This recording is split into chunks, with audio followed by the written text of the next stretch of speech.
The Protective Billionaire. Written and narrated by Christine Kersey. Copyright 2018 by Christine Kersey. Chapter 1.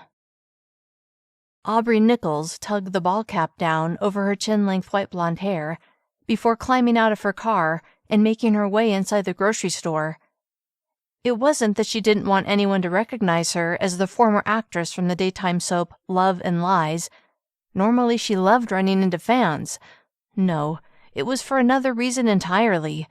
A reason that had nothing to do with taking selfies with fans and everything to do with staying hidden from her stalker. A bell tinkled against the glass door as she pushed it open. Then she walked inside the small market. It was early in the morning, too early for most people. Just the way she liked it. Keeping her head down, Aubree wrestled a cart away from the row of carts that were jammed together, then made her way to the produce section. As she picked up an avocado and gently squeezed, testing for ripeness, resentment toward her stalker made her squeeze a little too hard. Fortunately, the avocado was nowhere near ripe, so she didn't do any damage. Still, her resentment lingered. If it wasn't for Tyler, she would be home in Los Angeles, blissfully living her life. Okay, maybe her life wasn't completely blissful. After all, Tyler's constant harassment had led the producers to kill off her character on the soap. At least, that was what she believed. They'd claimed it was what was best for the storyline, and that her character wasn't that important. It was true that her part was small, but it had been her regular gig for the last 6 months. Regardless, now she had no job and no income, and her small savings was rapidly running out. Before she'd gained a stalker, she'd lived without fear. Now, though, she and her dog Maya were hiding in her friend Janie's unused cabin in the foothills of the Sierra Nevadas until Tyler could be found and taken into custody. Desperately hoping that would be soon, Aubree forced all thoughts of Tyler out of her head and focused on something safe: the weather. The weather wasn't threatening her, wasn't claiming she was engaged to him, and it wasn't breaking into her house and digging through her most personal belongings.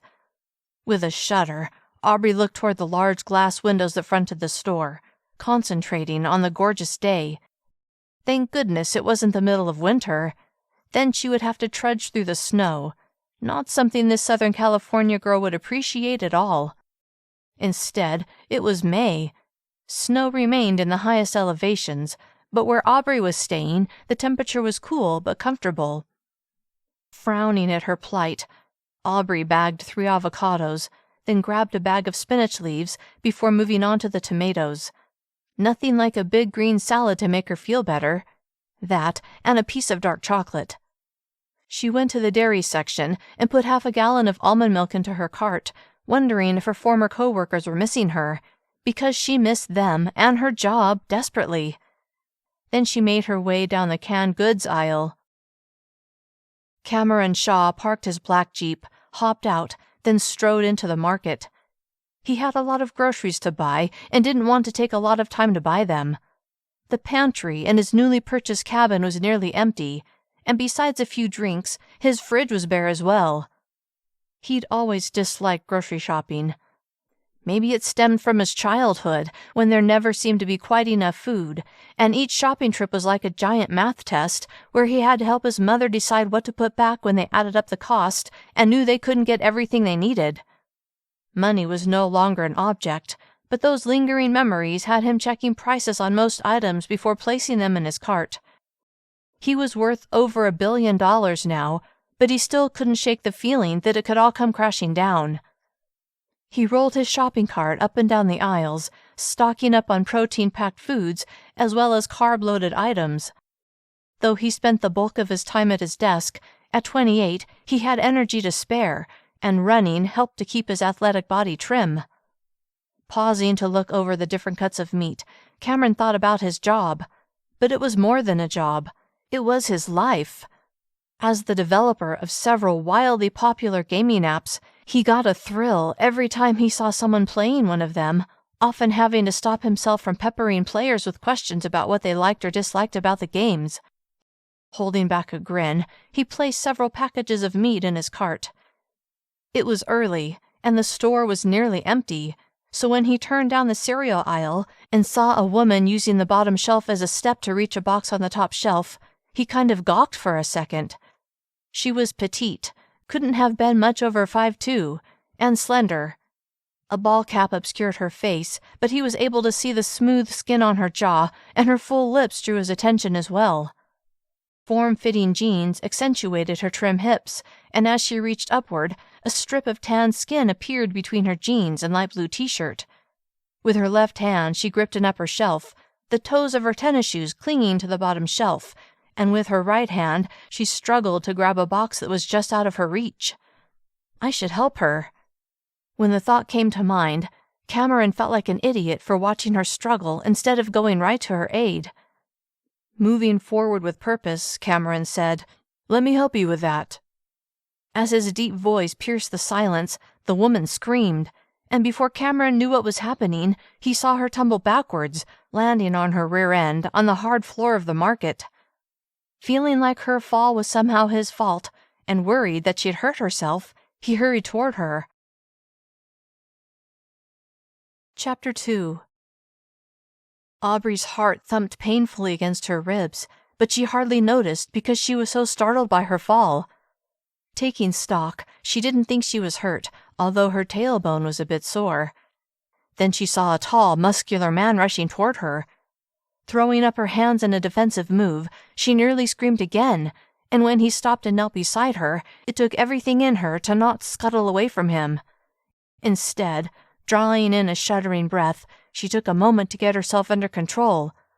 "It's not him," she thought. "It's not Tyler. He hasn't found me. I'm still safe." Her terror slowly began to seep away as her heart returned to its normal rhythm. Realizing how vulnerable she was by being out in public gave her a sense of urgency to finish her shopping and get back to the cabin where she felt invisible. "Are you okay?" the man asked. Why was this man bothering her? Why couldn't he mind his own business? If he hadn't rushed up to her, she wouldn't have fallen, and she wouldn't be sitting on the cold, hard floor of the market feeling vulnerable. "I'm fine."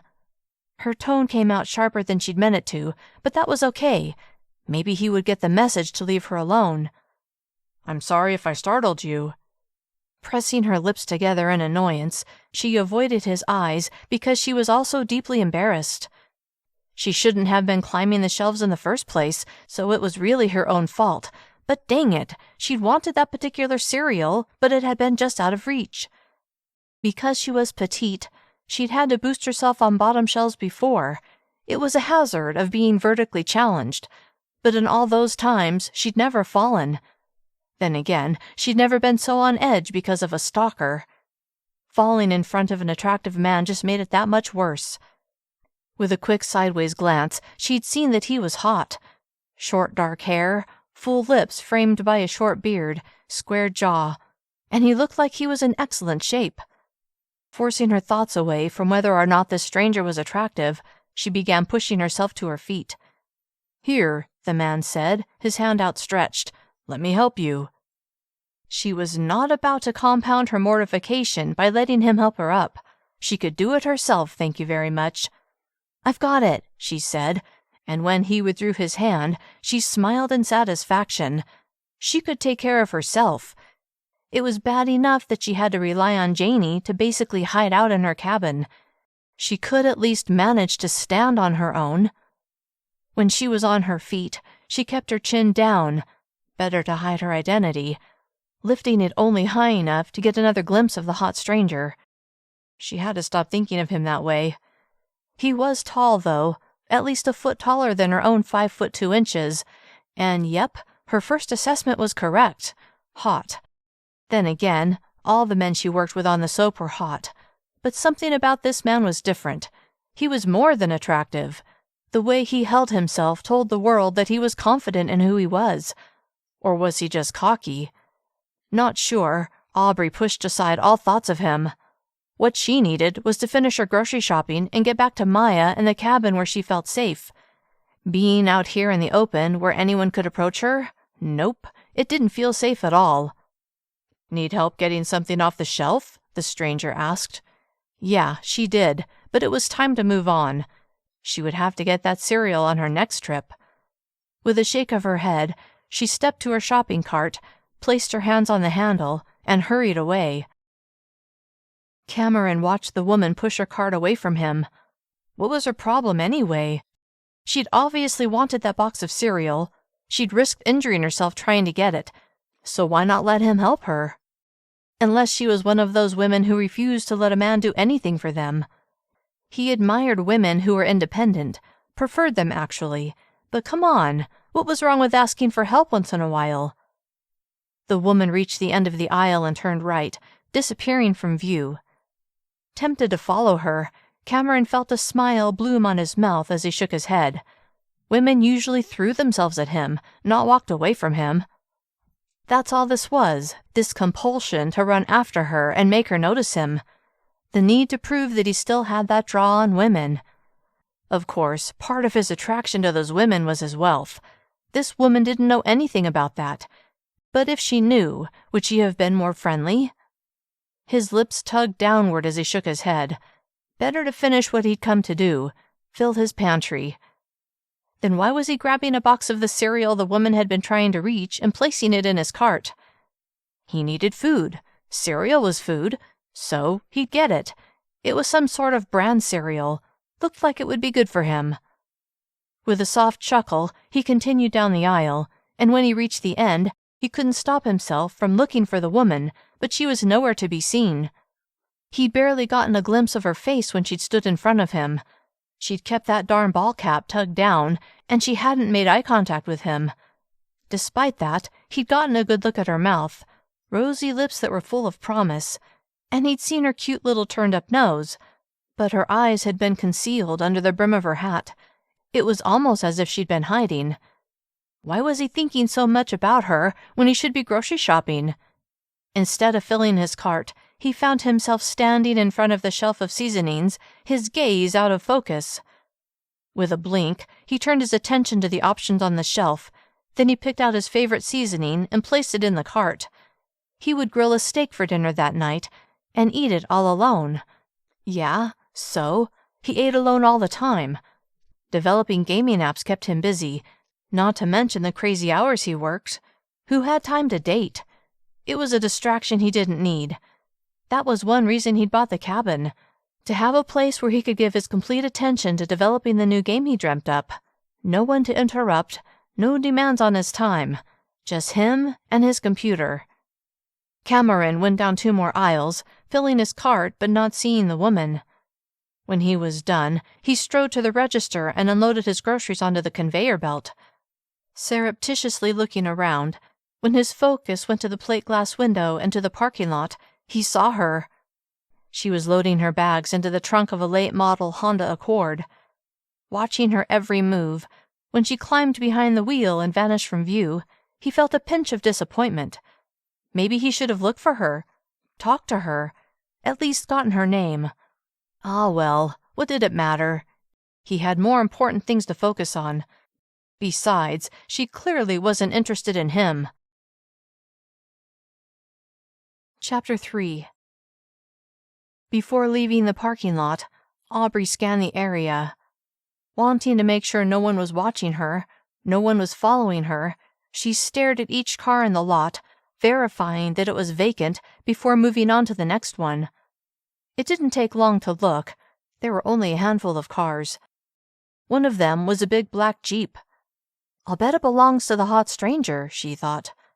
Why she believed that, she didn't know, and why she was thinking about him at all was a bigger mystery. Right now, her focus was on staying invisible, staying safe. She was using this time away from Hollywood to read the scripts her agent sent her, and when she needed a creative outlet, she took out her paints and canvas, found a bit of scenery that spoke to her, and went to work. The cabin had a landline, but cell service was spotty, which meant few distractions. It was hard to be away from social media and all the hustle and bustle she was used to, but she also found it liberating. She'd even considered staying off of social media permanently. Now, though, satisfied that no one was watching her, she started her car and pulled out of the parking lot before driving back to the cabin. The moment she opened the front door, Maya greeted her with her tail wagging so hard that her entire back end swung from side to side. "I wasn't gone that long, baby girl," Aubree said as she knelt beside the golden retriever and stroked her back. Maya panted, her doggy smile wide. "I missed you too," Aubree said, before placing a kiss on the top of Maya's cream-colored head. "Now, help me bring the groceries, okay?" With Maya on her heels, Aubree grabbed 2 bags of groceries, then set them on the counter in the tiny kitchen. After she'd brought them all in, she began putting them away, lamenting that she'd let her fears keep her from getting that darn box of cereal. It wasn't that she wanted that cereal so badly. It was more that she hadn't gotten what she wanted, simply because she let her nerves get the better of her.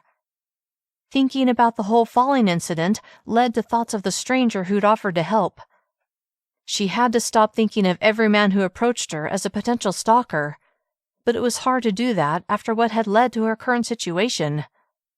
Not wanting to think about that, she finished putting the groceries away, then took out her painting supplies and carried them to the back deck where she had an expansive view of the surrounding forest and the Sierra Nevadas.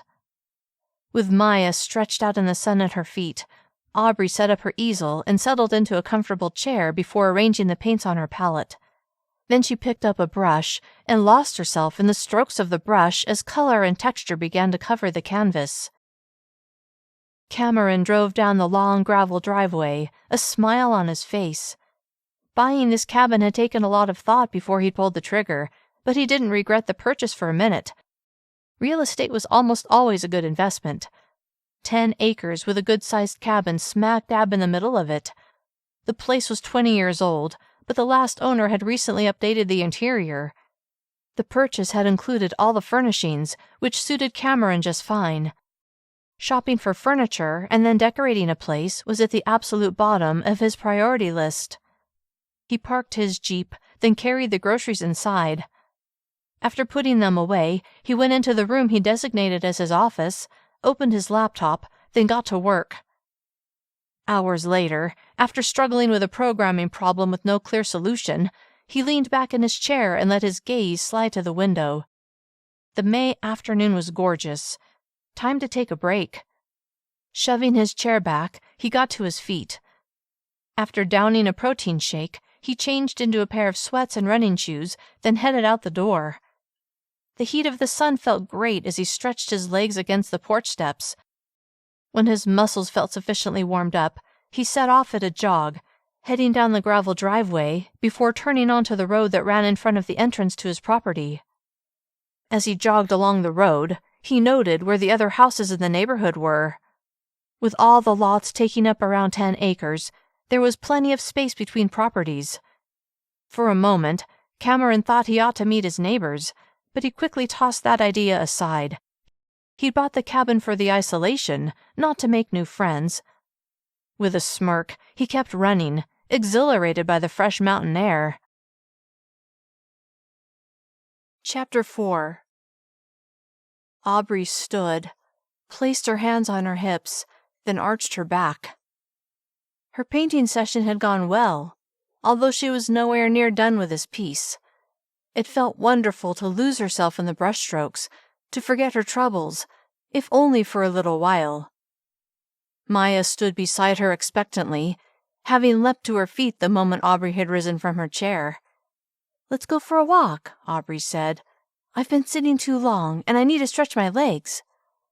At the word walk, Maya panted loudly and pranced around. Aubree looked toward the forest that surrounded Janie's property. Trees filled her view, and no one was in sight. "I don't think we need your leash, Maya." She looked at the golden retriever. "Do you?" Maya gazed at her, her brown eyes filled with trust. "Okay then, let's go." Aubree strode forward with Maya on her heels. The afternoon was pleasantly cool, and the scent of pine needles filled Aubree's nostrils.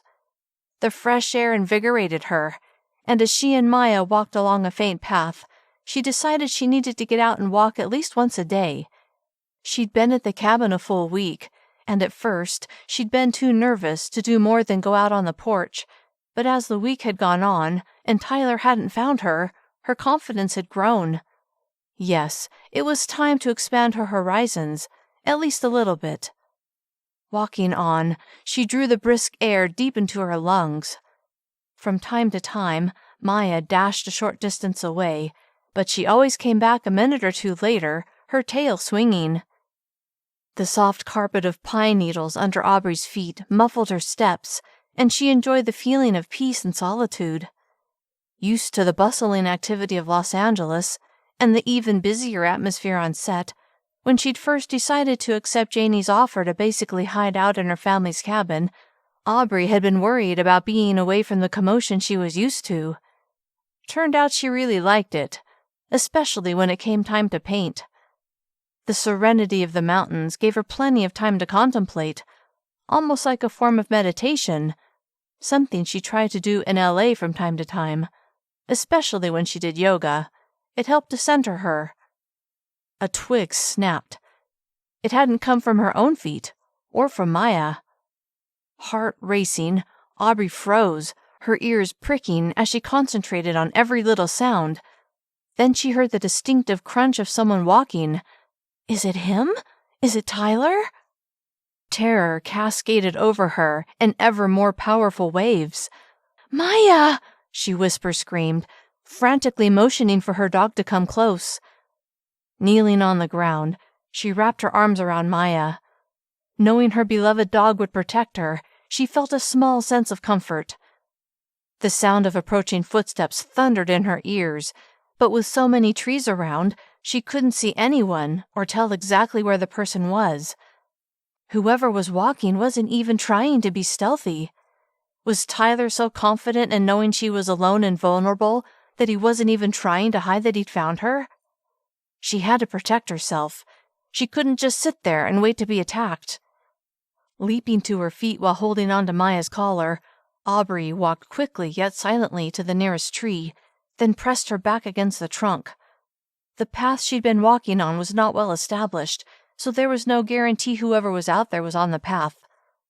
With her cheek against the rough bark, she peered around the side of the tree, her gaze shooting in all directions as she searched for her stalker. How had he found her? No one knew she was there. No one but Janie, and Janie had no connection to Tyler. The memory of meeting Tyler for the first time flashed in her mind. He'd been a member of the Love and Lies crew, filling in for someone who'd been on vacation, and when he'd chatted with Aubree during breaks, he'd seemed like a nice guy. So when he'd asked her out, she'd readily agreed, and they'd had a good time on that first date. Soon after that, he'd left the Love and Lies crew, but he and Aubree had stayed in contact, and when he'd asked her out a second time, she'd said yes. That date had been less fun. He'd been pushy with wanting more from her than she'd been willing to give. After they'd said good night, she'd decided she didn't want to see him again. Unfortunately, he'd had other ideas, and he'd continually texted and called, asking her out. Even after she'd flat out told him she wasn't interested, he hadn't given up. Eventually, she changed her cell number, but then he'd resorted to constantly sending gifts to the set for her, as well as trying to get in to see her. It had driven everyone on the lot crazy. It was only after security had warned him off that he changed tactics, making up stories about her and selling them to the tabloids, all in a bid to get her attention. It hadn't taken long for even the tabloids to ignore him, which was when he'd broken into her apartment and taken some of her personal items, leaving a note telling her that he loved her and that he would give her the items back on their wedding night. She'd filed a report with the police, but Tyler had disappeared before they'd caught up with him. She'd also filed a restraining order against him and had found out that a former girlfriend of his had also filed a restraining order, claiming he'd held a knife to her throat. Thinking about that now, she unconsciously touched her throat as her heart pounded harder in her chest. The man was delusional and dangerous.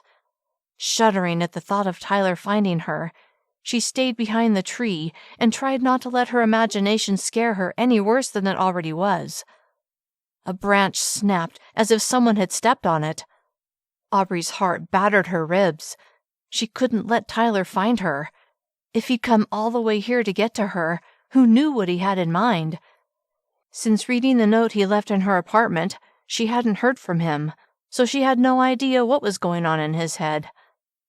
With her focus riveted to the nearby trees, when she saw the flash of a man as he passed by about 20 yards away, she nearly gasped. Was it him? Was it Tyler? She'd barely gotten a glimpse of the man, and she was desperate to know if it was Tyler, desperate to know if he'd found her. Maybe it wasn't even him. Maybe she was panicking for no reason. Before she completely freaked out, she needed to see who it was. She just had to make sure he didn't see her. First, she needed something she could use as a weapon. It took only a moment to find a thick branch that would do the job. She picked it up, hefting it in her hands. Not too heavy for her to handle, yet heavy enough to wield if needed. "You stay near me," she whispered to Maya, confident that Maya wouldn't leave her. Wishing she'd brought Maya's leash, she dashed to a tree a dozen feet away, with Maya on her heels. Then she stopped to listen for the man's footsteps. She heard nothing. The pine needle carpet she'd been enjoying a short time before was now a detriment, at least as far as hearing the man. On the other hand, it would muffle her own footsteps. Dragging in a breath to calm herself, she focused on the direction the man had gone. Using the tree trunks as cover, she went from tree to tree, pressing herself against each trunk as she scoped out the area, but the man was nowhere to be seen. She knelt beside Maya, then whispered, "Where'd he go? Can you find him?" When Maya just panted in reply, Aubree stood, placing her hands on her hips as she surveyed the area. No sign of another human being. She hadn't imagined the man. She'd clearly seen him walking by. A man who didn't belong here. A man who had to be looking for her. Tyler. Fresh terror wound its way up her throat, and her chest constricted. She reminded herself to breathe. With Maya by her side, she slowly walked forward, her head on a swivel, her ears straining to hear any sound. Without warning, Maya dashed away. "Maya!" Aubree shouted. Then she slapped her hand over her mouth. Darn that dog! Why had Maya run off? Was that the direction the man had gone? Was she chasing after him? After a moment's hesitation, Aubree set off after Maya. Wanting to shout her dog's name, she clamped her lips shut and kept an eye out for a flash of cream-colored fur as she carefully moved from tree to tree. Not 30 seconds later, Aubree heard the crunch of a footstep. She froze. In the midst of several trees, she held the branch against her shoulder like a batter ready to hit a home run. Then she scanned the area. Nothing but trees. A hand clamped over her mouth from behind. The branch fell from her hands. Chapter 5. "Why are you following me?" a deep voice muttered in her ear. Momentarily stunned, a full second passed before Aubree reacted, but then she went into full-on fight mode. Screaming against the large hand that covered her mouth, she thrashed against the man holding her, clawing at the powerful arm that held her in place. She had to get away.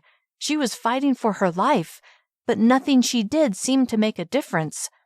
"Stop fighting and I'll let go," he said loudly. Not about to stop fighting, she thrashed harder, kicking backwards at the man and fighting with all she had. "Okay, okay." His tone showed that he knew she wasn't going to stop. Then he released her. Triumph rocketed through her, but before fear gripped her any harder, she scooped up the branch, then spun around, her weapon at the ready. The man, wearing a pair of sweatpants and a t-shirt, had fallen back a step, and when he saw the branch held over her shoulder, his eyes widened and he threw his hands up, then he backed up several more steps. "I just want to talk to you." It wasn't Tyler. This man was tall, athletic, and extremely attractive. Not that any of that mattered. The important question was, why had he grabbed her? Who was he? Her fear melted away, replaced by cold rage. This man had scared her so badly that she'd nearly wet herself. Glaring at him, Aubree wanted to stab him with her eyes. Then she realized that Maya was missing. She should have come to her aid. Had this man done something to Maya? "Where's my dog?" Her jaw was tight, and her voice was filled with fury. "Your dog?" He looked perplexed as his hands fell to his sides. "Yes." Without taking her eyes off of the man, she called, "Maya! Maya, come!" The man took a step in her direction. Aubree moved the branch like she was about to swing it. "Stay back, or you'll regret it." The man froze and held up his hands in a gesture of surrender. Moments later, Maya came bounding toward her. Relieved beyond belief, Aubree was also worried. What if this had been Tyler? Maya was supposed to protect her, but she hadn't been there when Aubree had needed her. She relaxed the hold on the branch, letting it swing toward the ground. "Where were you?" she asked Maya, as if Maya would tell her. Instead, Maya looked at the man, then trotted over to him and began sniffing his pants. The man reached down and scratched Maya's fur. This only fueled Aubree's anger. She snapped her fingers and told Maya to come. Thankfully, Maya obeyed and sat beside Aubree. "You didn't answer my question," the man said. Still livid that he'd scared her so badly, Aubree looked at him with bunched eyebrows. "What?" "Why were you following me?" "What makes you think I was following you?" She had been, but that was beside the point. "I saw you, going from tree to tree like you were trying to sneak up on me." His eyes narrowed. "Why?" Not liking to be called out, especially when she let her paranoia get the best of her, she scowled. "I can do what I want on my property." Well, Janie's property, same difference. The man's eyebrows rose and he tilted his head. "Maybe, except you're on my property." "What?" He had to be wrong, because that would be beyond embarrassing. Except that he'd accosted her. She couldn't forget that. "That's right," he added. "You're trespassing." Did that give him the right to sneak up behind her and slam his hand over her mouth? Maybe it did, and maybe it didn't. Either way, she was still upset about it. "You shouldn't have grabbed me." She put as much anger into her voice as possible, which wasn't difficult, because when she remembered the abject terror she'd felt when she'd been certain Tyler had found her, fresh rage tore through her. He seemed to consider that. "I apologize for scaring you." He had no idea, but at least he admitted to being in the wrong. Calming somewhat, Aubree reached down and stroked Maya's head. That helped to calm her even more. "For the record, I thought you were trespassing." A smile slowly lifted his lips. "All right, yeah, I guess it is hard to know where the property lines are." Cameron kind of felt like an idiot for overreacting the way he had. But when he'd seen the woman dodging behind trees and then peering out from behind the trunks, he was certain either a paparazzi or a crazed gold digger had found him. It wouldn't be the first time. The thought of either of those kinds of people tracking him down in his one place of solitude rankled. He would not allow it. "In the future," the woman said, sarcasm dripping, "I'll try to stay off of your property." He actually didn't mind. Not at all. Not if she was a neighbor. Besides, she was quite beautiful. Not that it mattered. It couldn't matter. He was there to work on his latest gaming app. That was all. Not to get to know the neighbors. He'd already decided that, just barely in fact, when he'd been on his run. A run that had changed to a hike when he'd veered off of the road and into the forest surrounding his newly purchased home. The serenity of the swaying trees had called to him, and he'd answered, deciding to walk his property, which is when he'd seen the woman skulking about. She'd never fully explained why she had been acting that way. Even if he had been trespassing on her property, which he hadn't, why had she been hiding behind a tree? Before he had a chance to ask, she turned around as if to leave. "Hold on," he asked, not ready to see her leave yet. She stopped and half turned toward him. "What's your name?" She gave him a look that said he hadn't earned the right to know. Then she turned back around and briskly walked away, her dog right beside her. Cameron watched her go, at a loss at how to fix this.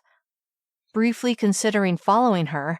After the way she'd threatened him with that branch, that didn't seem like a good idea. Instead, he finished walking the perimeter of his property before going back to his cabin. The nerve of that man scaring the living daylights out of me, Aubree thought, and then having the audacity to ask me my name like we're at a party or something. Fuming, and also kind of embarrassed that she'd been attempting to sneak up on the man on his own property, Aubree huffed out a scoffing sound. The confrontation had sucked all the peace and serenity right out of her. Now, as much as she wanted to keep working on the piece she'd been painting, she was too keyed up, too annoyed to focus on anything besides her own feelings of embarrassment and the sense that she could have been attacked. Yeah, it had all been a big misunderstanding, but that didn't change the fact that she'd been certain Tyler had found her.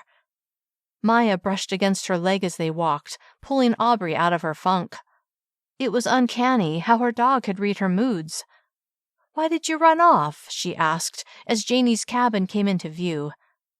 Maya trotted forward, reaching the porch and stopping to slurp from her water bowl. Aubree shook her head. Next time they went on a walk, she would keep Maya on a leash. Chapter 6. Aubree dabbed grass-green paint onto the canvas, adding a bit of shading to the profusion of wildflowers she'd painted earlier.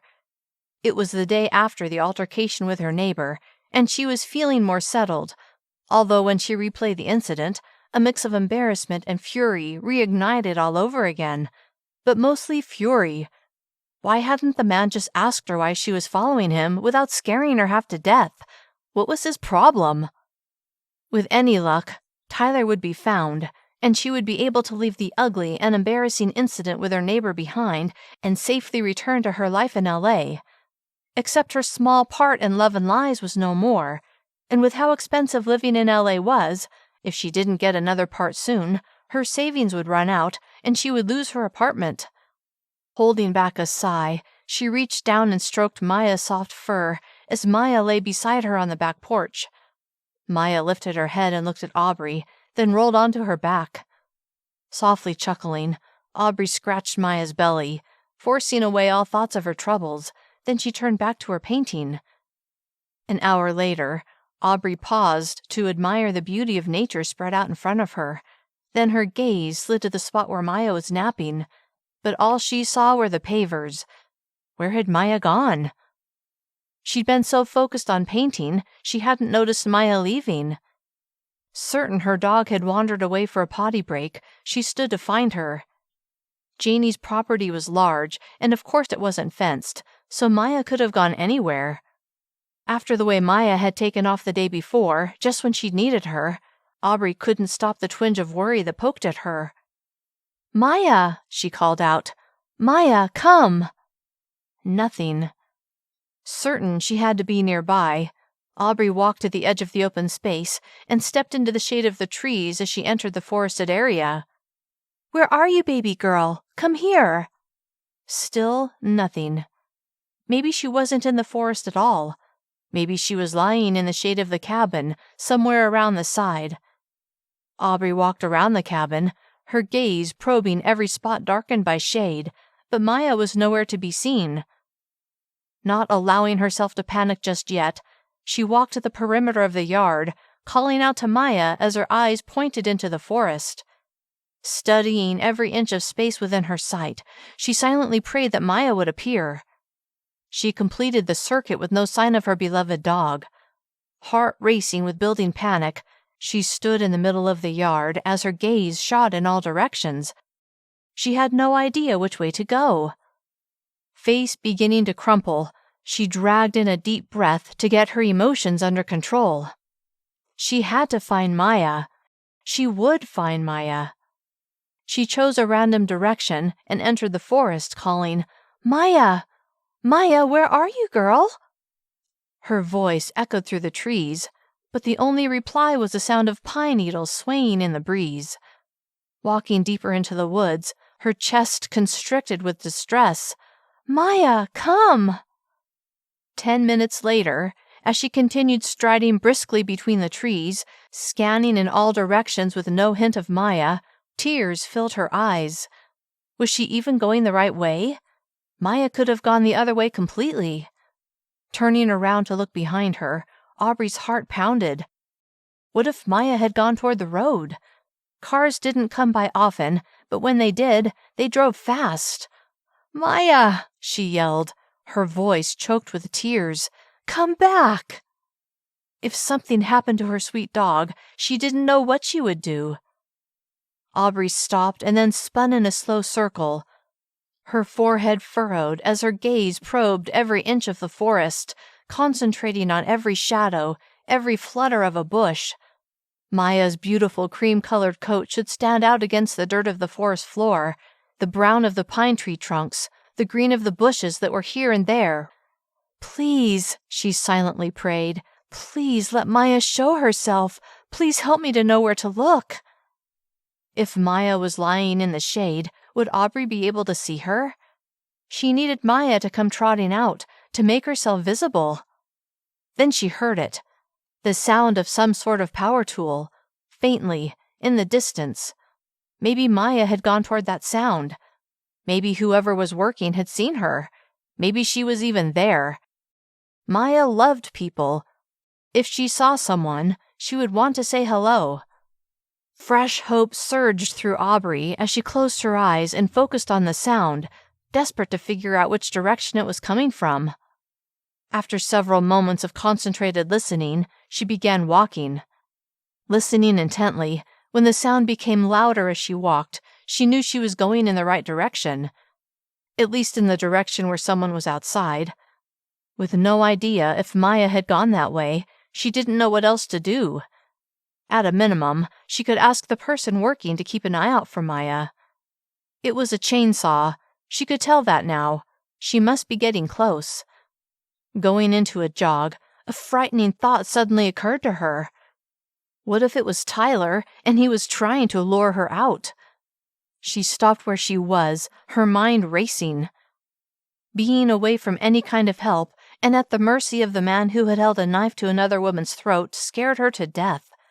But if Tyler wanted to get to her, he would just go to the cabin, wouldn't he? Why use a chainsaw acres away from the cabin? That didn't make sense. With a shake of her head, she dismissed the idea that the person using the chainsaw had anything to do with Tyler. Feeling marginally better, she set off again, and when the outline of a house became visible and the whine of the chainsaw became louder, she paused behind the relative safety of a tree trunk as she sought out the person using the power tool. At first, she couldn't see the person wielding the chainsaw, so she peeked farther around the tree trunk. And then she saw him. It was the man from the day before, the man who had clamped his hand over her mouth, the man on whose property she had been trespassing, the man she had been rude to. He stood a good 50 feet away. He was turned so that she only saw his profile, but there was no mistaking that he was tall and well-built.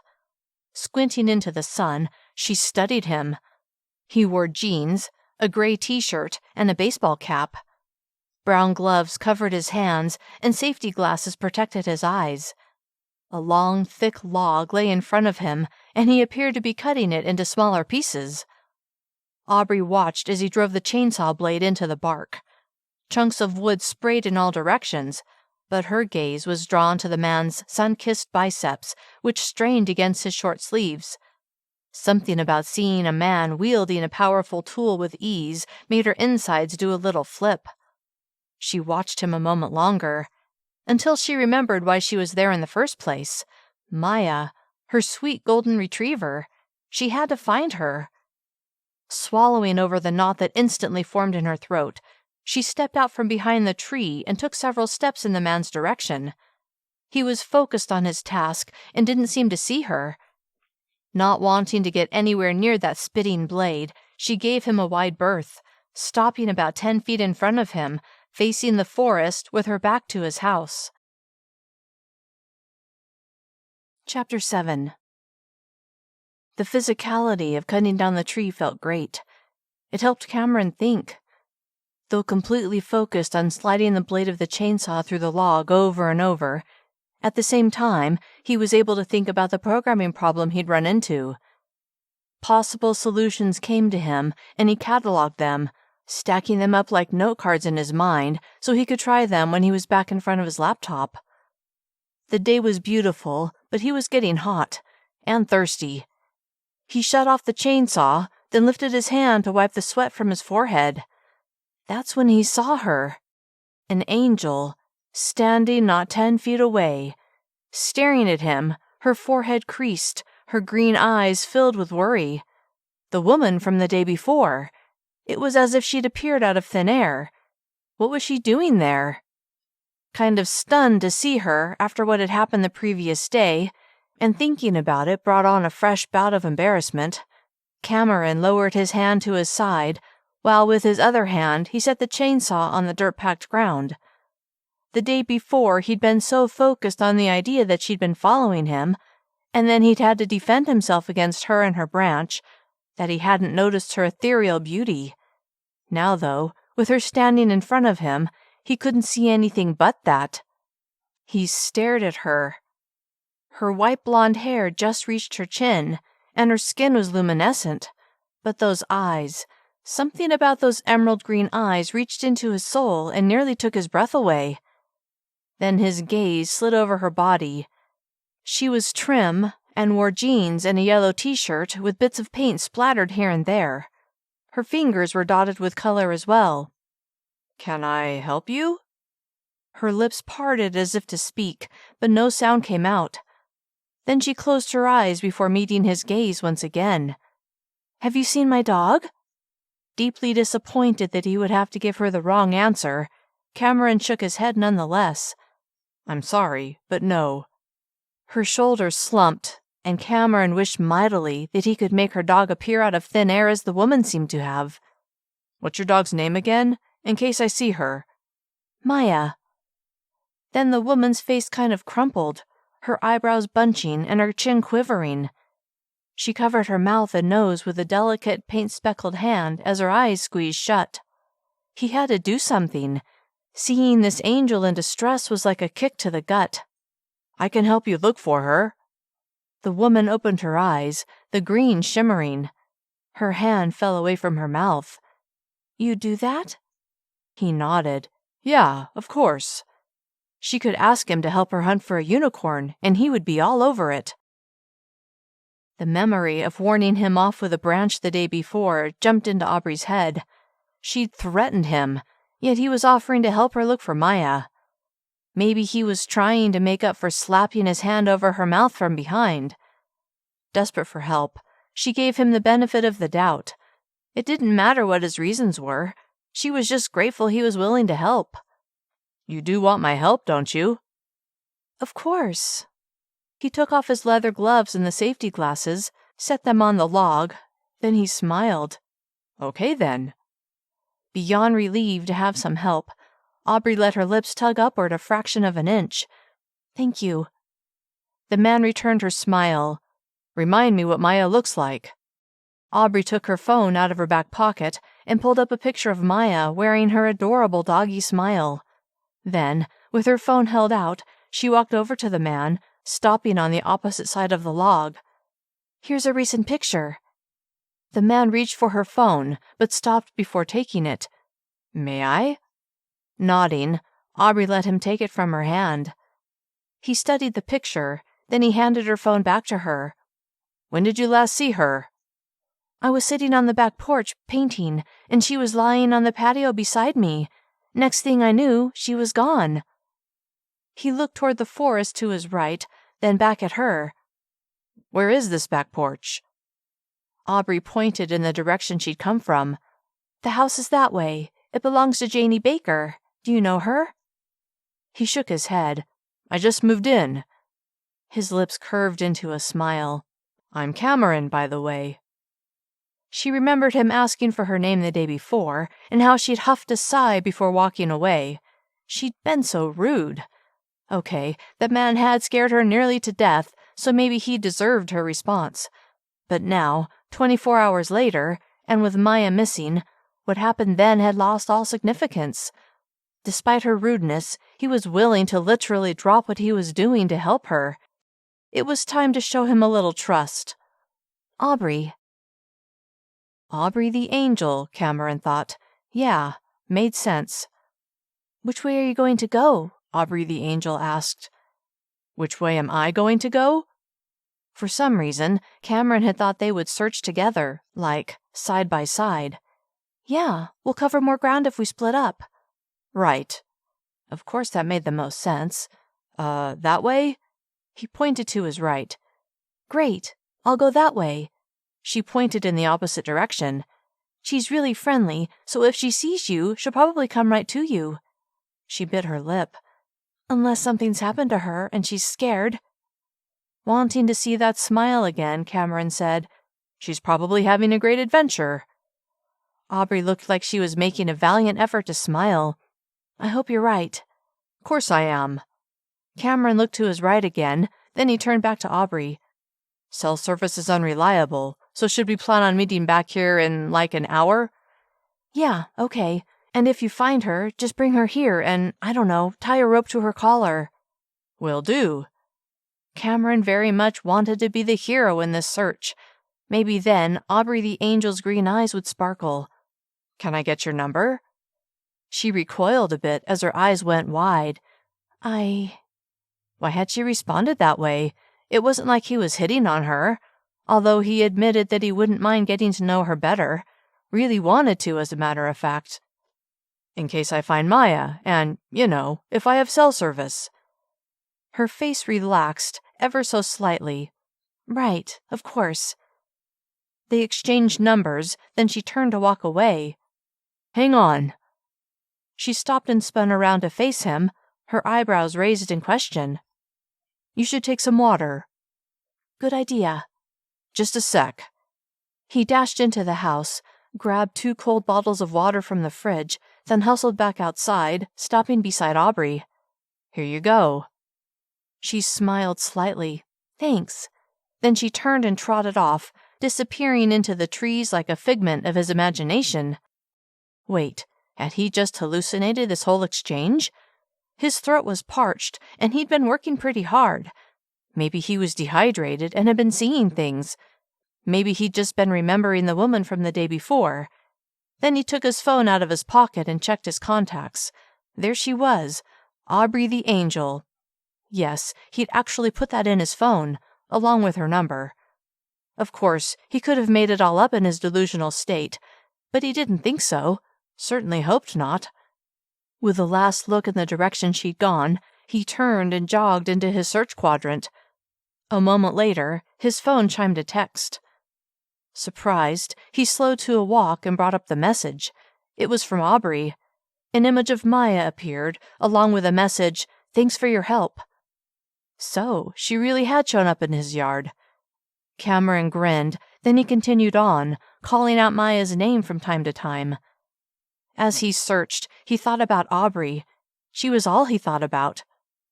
That stack of note cards in his head tied to his programming project had slid right off of his mental desk, although when he concentrated, he was able to recall what he was going to try when he was in front of his laptop. Satisfied that he hadn't forgotten any of his ideas, he let his mind drift back to Aubree. Something about her tickled his memory. Of course, he'd seen her the day before in the forest, but now that he'd gotten a look at her when she wasn't about to swing a branch at him, he had an odd sense of déjà vu. He was usually very good about recalling just about everything, so why did she feel so vague? He pictured the paint splatters on her yellow t-shirt and thought, must be an artist. He was impressed, but knowing her profession, or hobby, didn't help him figure out why he felt the sense of familiarity. He pictured her as she'd stood beside him. He towered over her petite frame. A recent memory jumped into his head. Grocery store. Slender, petite woman standing on the bottom shelf, reaching for a box of cereal, then falling. He hadn't been able to see her face, but he knew it was her. Aubree was the woman at the store. What were the odds? Thank you, Maya. Oops, he'd been so focused on Aubree that he hadn't been calling for her dog. Maya! Maya, where are you, girl? He pictured Maya from the day before. She was a beautiful animal. Eager to be the first one to find her, he focused on his task. Chapter 8. Though beyond grateful that Cameron was helping her search, with each passing moment of not finding Maya, Aubree became more and more discouraged. Where was that silly, sweet dog? Aubree crisscrossed the forest, hoping she wouldn't get lost, and pulled out her phone to check the time. It had been 40 minutes since she and Cameron had split up. She tucked her phone back in her pocket and called for Maya, pausing to listen for some sort of reaction. None came. Despair and hopelessness swept over her as she imagined all sorts of terrible things happening to Maya. Getting hit by a car, getting attacked by a wild animal, getting hurt and not being able to come out where she would be found, and then dying all alone. That last one really did it to her. Sobs climbed her throat and burst from her mouth. Maya! Oh, Maya! Where are you? Wiping away her tears, she forced herself to slow her panicked breath. Maybe Cameron had found Maya, and she was getting upset for nothing. Or maybe Maya had gone back to Janie's cabin. With no other idea where to look, Aubree turned around and headed in the direction of Janie's cabin, hopeful that Maya had returned. It took her a while, because she turned the wrong way more than once, but eventually she reached the cabin. Maya! Maya, are you here? There was no flash of cream-colored fur, no wagging tail. With hope dimming, Aubree ran all the way around the cabin, then went outward into the forest in concentric circles. No Maya. With a heavy heart, she trudged to the patio and sank onto the chair that faced her easel. Then she stared at the spot where she'd last seen Maya, as if staring hard enough would conjure up her dog. Tears trailed down her cheeks, and she let her face fall into her hands as sobs shook her shoulders. She was crying so hard that it took a moment for the sound of an approaching vehicle to break through her anguish, but when it did, her heart went from despair to terror in 1 second flat. It was Tyler. It had to be. Who else would drive all the way up the road to the cabin? Janie hadn't said anything about coming, and with knowing how on edge Aubree was, there was no way she would show up out of the blue. Hide, she thought. I have to hide. She leapt from her seat, brushing the tears from her cheeks as she stood. Then she frantically looked for a place to hide. She couldn't go inside the cabin. That would be the first place Tyler would look. Instead, she dashed into a nearby row of trees and pressed her back against the wide trunk of the nearest one. Then she peeked around the side to see who was driving up the gravel road to the cabin. With her heart thumping painfully inside her chest, she stared at the place where the vehicle would appear when it reached the bend in the road that would bring it right to the cabin's front door. The crunching of gravel roared in her ears, and her eyes were riveted to the bend in the road. A black Jeep came into view, drawing closer, closer. Aubree had no idea what type of car Tyler would be driving. What if he had a rental? Keeping her back against the tree trunk, she stared at the Jeep. The windows were tinted, too dark to see who was driving. With wide eyes, Aubree watched as the Jeep stopped. This was it. This was the moment she would have to decide whether to run deeper into the woods or to confront the man who had completely disrupted her life. The Jeep's engine shut off, and then the driver's door swung open. With her attention locked on the Jeep, Aubree unconsciously held her breath. A long, jean-clad leg appeared, and then she saw the face of the driver. It was Cameron. Aubree's breath came out in a rush. Why was he there? Why wasn't he out looking for Maya? And how did he know where to find her? Then she knew. When she'd failed to show up at his place at the appointed time, he'd come looking for her, probably to see if she'd had any luck. Crushed to know that Maya was still missing, Aubree dragged in a shaky breath. Then, as she watched, Cameron stood next to his open door looking into the interior of his Jeep. Then he clapped his hands. A cream-colored dog appeared, and with Cameron's help, it jumped to the ground. Maya! Aubree screamed as she bolted from behind the tree and raced toward the Jeep. Maya looked her way and bounded right to her. Aubree knelt on the ground. Seconds later, Maya was there, nuzzling her neck, her tail wagging in a wide arc, her tongue lolling out. Oh, my baby, my sweet, sweet baby! Wrapping her arms around Maya, Aubree wept with joy and relief. Her precious dog was back, and she seemed unharmed. Cameron had found her and brought her home. Cameron, she thought. She lifted her tear-streaked face from Maya's soft fur and looked toward the man who'd been willing to help despite what had happened the day before. He was still standing beside his Jeep, a broad smile on his face. Now that her fear of losing Maya had melted away, Aubree noticed how very attractive Cameron was, and the fact that he dropped everything to search for her beloved dog before bringing her home, it more than made up for the way he'd scared her so badly the day before. Chapter 9. The pure joy on Aubree's face was worth the time Cameron had taken to search for, and find, her dog. He couldn't remember ever seeing someone so ecstatic over a dog. Clearly, she loved that animal. He walked over to the pair. Aubree stood and faced him. "Thank you so much." Her green eyes shimmered with tears, but he was certain that they were tears of happiness. "Glad I could help." "Where was she?" "Trotting through the forest. She seemed to be having a great time." Aubree laid a hand on Maya's head. "I can't believe you found her." Then she smiled, the most amazing smile he'd ever seen. Dazzled, he was momentarily rendered speechless. Blinking to clear his head, he smiled in return. It was pure luck. She knelt beside Maya. "What am I going to do with you, you naughty girl?" "You could always get a GPS collar." Aubree stood. "I didn't know that was a thing." Feeling clever, he explained. "Yeah, then if she runs off again, you can find her pretty easily." "Great idea. I'm going to do it." She looked at Maya, who looked up at her. "In the meantime, this one is going to stay on a leash." Then she faced Cameron. "How can I thank you? You dropped everything to help me." Tears filled her eyes again. "And then you found her. I'm indebted to you." Cameron considered her question, although he already knew what she could do for him. "I know how you can thank me.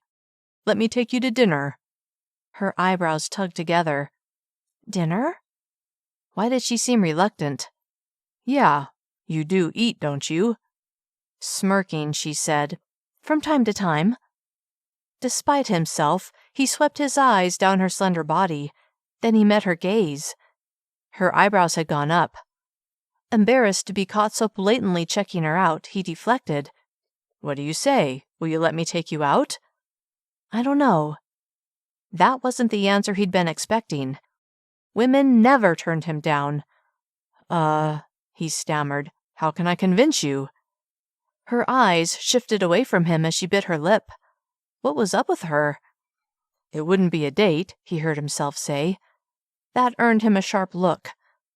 Why did I say that, he thought. "I know," she said, her tone conveying complete certainty that had never been in question.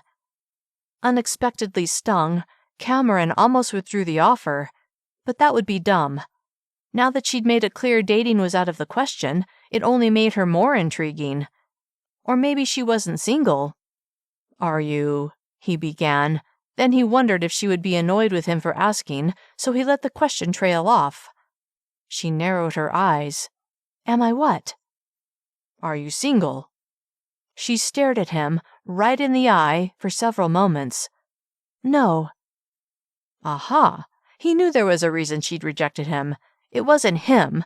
It was because she wasn't free to date anyone. Oh, she wasn't free to date. Bummer. Aubree wondered why she'd lied right to his face. His very handsome face. "Stop it, Aubree," she thought. "You know you can't encourage any romantic interest. You have to be careful." When she looked at the way his lips had subtly turned down, she couldn't seem to stop herself from saying, "You know, it should really be the other way around." His head tilted. What should be the other way around? She watched Maya find a shady spot under a nearby tree and lay down. Then she wondered if she would regret what she was about to suggest. "I owe you a debt of gratitude, and," softly chuckling, she added, "I kind of want to apologize for yesterday." His lips tugged upward. Be more specific. He was going to make her admit all the embarrassing things she'd done. Don't forget what he did to you, she thought. Though it helped to remember that, she was still kind of mortified that she trespassed and then threatened him. He stared at her like he was waiting for her to continue. For, trespassing, and maybe threatening you. He laughed loud and heartily. Maybe threatening me? He mimed holding a baseball bat over his right shoulder, and in a high-pitched voice said, "Stay back, or you'll regret it." She grimaced, but his impersonation of her was too funny not to laugh. "You're right," she said with a grin, "and I'm sorry, but you really scared me." He dropped his arms so that they hung loosely at his sides. "I'm sorry about that." She was ready to move past it. "You're forgiven." A tiny smile played around the corners of his lips. "I forgive you too." She swiped a hand across her forehead, like now she would be able to sleep at night. Thank goodness! In reality, she was glad he didn't hold it against her. He laughed. "All right, enough of that." Aubree's gaze slid to Maya. She really was beyond grateful that Cameron had taken the time to look for her precious dog. What if he hadn't? Would she be in a puddle of tears right then, frantic with worry? "I'd like to make you dinner," she said, "as a thank you." And really, that would be fine, wouldn't it? She'd already made it clear she wasn't available. Lied, you mean? Mentally shaking off the thought, she considered his offer to take her out. It wasn't that she didn't enjoy going out to eat. In fact, it was one of her favorite things to do. But being out in public where someone might recognize her and take her picture, and then post it on social media and say where they'd spotted her, sent a shiver of fear cascading through her. It would lead Tyler straight to her. She couldn't chance it. Although she had to admit that inviting a man she hardly knew into her home didn't seem like the best idea either. But she was so grateful for him finding Maya that she pushed aside the fear that seemed to be a constant hum just below the surface, a fear that she needed to overcome.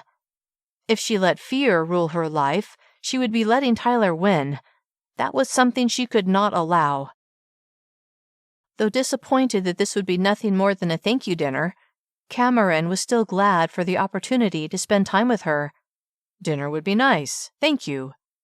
He hoped her boyfriend wouldn't have a problem with her having another man over for dinner. But really, he didn't care what some other guy would think. Then he remembered the way she'd bolted at the grocery store when he'd offered to get the cereal box from the top shelf, and the way she'd barely looked at him when he'd offered to help her after she'd fallen. Not exactly the way someone in a healthy relationship would act. Was this boyfriend treating her right? Where was he anyway? Would he be showing up during dinner? He was getting ahead of himself. "Maybe," he said, "I owe you a debt of gratitude." "For what?" Her voice held a tone of disbelief. "For making my day more interesting." She chuckled, then she looked at Maya, who was stretched out in the shade. "Hear that, Maya? Going on a spontaneous hike through the woods while searching for you was interesting." At the mention of her name, Maya lifted her head and looked their way for a moment before lying back down. "Actually," Aubree said, "the spontaneous hiking part does sound nice. Just not the searching part." She frowned. That was beyond frustrating. "Don't forget, I found her." "Which is why I will be the one feeding you." Cameron laughed. "I just meant the search was rewarding for me since I ended up finding her." She grinned. "Rub it in, why don't you?" Smiling, Cameron held up his hands. "Just saying." She shook her head, but her face was happy and relaxed. "I'll fix dinner for you right here." She swept her arms out. "At the cabin." He had to know, had to ask. "Is your boyfriend going to join us?" Her eyebrows slid together before smoothing out. "Does tomorrow night work?" "Yeah." "Then he won't be there." That was good news. He won't be there, she thought. What was she doing? Why was she pretending? Okay, lying about having a boyfriend. Did she really believe every man who showed the tiniest bit of interest in her was going to become a stalker? That she needed to have a make-believe boyfriend to keep men at a distance? Well, yeah, she kind of did, especially after what had happened with Tyler. She appraised Cameron. As handsome and kind and friendly as he was, there was no way she could risk dating him or anyone. Even if he didn't seem like the same kind of man as Tyler. No matter what, she had to protect herself. "Okay," Cameron said with a tight smile. "Tomorrow night it is." Wanting to discourage any further conversation about her phantom boyfriend, Aubree glanced toward the house. "I'd better get back to it." "Right. Okay. I'll see you tomorrow." He turned and began walking toward his Jeep. She stared at him, half wishing he would stay, but also knowing that wouldn't be the best idea. He stopped and turned to face her, his focus completely on her. "What time?" It took her a full beat to regain her composure. 6? 6 it is. See you then." Then he strode briskly to his Jeep and opened the door. "Thanks again," she called out. Cameron looked her way. "For finding Maya," she added. "Happy to help." Then he climbed inside, turned on the engine, and drove away. She watched until he was gone and found she was eager to see him the next evening. Chapter 10. The next evening, Cameron turned up the drive to Aubree's cabin, surprised at how nervous he felt. But there was nothing to be nervous about. She'd made it clear she was only making him dinner as a thank you for his help in finding Maya. There was nothing romantic here. No need to impress her. Yeah, right. He was all about impressing this woman, who was beautiful yet aloof. Crazy about her dog, but less than crazy about people. That was his assumption, at least. Why else would she be holed up in an isolated cabin? In a way, it was refreshing. So many of the women he associated with were all about the nightlife and being seen with movers and shakers. Being seen with him. A quiet evening with a home-cooked meal held unaccustomed appeal, even if she did have a boyfriend. He pushed that thought aside as he shut off the Jeep's engine. Reaching over to the passenger seat to pick up the gift he'd brought, he softly chuckled. Then he got out and walked to the front door. He knocked, and a moment later, Aubree opened the door. She wore form-fitting jeans and a dark pink blouse that matched the color of her lips. Cameron's eyes slid to those full lips. How would it feel to kiss them? Down, boy, he thought. She's not available. Forcing away his frown by pushing a smile onto his face, he said, "Good evening."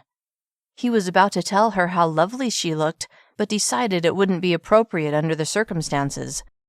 Instead, he held out the gift bag that had white tissue paper poking out of the top. "I brought this for you." Her eyebrows tugged together as she tilted her head. "You didn't need to bring me anything." "I know." As he pictured her reaction to what was inside, his smile broadened. Aubree took the gift bag from Cameron's hands, curious what he'd brought, but also a little wary. She had told him she wasn't single. Why was he bringing her a gift? Then again, she should stop assuming the worst. "Thank you." She stepped back and opened the door wider. Maya appeared beside her, and Cameron knelt to tell her hello. Pleased that he was taking a moment to greet her dog, Aubree studied him as he squatted beside Maya. His chiseled jaw was obscured by a neatly trimmed beard, but when he stood and faced her, she couldn't miss a bit of sparkle in his blue eyes. Even so, she couldn't deny that she was a bit nervous to have him in her house, just the two of them. He was a lot bigger than Tyler. If Cameron had ill intent, she would be in trouble. Tamping down her fears, she pushed a smile onto her lips. "Are you going to open it?" he asked, as he gestured with his chin toward the gift bag. Curiosity growing, Aubree stepped back and swept her hand toward the interior of the cabin. "I will after you come in." "All right." Cameron stepped past her, and as he did, the subtle scent of cologne followed in his wake. Aubree inhaled the scent. She liked it, musky and masculine. "Please sit." The living room was tiny, just large enough for a couch and a recliner, along with a coffee table, and a fireplace was tucked in the corner. Cozy was how Janie had described it, but Aubree didn't care. She was just glad to be somewhere where she felt safe. Cameron walked over to the couch and sat just off-center. Was that his way of inviting her to sit beside him? Did she want to sit beside him? No. This dinner was a way to thank him for finding Maya. That was it. Nothing more. Ignoring the space beside Cameron, Aubree walked over to the recliner and sank into its softness, the gift bag in her hands. Maya had gone straight to Cameron, resting her head on his lap. Is she bothering you? Cameron stroked Maya's head. Not at all. Glad he didn't think her dog was a nuisance, Aubree turned her attention to the gift bag, pulling out the tissue paper and setting it on the coffee table. When she saw what was inside, she was confused, but as she pulled out the box of her favorite cereal, the cereal she hadn't been able to reach at the store, alarm bells rang in her head. What the heck? How did he know what cereal she liked? Why in the world had he brought a box of cereal to her? Was this some sort of new stalker thing? To bring a woman's favorite cereal to her, as if to say they should have breakfast together? Should she demand that he leave that very second? She lifted her gaze to Cameron's face and saw a smile tugging up the corners of his mouth as if he was suppressing a laugh, but as she stared at him, the smile melted from his face. He tilted his head. You don't think it's funny? With her eyebrows bunched, she held the box up. What's funny about this? Not a thing as far as she was concerned. And how did he know what cereal she liked? Had he been in her kitchen? She'd never invited him inside before tonight. Has he been sneaking around in my home? She leapt to her feet, which startled both Cameron and Maya. It's time for you to leave. Confusion swept over his face. Over that? He pointed at the box clutched in her hand. She slammed the box on the coffee table. Yes, over this.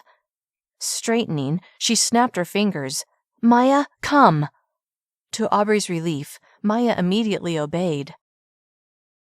It was supposed to be a joke, Cameron said. He couldn't believe how rapidly things had gone south. What was her problem anyway? The woman was certifiable. Before he could say anything more, she said, It's not funny. Then she picked up the cereal box and shoved it into his chest. Now, go. She punctuated the demand by shooting one arm outward with a finger pointed toward the door. If she had no sense of humor, she wasn't someone he wanted to be around.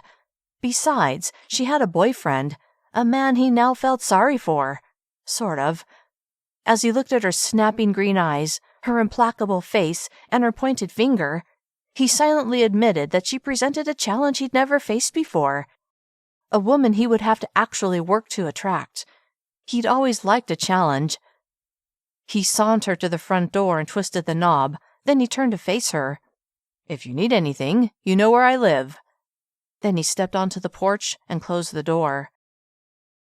Relieved that he'd left without arguing, Aubree thought about his parting comment. The nerve, she thought.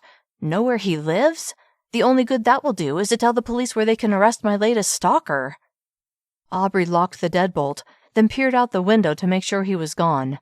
Then she turned to Maya, who looked up at her with an expression that seemed to ask, What just happened? Beats me, sweet girl. She knelt beside her and gave her a hug. I just know we need to steer clear of him.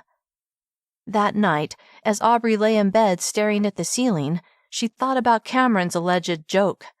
She remembered going to the grocery store and trying to get the cereal, and how she'd fallen when a man had approached her. Then she thought about looking at all of the cars in the parking lot as she'd watched for any sign of Tyler. She'd seen a black Jeep there, a black Jeep that looked suspiciously like the one Cameron drove. When she'd seen it in the parking lot, she'd figured it belonged to the man who had startled her enough to make her fall when she'd been reaching for a box of cereal. Cameron had to be the man from the store.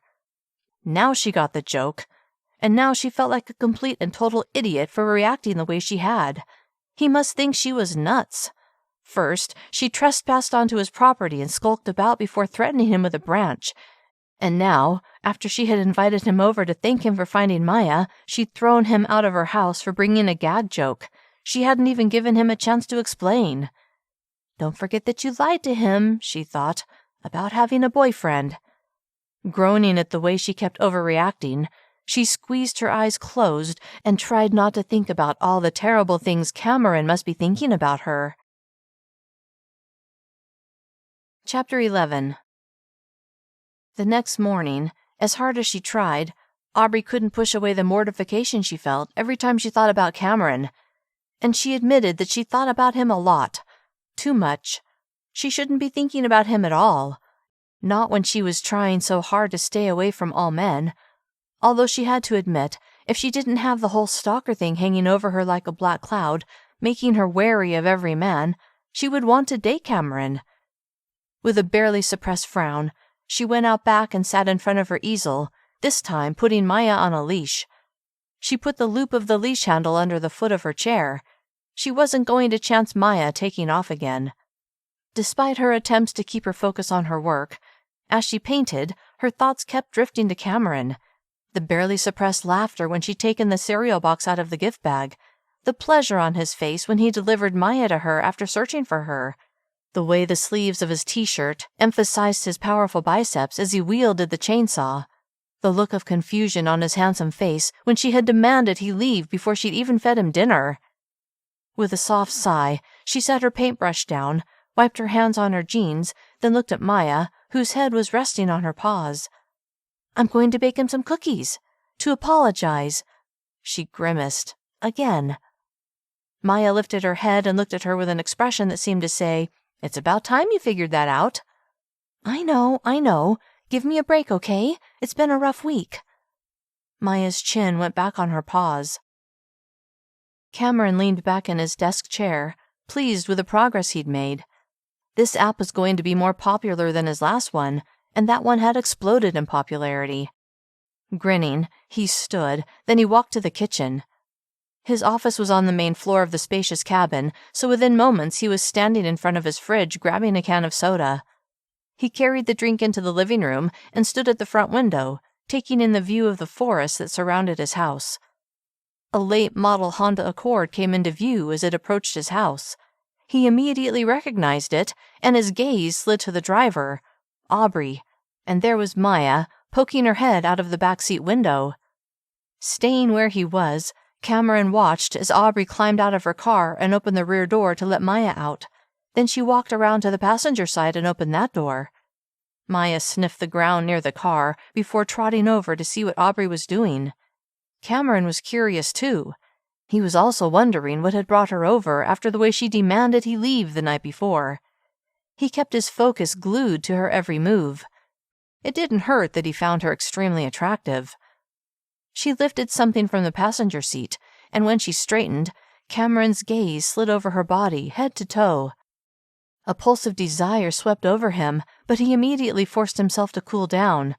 Aubree was a tough customer. He had to tread carefully with her. She'd already proven that. She turned and faced his house, a plate in her hands. Her gaze swept upward to the second floor before going down to the front window, to him. He'd been spotted. With a smirk, he set his soda can on a nearby table and went to the front door, opening it and stepping onto the front porch. "Good afternoon," he said, with what he hoped was a welcoming smile. He didn't want to scare her off before she'd even approached his house. "Hi there," she said with a smile he could only classify as chagrined. She took 2 steps toward the house, then held up the plate. "I made you cookies." One side of his mouth tugged upward. "They don't have cyanide in them, do they?" The shocked look on her face made him burst out laughing. "No!" Her face showed obvious outrage. "Of course not." His laughter died down. "Just checking." Maya raced up the porch steps to greet him, and he knelt beside her. "Hey there, beautiful girl." Cameron lifted his gaze to Aubree, who was still standing where she'd stopped, 10 feet from the bottom porch step. He stood, then motioned for her to approach. "Come on up." She stared at him, then she closed the distance to the bottom step before climbing the 3 stairs, but once she reached the top, she stopped. Cameron stepped back to give her plenty of room. She thrust the plate of cookies toward him. "I'm sorry for last night." He kept his hands at his sides. "Sorry? About what?" She pulled the plate back as a blush raced up her cheeks. "Well, for telling you to leave when you were just trying to be funny." "So, you finally got my joke." "Yes, you were there, at the grocery store, right? You're the one who startled me." His eyes narrowed and his head tilted. He wasn't going to let her off that easy. Giving her a hard time was too much fun. "Are you saying it was my fault you fell on your butt?" Her chin lifted a fraction of an inch. Yes, that's exactly what I'm saying. His eyes went to the plate, and he held out one hand. I accept your apology. This wasn't going at all like Aubree had imagined. What apology was he accepting? She had just told him it was his fault she'd fallen.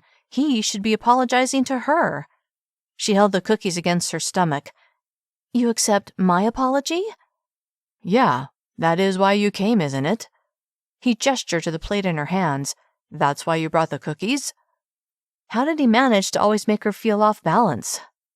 Suppressing a frown, she handed him the plate. Time to go.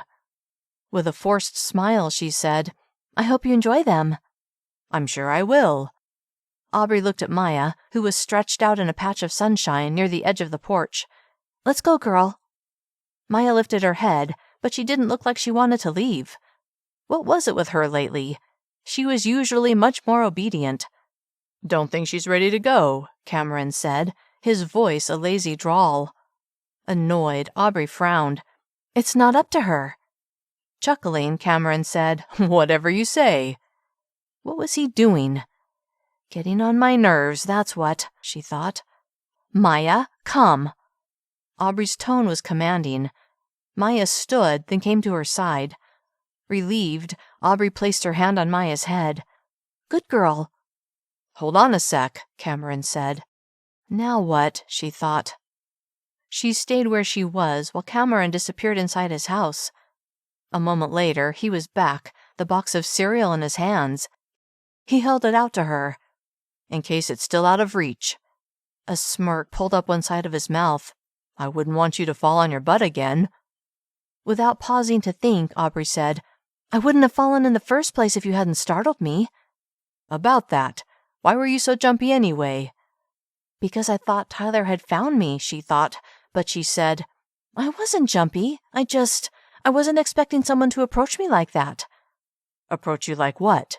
You mean someone offering to help? Why was she standing there listening to his almost insults? I've got to go.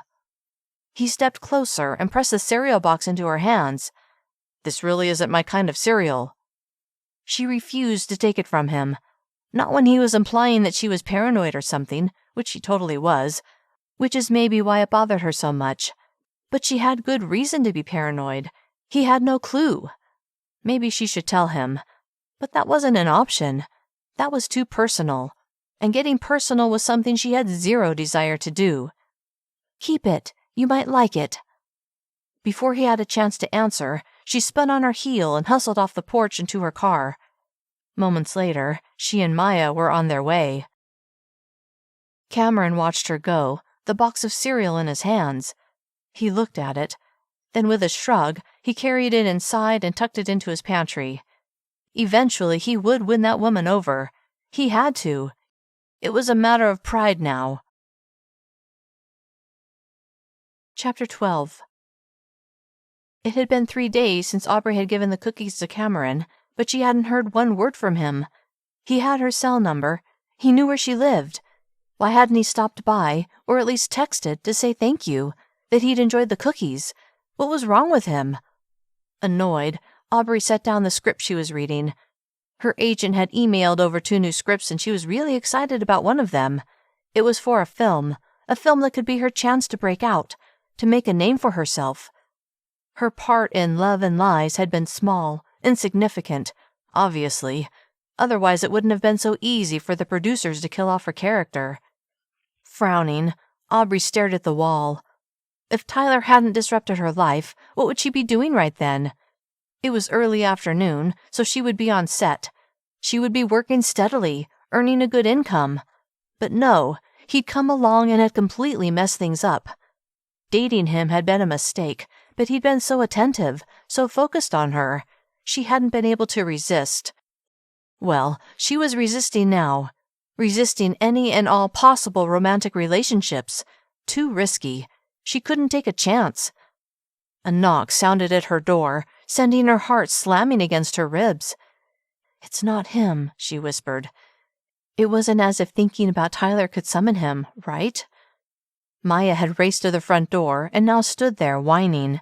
Was that a good thing or a bad thing? She did that when someone she liked came over. She liked Tyler. Aubree picked up her phone and punched in 911, but before she sent the call, she stood and tiptoed to the living room window and peered out.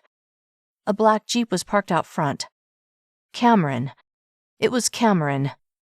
Exhaling a sigh of relief, she backspaced the number she'd punched in, then tucked her phone in her pocket before opening the front door. He was wearing a blue t-shirt that set off his eyes and hugged his biceps. Forcing her eyes to stay on his, she said, "Hello." He held out the plate she'd brought the cookies on. It was clean, but empty. "The cookies were delicious, thank you." He'd finally come over to thank her. Glad she didn't need to be annoyed at him any longer, she opened the door wider. "Would you like to come in?" He glanced past her shoulder. "That depends." "On what?" "I don't want to interrupt anything." "You're not. I was just reading script." She let the word scripts trail off. She wasn't ready to tell him her profession yet. "I was just reading." "All right." She stepped back and let him enter. Then the memory of the last time he'd been inside her home filled her mind. She'd invited him to dinner, then thrown him out before they'd even sat down to eat. She was a terrible hostess.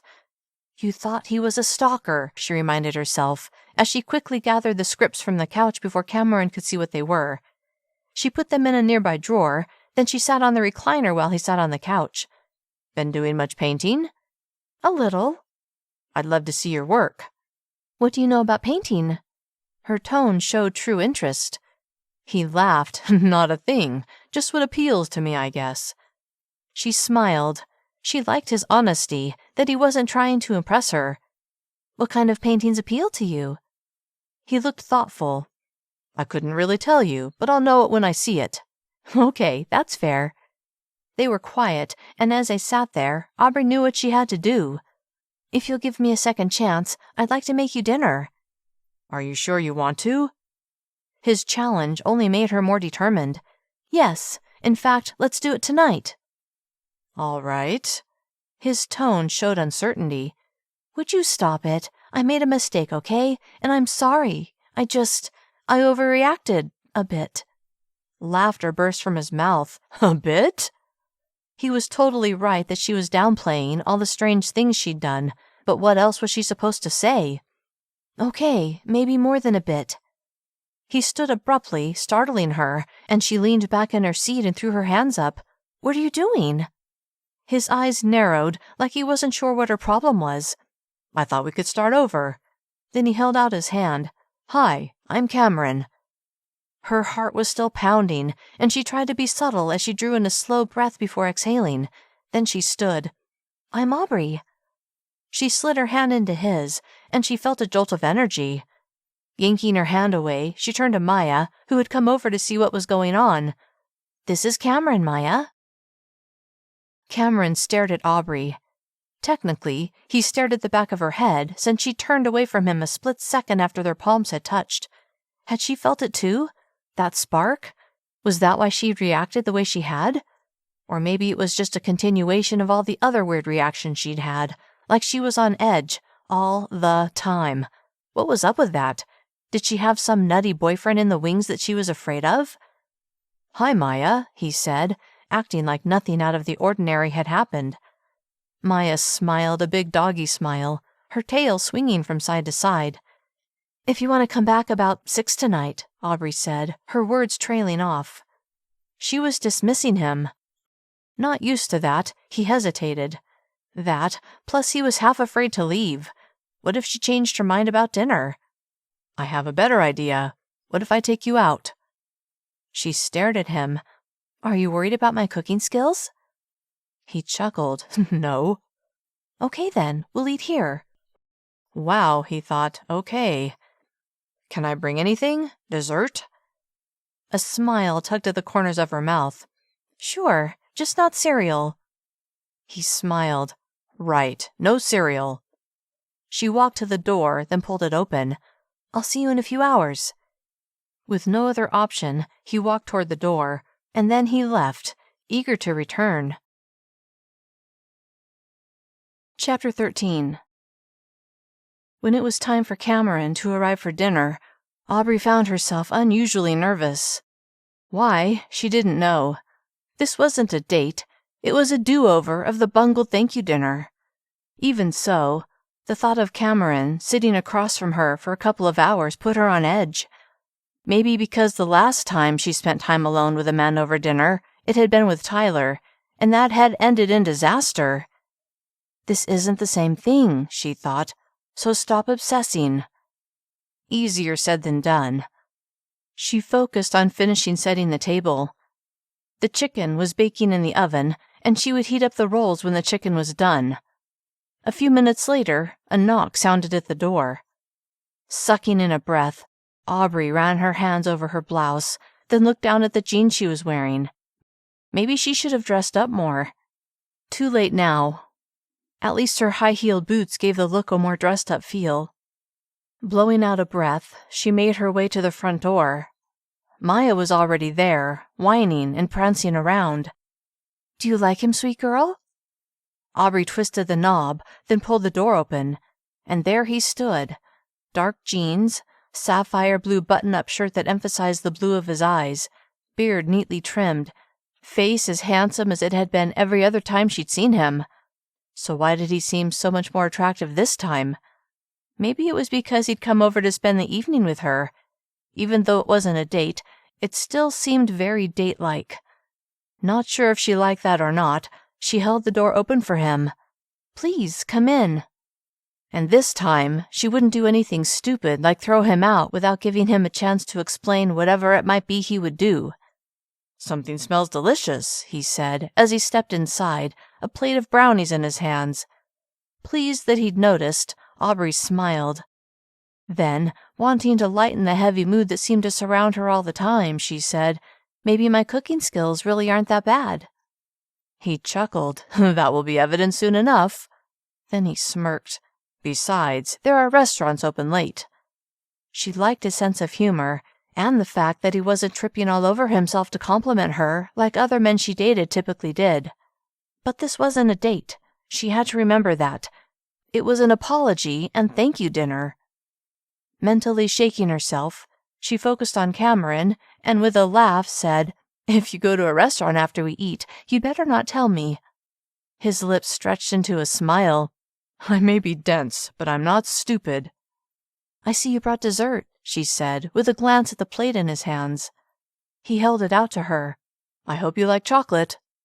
She laughed as she took it from him. "It's only my favorite." "Good."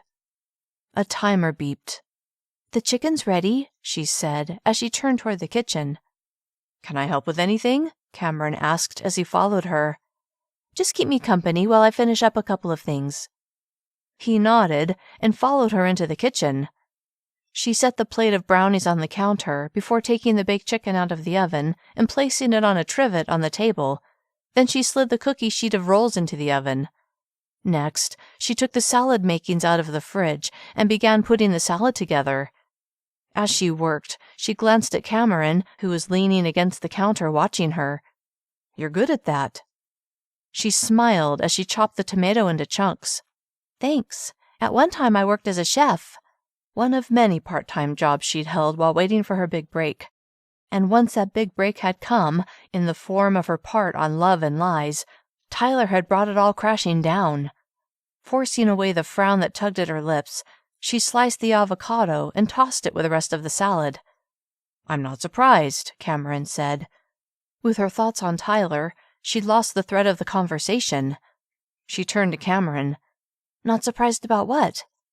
"That you worked as a chef." "Why's that?" "That's a creative field, and you like to paint." He smiled. "You're a creative person. What other creative things do you do?" Aubree carried the salad bowl to the table. Acting was creative, but she didn't want to tell him she was an actress. If he knew, he might tell the world. Then Tyler would be able to find her. She couldn't risk it. She swept her hand toward the table. "Go ahead and sit. I'll grab the rolls and then we can eat." He nodded, and after they were seated and had dished up their food, he said, "You didn't answer my question about what else you like to do." Deflecting, she replied, "I've been thinking about trying sculpting. But what about you? Besides cutting up tree trunks and rescuing lost dogs, what do you like to do?" Cameron laughed.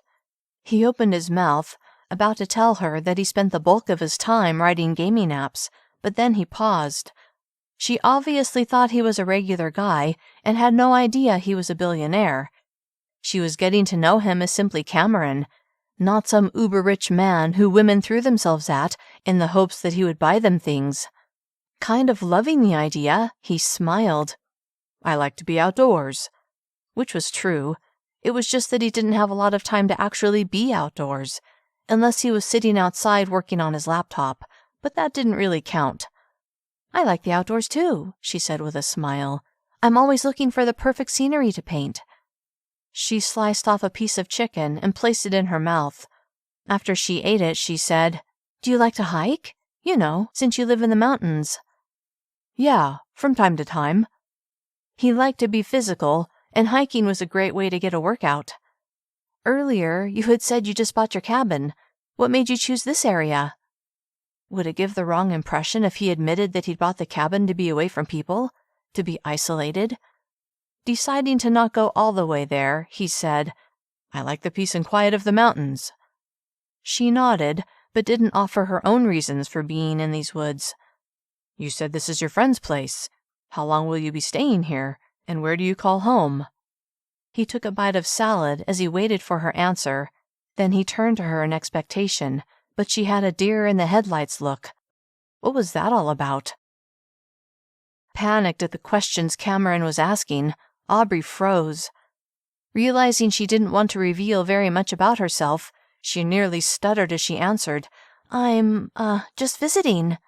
Well, duh, he already knew that. "Okay." He smiled, like he knew she was deflecting again. "Don't tell me if you don't want to."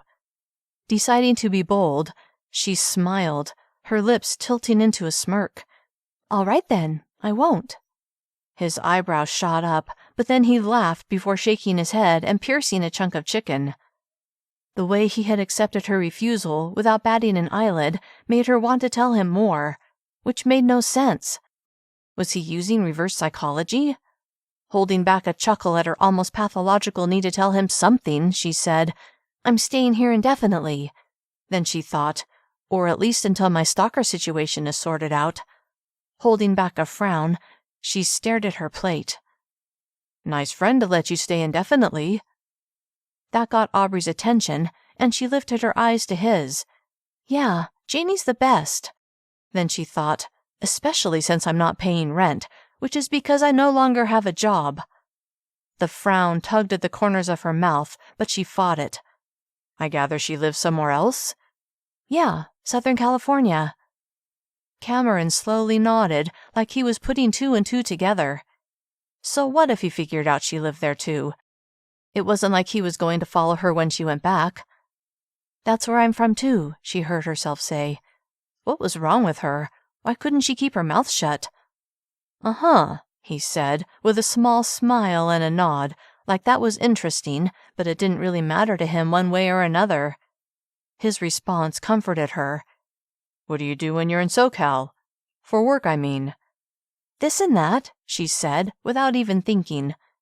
"This and that," he echoed, as one side of his mouth quirked up. "You're kind of a mystery, Aubree." Yes, and she intended to keep it that way. Chapter 14. Cameron couldn't fault Aubree for keeping her cards close to the vest, not when he was holding back information of his own. "What do you do, Cameron?" And here we go, he thought. "I'm a software developer." Which was totally true, just an unusually successful one. "Ah, a techie." "Yeah, I guess you could say that." "No wonder you knew about the GPS collar, which I ordered, by the way. It'll be here tomorrow." Somehow pleased that she'd not only listened to him, but had acted on his suggestion, he smiled. "Nice." "How's your chicken?" she asked, with a twinkle in her eye. "As good as the restaurants make?" "It's perfect. Tender and delicious." What, you don't believe me?" She laughed. "It's not like you could tell me if it tasted bad." "That's true, but it really is delicious." He held up his right hand with 3 fingers together and his thumb and pinky down. "Scout's honor." Her eyes narrowed. Are you really a scout? Yep, got my Eagle Scout and everything. Okay, I believe you about the chicken. Maybe he could get her to tell him more about herself. He took another bite of chicken, slowly chewing before swallowing. So, Aubree. She lifted her eyes to his. Yes? Tell me about yourself. She looked at her plate, then met his gaze and shook her head. I'm really boring. You don't want to know about me. He seriously doubted she was boring, and he definitely wanted to know about her.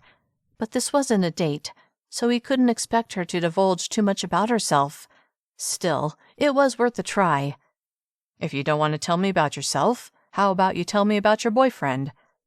Not that he really wanted to know anything about the man, but something just seemed off, and Cameron wanted to see if there's anything he could do to help her. My boyfriend? Yeah. Why do you want to know about him? One side of his mouth tugged up. We've got to talk about something. Why not talk about him? Her chin lifted slightly. Fine, I'll tell you about him. Okay. She took a sip of water, set her glass down, straightened the napkin in her lap, and then she smiled. His name's Wyatt. He's tall, kind of like you. Blonde hair, brown eyes, really handsome as a matter of fact. Cameron was already regretting this conversation, but at least he'd gotten her talking. What does he do for a living? He's a surgeon, a pediatric orthopedic surgeon to be precise. He recently went to Africa on a humanitarian mission to help children there. Wow, he thought, this guy would be hard to compete with. Noble. Oh yes, he's very noble, and kind and sweet. Her face kind of lit up as she spoke. Of course Aubree has the perfect man, he thought. Look at her. The guy probably has model good looks to go with the rest of his perfectness. Then again, if this guy makes her light up like that, why does she seem on edge so much of the time? She's hiding something. Would she tell him what it was if he asked? Wyatt sounded like a dream man, Aubree thought.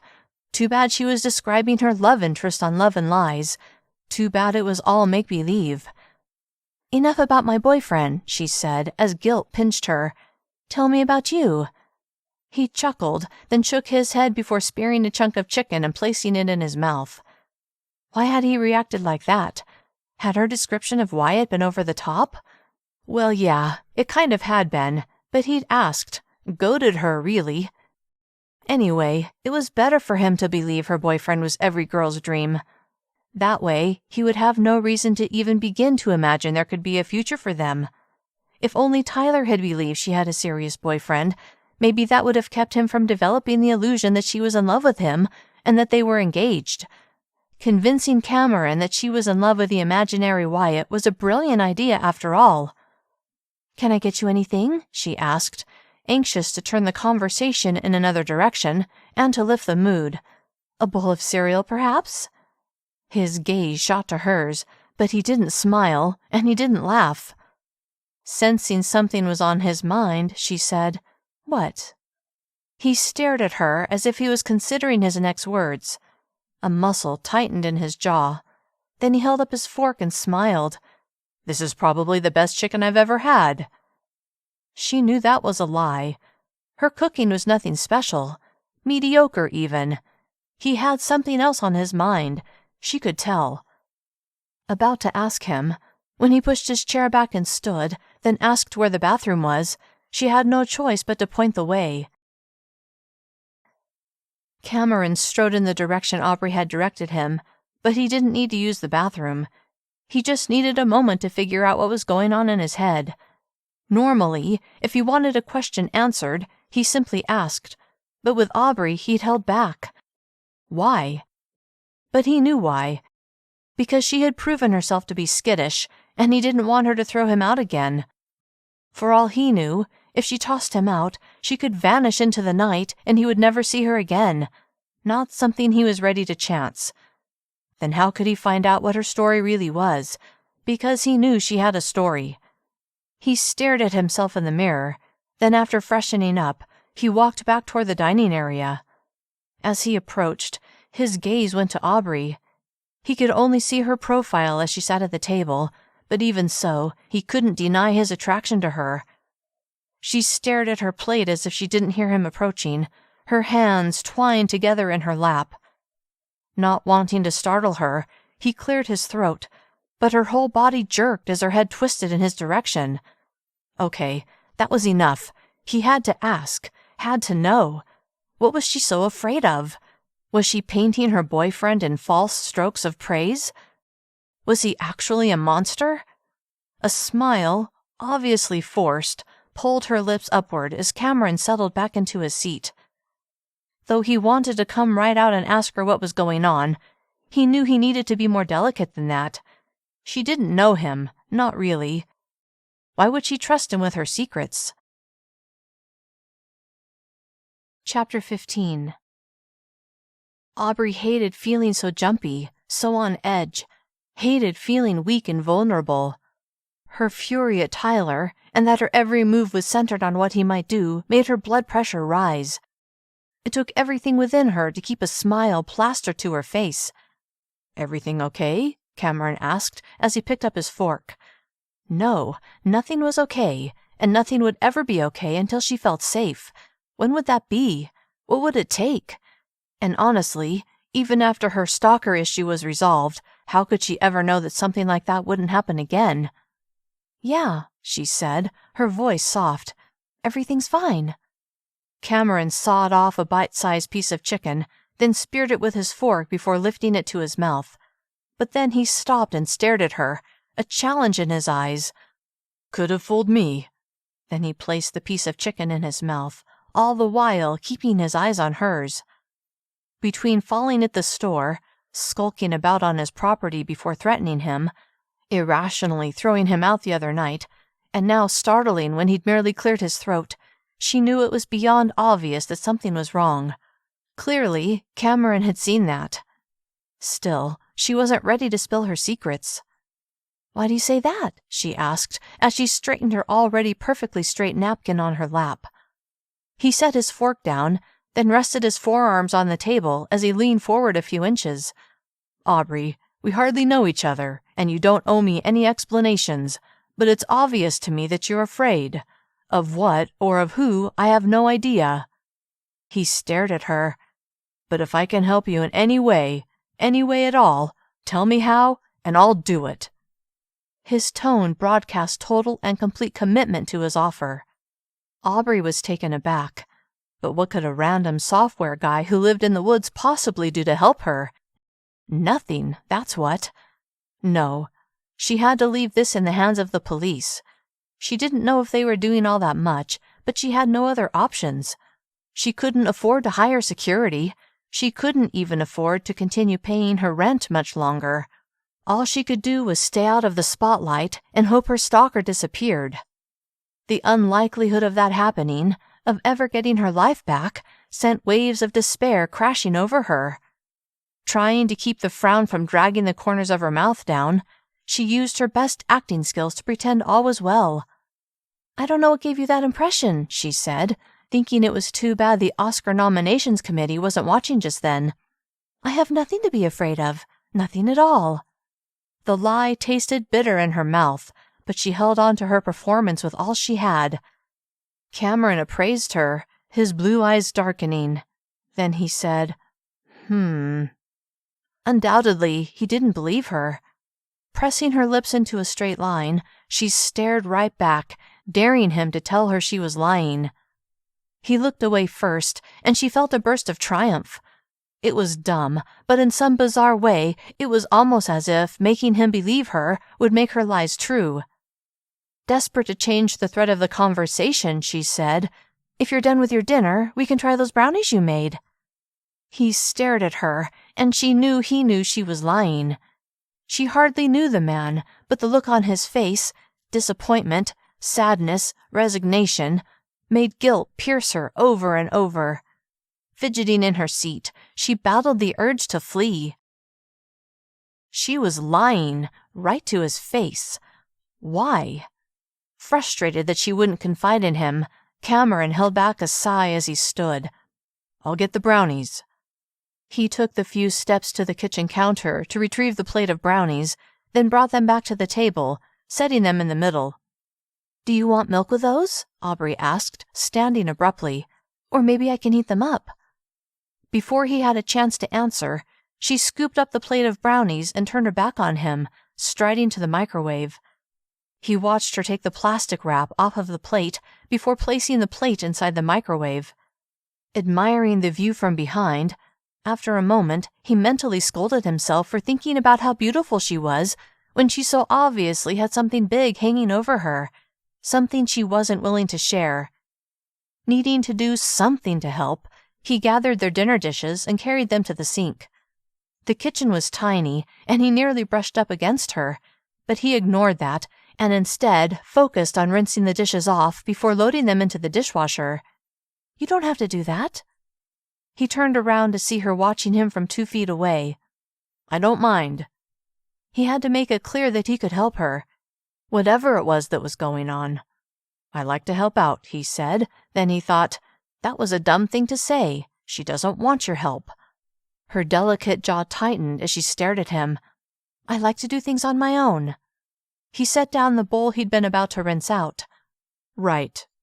The brownies are ready, she said as she turned her back on him and opened the microwave. Have a seat, and I'll bring them to the table. Her back was still to him, and he had the unexpected urge to wrap his arms around her and whisper that he could make everything okay. Briefly closing his eyes, he got himself under control, then he walked back to the table and took his seat. A moment later, she was walking toward him, the plate balanced in one hand, a jug of milk held in the other. She set both items on the table. Here you go, help yourself. Then she chuckled. Well, you brought them, so of course you can help yourself. Deciding to lay off the hints of help, he said, I brought them for you. She slid into her chair with a smile as she took a warm brownie from the plate. She held it in her hand and looked around helplessly. I forgot the dessert plates. Before she had a chance to get them, he leapt to his feet. I'll get them. Why was he Harry helpful all of a sudden? Annoyed with himself, because she was never going to accept anything from him, so why bother? He began opening cupboards until he found the right one. Then he carried 2 small plates to the table, setting one in front of her and one at his place. Thank you. Her voice was soft as she set her brownie on the plate. He didn't want to make a big deal out of anything he did, not when it wouldn't break through her facade.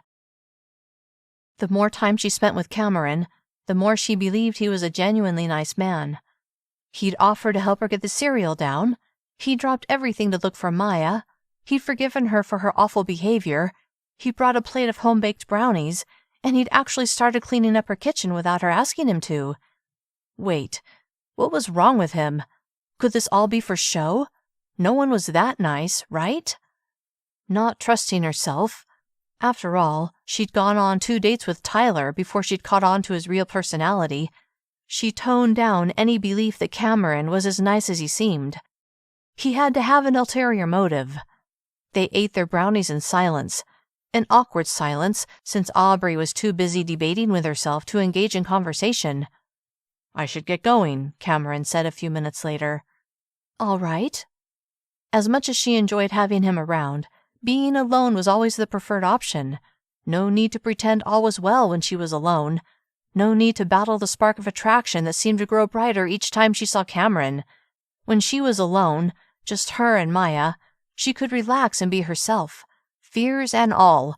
She could be on high alert without arousing anyone's suspicions that she was hiding something. Yes, it was time for him to go. Thanks for coming, Cameron. He stood. Dinner was delicious. He paused. Next time, I'll make you dinner. Next time?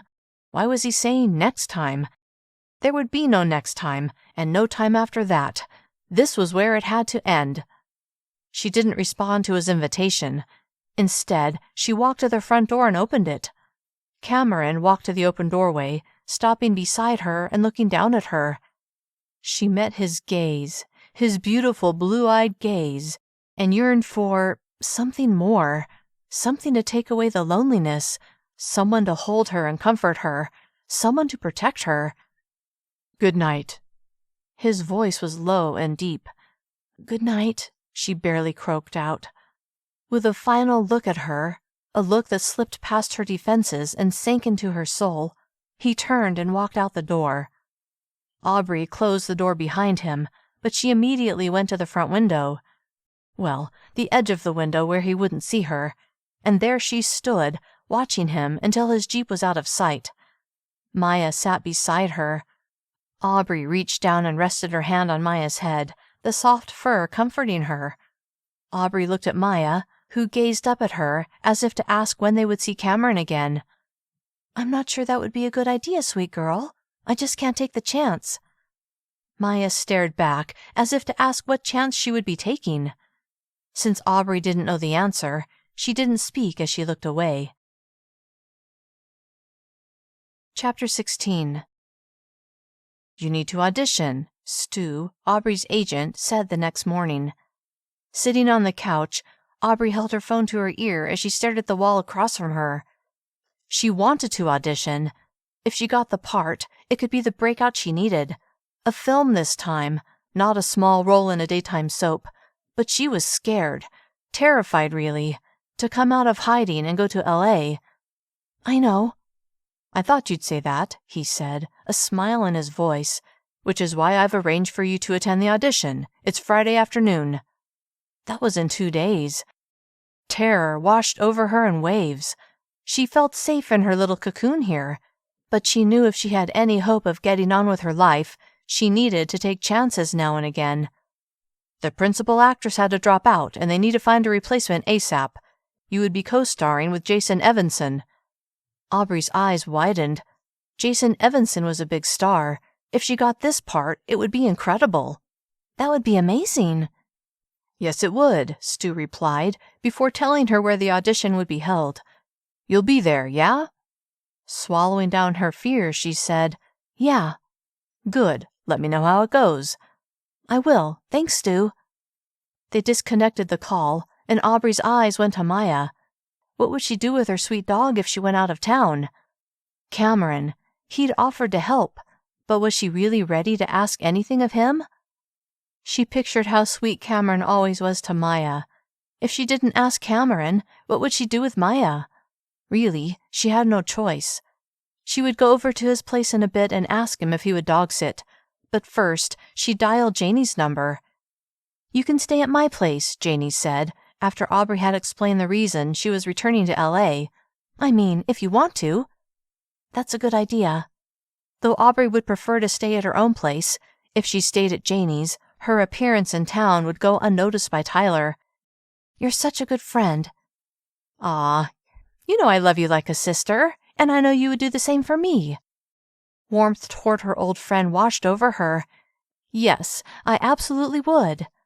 "There you go, then. Give me your flight info, and I'll pick you up from the airport." They disconnected a few moments later, and then Aubree reserved her flight. Deep into programming, at first the knocking on Cameron's front door barely registered. Then it sounded again. Annoyed to be interrupted, when he considered that it could be Aubree, all annoyance fled as he stood from his desk and hustled to the door. As he approached, he saw a flash of white blonde hair as Aubree climbed down the porch steps with Maya by her side. Using his long legs to propel himself to the door, a moment later, he pulled it open and called out, "Hey there." Aubree stopped and turned around, and the moment he saw her lovely face, Cameron's heart did an unexpected little flip. What was it about this woman that burrowed so deep into his heart? "I thought you weren't home," she said, as she walked toward him and up the steps, stopping on the porch. Maya raced past her, sat on her haunches, and looked up at him. "I was just—" He motioned toward the interior of the cabin, "totally focused on—" He didn't want her to feel bad for interrupting. "Never mind. What can I help you with?" "I'm interrupting, aren't I? I'm sorry." "Good going, Cam," he thought. "No, it's fine, really." He smiled to show he meant it. "It's time for me to take a break." He stepped onto the porch and gestured toward the chairs.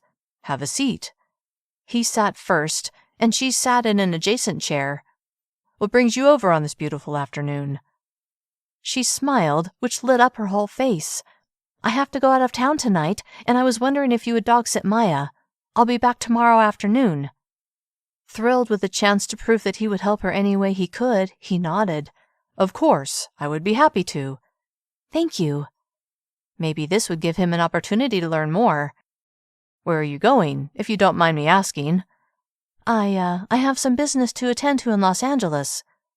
He nodded, not about to ask her what kind of business. If she wanted him to know, she would have said, Okay. I'll drop Maya off in a few hours on my way to the airport. Sure, okay. She stood. Thank you, Cameron. I really appreciate you doing this at the last minute. He stroked Maya's head. It's my pleasure. Then he stood as well. See you later. Sounds good. He watched as she walked back to her car, got in, and drove away. Do you want to stay with Cameron? Aubree asked Maya as she turned down Cameron's driveway that afternoon. Maya stood on the back seat and seemed to get more excited. You know where we're going, don't you, sweet girl?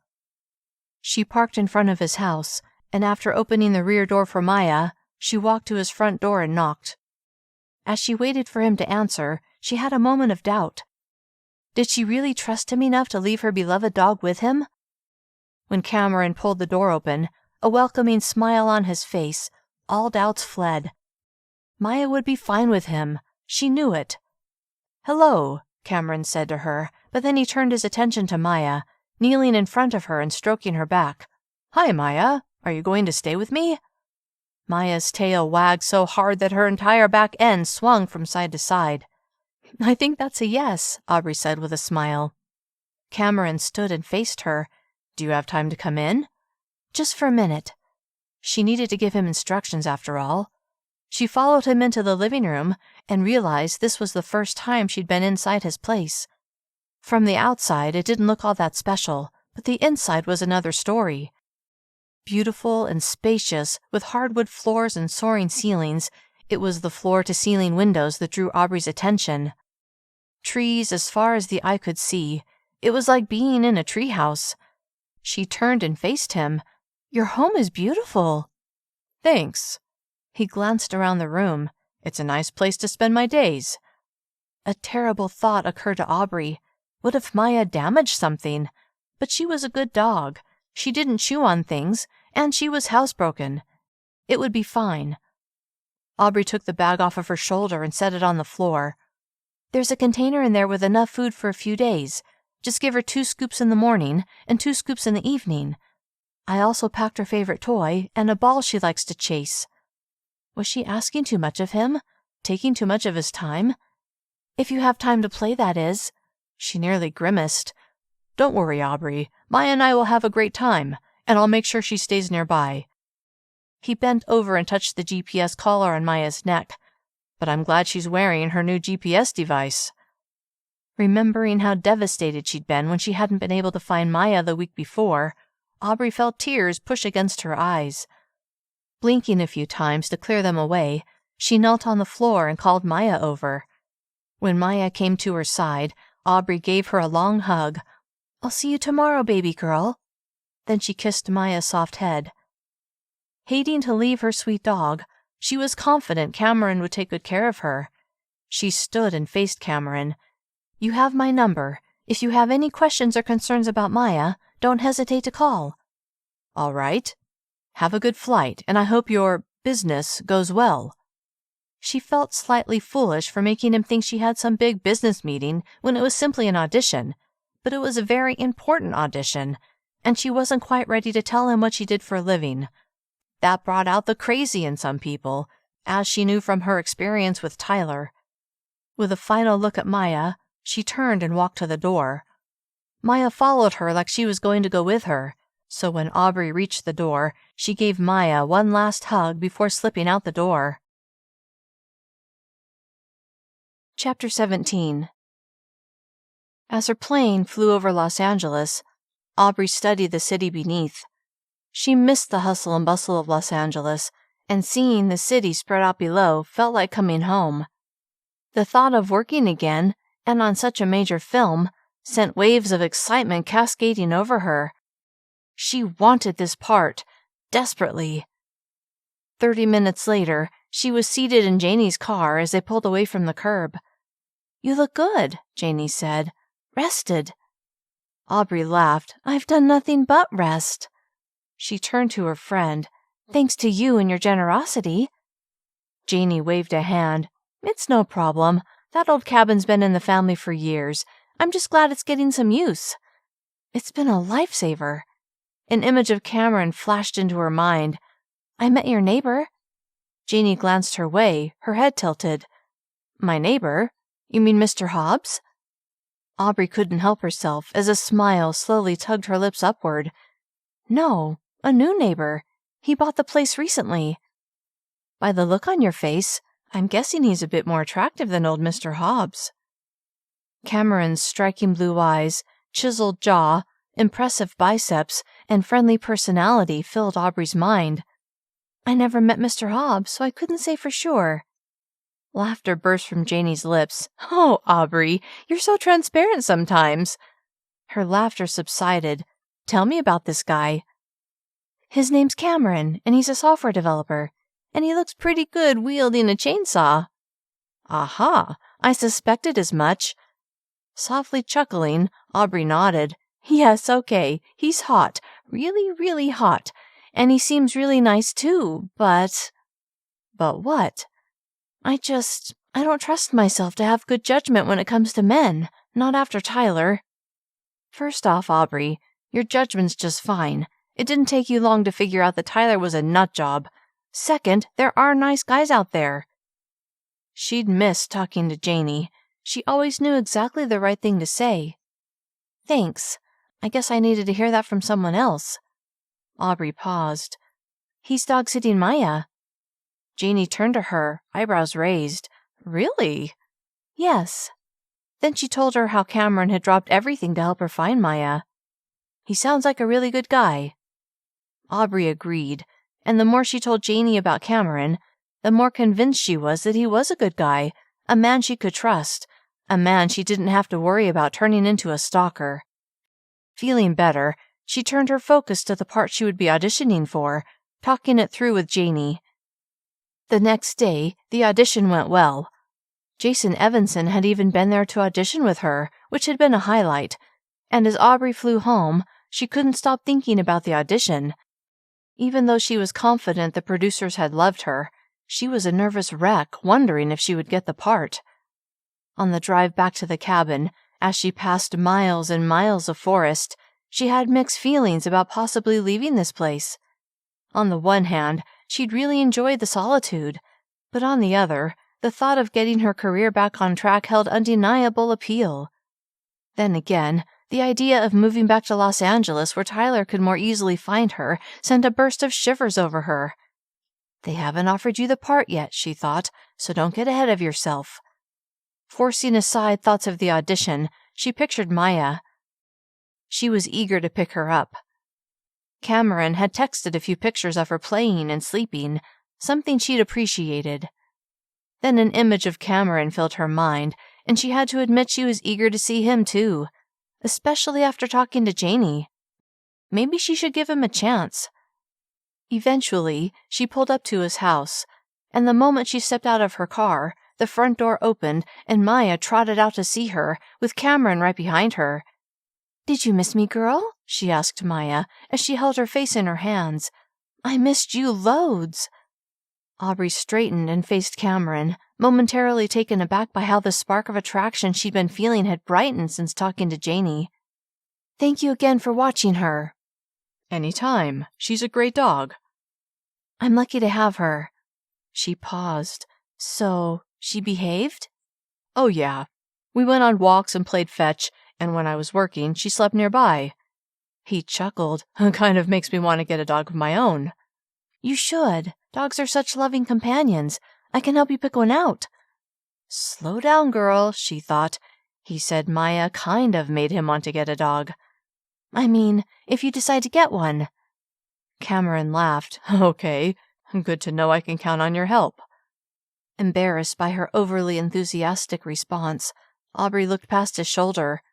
I'll just get her things and get out of your hair. No rush, he said, and Aubree found herself relaxing. Are you sure? Yeah.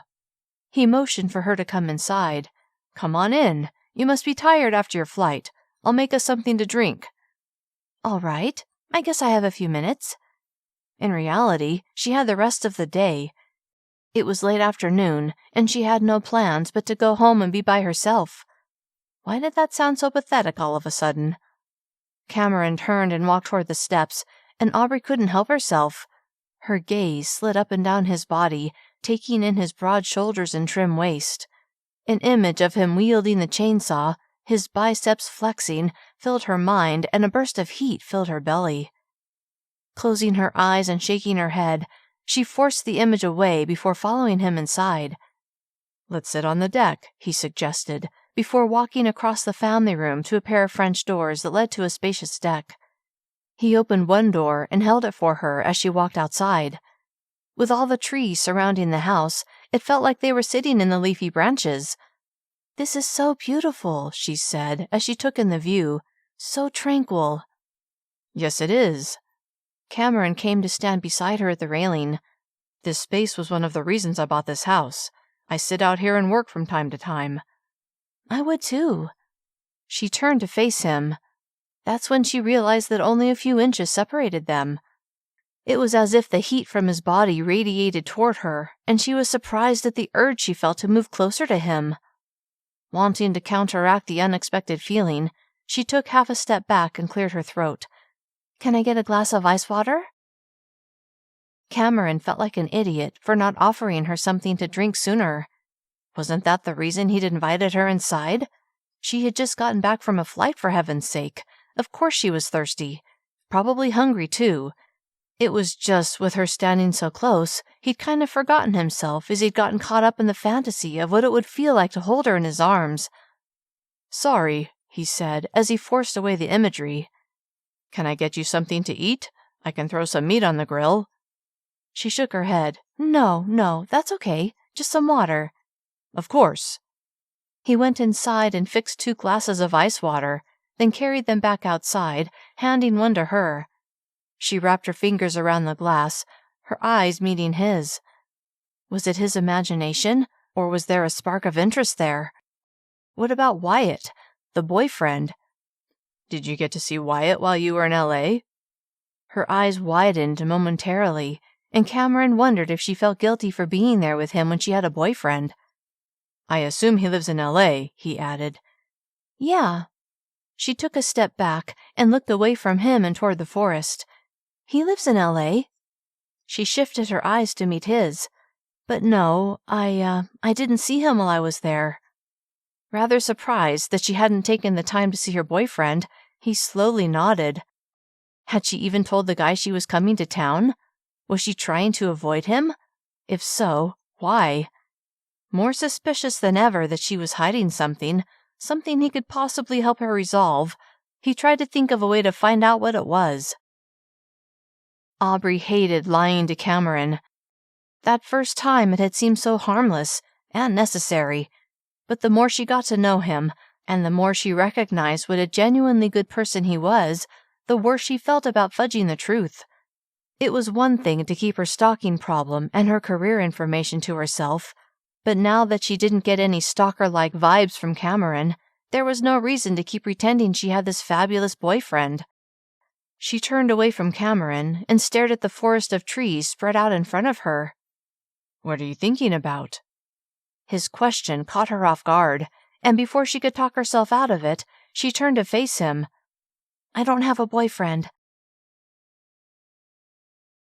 Chapter 18. Cameron's eyebrows rose in surprise. That was the last thing he'd expected her to say, but he was thrilled to find out she was single.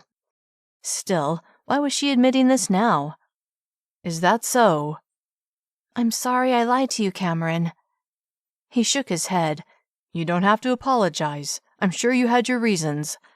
Reasons he would like to discover. She stared at him, her front teeth sinking into her lower lip. His attention slid to those luscious lips, and he had to tear his gaze away from them and focus on her emerald green eyes so full of emotion. What was going on? What was she hiding? "You're right," she said. "I did have my reasons. But still, I want to apologize. I feel bad about lying." He didn't like that she'd made up this boyfriend either, but it wouldn't be the first time a woman had said she wasn't available when she really was. He understood that sometimes that was the best way to keep a man from hitting on a woman. Regardless, he was pleased that she felt bad about it, because that meant she was not someone who was comfortable with telling untruths. Then he thought about his own dishonesty, lying by omission. Not that he had to tell her his net worth, but he'd never even hinted that he was extremely wealthy. Then again, why did she need to know? How was it relevant? They were just friends after all. "I'm over it," he said. "Although I am kind of curious why you're admitting this to me now." She looked away again. Maybe admitting the truth had been a mistake. Aubree hadn't expected him to dig deeper. There were limits to what she would reveal about herself and her problems. She turned to face him. "Thanks for watching, Maya." Then she pushed a smile onto her lips. "I'm pretty tired, so I'm gonna..." She pointed in the general direction of the front of the house. "I'm gonna head home." Disappointment was plain on his face, but it wasn't her responsibility to make him happy. Although even as she turned to walk back into the house, she couldn't stop the mix of guilt and regret from splashing over her. "Yeah, of course." She could hear him following her as Maya walked beside her. She reached the front door and pulled it open, then stepped onto the porch. "Aubree," Cameron said, his voice deep. She stopped and turned to face him, wishing she could tell him all her secrets, but not ready to make herself vulnerable. "Yeah?" He studied her. "If there's anything you need." His lips pressed together, and a muscle moved in his jaw. "I'm here, okay?" She appreciated the offer, but there was absolutely nothing he could do to help her. "Thanks." With a final smile of gratitude, she and Maya left. The next morning, when Aubree woke, the first thing she did was check her phone to see if her agent had emailed her about the results of her audition, but there were no emails from him. However, there was an email from an unfamiliar email address. She tapped on the screen and brought up the message. It said, "Hey, beautiful. I miss you, and I hope I'll see you soon. We have so much to talk about, so much to plan. We're getting married." Alarm bells clanged in Aubree's head, and her heart began to race as her eyes slid to the end of the email. Sure enough, it was from Tyler. Not able to help herself, she continued reading. It said, "I went to your apartment and you weren't there, and you changed your cell number. Why did you do that? It makes me wonder if you're cheating on me. You know I won't put up with that. We need to have a serious talk, Aubree. Tell me where you are, and don't even think about ignoring me because I will find you. You know I love you, Aubree, with all my heart, and I really don't want to hurt you. Please don't make me hurt you. Soon we'll be married and we'll be together forever. Don't do anything to mess that up, my love. We're meant to be together. You can't fight fate. All my love, Tyler." Hands shaking, Aubree set her phone on the bedside table.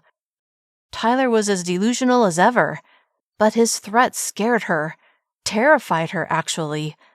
The low hum of fear that had been with her since this whole thing had started burst into a loud buzzing sound in her ears. Her vision went to pinpricks, and she squeezed her eyes closed as her heart hammered inside her chest. Since arriving at Janie's cabin, she had tried to put Tyler out of her mind, tried to forget that he was dangerous. It had mostly worked. Until now. She threw back the covers and stepped onto the wood floor. Maya lifted her head from her bed in the corner and looked at Aubree. Then, perhaps sensing Aubree's distress, she stood and stretched before coming to Aubree's side. "Hi, baby," Aubree said, her voice soft. "You're gonna protect me, right?" Of course she would. Despite the fact that Maya had run off in the forest when Aubree had needed her, she had to believe that if it came to it, Maya would protect her. Then Cameron's words, confident and sure, played through Aubree's head. "If there's anything you need, I'm here, okay?"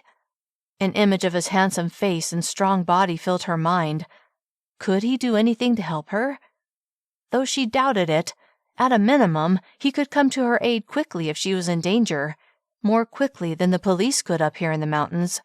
Maybe she should tell him about Tyler. just so he would know that if she called for his help, that it was urgent. Feeling marginally better, she went through her morning routine, and then she and Maya drove to Cameron's house. Chapter 19. A knock sounded on Cameron's door. It had to be Aubree.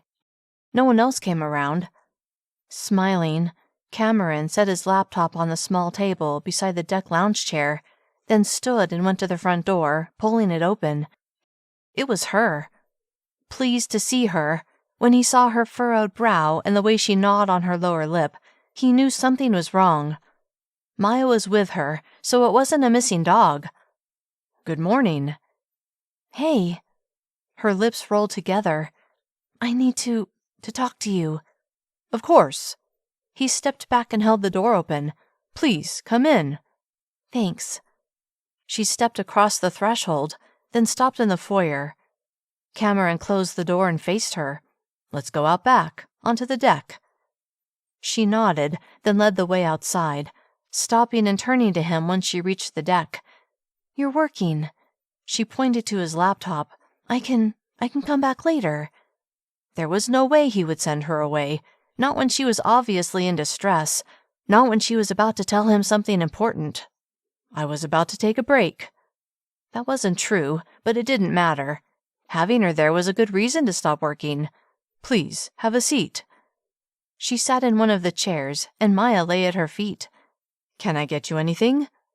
She shook her head. He sat in an adjacent chair. "What's up?" Her lips pursed, then she looked toward the forest before meeting his eyes. "You said if you could help, you would." Elated that she'd come to him, he tried to tone down the eagerness he felt. "Yeah, absolutely." "If I..." She softly sighed as she closed her eyes before looking at him. "If I call you and ask you to come over, will you do it?" Could she be any more vague? "Of course." He paused, giving her a chance to elaborate, but when she stayed silent, he asked, "Can you tell me more? Like, would I need to bring my tools? Would you need me to fix something?" A sharp sound of laughter burst from her mouth. "No." "Okay." This was kind of ridiculous. How could he help her if she didn't tell him more? "Aubree, what's going on?" Was she ready to trust him? Ready to make herself vulnerable? Then she tried to look at it from his point of view. He had no clue what the issue was. It wasn't fair for her to ask him to drop everything and come to her aid when he wouldn't even know that it could be unsafe. What if Tyler had a gun? She would be putting Cameron in mortal danger. She couldn't ask that of him. That wasn't fair, wasn't right. No, she would have to do this on her own. "You know what? Never mind. I'll be fine." His forehead furrowed as he shook his head. "No, you don't get to do that. You don't get to drop hints that you'll need my help and then take it away." Audibly sighing, he stared at her. "Something's wrong. I've known that from the moment you fell on your butt at the grocery store. You are on edge all the time." He appraised her. "Tell me the truth, Aubree. What's going on?" The sincere concern in his eyes did her in. She had to tell him the truth, even if he couldn't do a thing about it. "I have a stalker." A stalker? That had never occurred to him, but he could see it happening. Aubree was gorgeous and sweet and kind. It would be easy to fall for her. Cameron admitted that he was walking down that path even as they sat there. "Yes, he's the guy I went out with a couple of times, and now he's under the delusion that we're getting married." Wow, he thought. That sounded like it was serious. "That's why you're staying at your friend's cabin." She nodded. It explained so much. Why she was constantly on alert. Why she hadn't wanted to go to a restaurant. Why she'd startled so easily at the grocery store. "So, if I call you and ask you to come over, I'd need you to come right away." "Because this stalker would have found you?" The thought of some crazy man finding her when she was all alone sent a powerful need to protect her surging through him. "Yeah, if that's okay. I mean, I wouldn't want you to get hurt, so if you don't think you can do it, I'll understand." It took everything in him to stay in his seat when his every instinct told him to wrap her in his arms and never let her go, never let her be in danger. And then he got an idea. "No," he finally said with a shake of his head. "No, I can't agree to that. I won't." Chapter 20. Though disappointed, Aubree couldn't blame him. He hardly knew her. Why would he want to risk his own safety for her? He was a software developer, not a bodyguard, though he seemed completely capable of taking care of any kind of problem. But she'd been so certain he would agree that she wasn't prepared for the tears that sprang into her eyes at his refusal.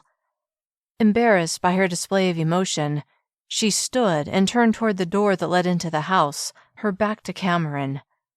"I understand." Her voice came out barely above a whisper. "And I don't blame you." She reached for the doorknob, but when Cameron said, "Hold on, I think you're misunderstanding me," she stopped.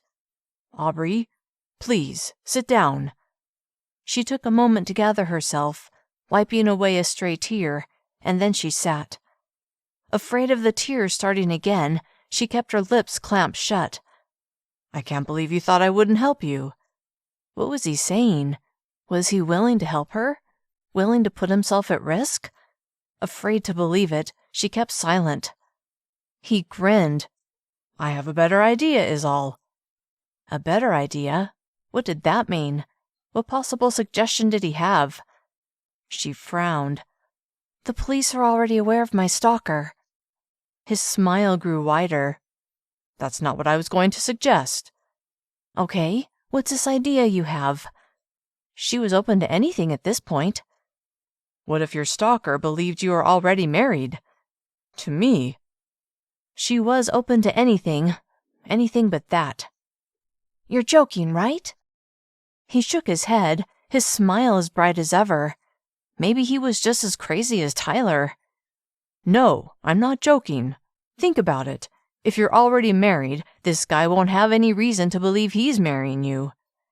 Cameron paused like he was considering his next words. "Besides, I have resources. I can provide security for you." Did he even know what he was offering? He had no idea she was an actress, someone whose job meant being in the public eye. Maybe it was time to tell him that little tidbit. "It's sweet of you to offer, Cameron. It really is, but I don't think that will work." It was a nutty idea. Cameron had known it the moment it had popped into his head, but it could work, and he definitely could provide security for her, top-notch security. "Think it over before you turn it down." She shook her head, a lopsided smile on her face. "It's not that simple." Obviously, she didn't want to go the fake marriage route. All right, he could understand that. "At least let me provide security." "I'm an actress, Cameron. My job is to be in front of the camera. The kind of security I would need would be really expensive. I couldn't ask that of you." An actress? Why was he not surprised? Her smile was dazzling. He'd noticed it the first time she'd graced him with those pearly whites. He hadn't seen her act, of course, but he believed her when she said that was her job. And now it made sense why she didn't want to tell the world she was married to him. That would probably ruin her image. Then he focused on her last statement, that providing security would be too expensive. "The cost of security isn't an issue, Aubree." He wouldn't let her put herself in danger over something he could easily afford. Before he had finished his sentence, she was shaking her head. "No, I won't let you do that. You hardly know me, Cameron." What did that matter? From the moment he'd met her, there had been something about her that had drawn him in. He wasn't about to let her be in any kind of danger from a deranged stalker, not when he could do something about it, but he could see it would take some convincing. "I have money, Aubree, lots of money. Please, let me do this for you." He could help her. Why wouldn't she let him? Incredulity bracketed her eyes. Then she shook her head. As much as Aubree appreciated his offer, in reality there was no way she could accept it. She could potentially need security for months. That would cost tens of thousands of dollars. She didn't care how much money he had. There was no way she would let him, a man she hardly knew, spend that kind of money on her. No way. It had been a mistake to tell him her problems, just like she'd known it would be. Now he wanted to be her knight in shining armor, but there was no such thing. And asking her to pretend they were married? That was just insane. "Would you just think about it?" he asked, as if he'd read her mind, "before you reject it outright." She'd already thought about it, but he'd been nothing but kind to her, so with reluctance, she agreed to think about it. He smiled as if relieved. "Okay, that's all I ask." It was time to go, time to be by herself, time to lose herself in her painting. She stood. "Thank you, Cameron. I appreciate the offer. I really do." "Call me if you need me, okay?" Knowing he was there for her was a huge comfort. "I will." He walked her and Maya out to her car, and as Aubree drove away, she looked in her rearview mirror. Cameron was standing in the road, watching her leave. Why couldn't she have met him before all of this? He was such a great guy. It was too bad romance was the last thing on her mind. Chapter 21. Just as she'd hoped, she was able to lose herself in the swoops of color as shapes formed under her paintbrush. With occasional glances at Maya, who was napping in a patch of sunshine nearby, Aubree let serenity settle over her. And as a group of colorful wildflowers began to appear on her canvas, she let her thoughts drift. To Cameron and his outlandish suggestion to pretend they were married, to her visit to Los Angeles and how much she missed it there, and to the audition and how much she wanted it. She had yet to hear from her agent about the audition, but it had only been a day. She didn't expect to hear back yet. Even so, she couldn't help thinking how much more complicated her life would become if she got the part. As much as she wanted it, maybe this wasn't the best time for her to take a role that would put her squarely in the spotlight. But the spotlight! Acting in a role that would be seen by, dare she think it, millions. She'd love the script. It was a romantic comedy that would be a real jumping-off point for her career. She imagined the acting offers that would come her way if she got this role, parts she could pick from, parts that would showcase her acting skills, parts that would firmly place her in the public's eye. Then an image of Tyler, showing up at her premiere, showing up at her house, showing up in her life, shoved aside all the good that would come from the part. Could she handle the pressure? The potential danger? Would the police arrest him and take him out of her life? But what about when he finished serving his sentence? Would he still be under the delusion that she loved him, that she wanted to marry him? This was all too complicated. Anyway, what were the odds she would actually get the part? Low, that's what. She had to prepare herself to be disappointed. Lost in thought, when her phone rang on the small table beside her, she jumped. With a glance, she saw her agent's name on the screen. Heart pounding with anticipation, she scooped her phone up and swiped to answer. "Hello?" "You got it, Aubree." Stunned, she felt her heart skip a beat. "What?" "They loved you, and they said you were just what they were looking for." Speechless, Aubree stared at the forest in front of her. This was a dream come true. Amazed, she couldn't stop the smile from blooming on her mouth.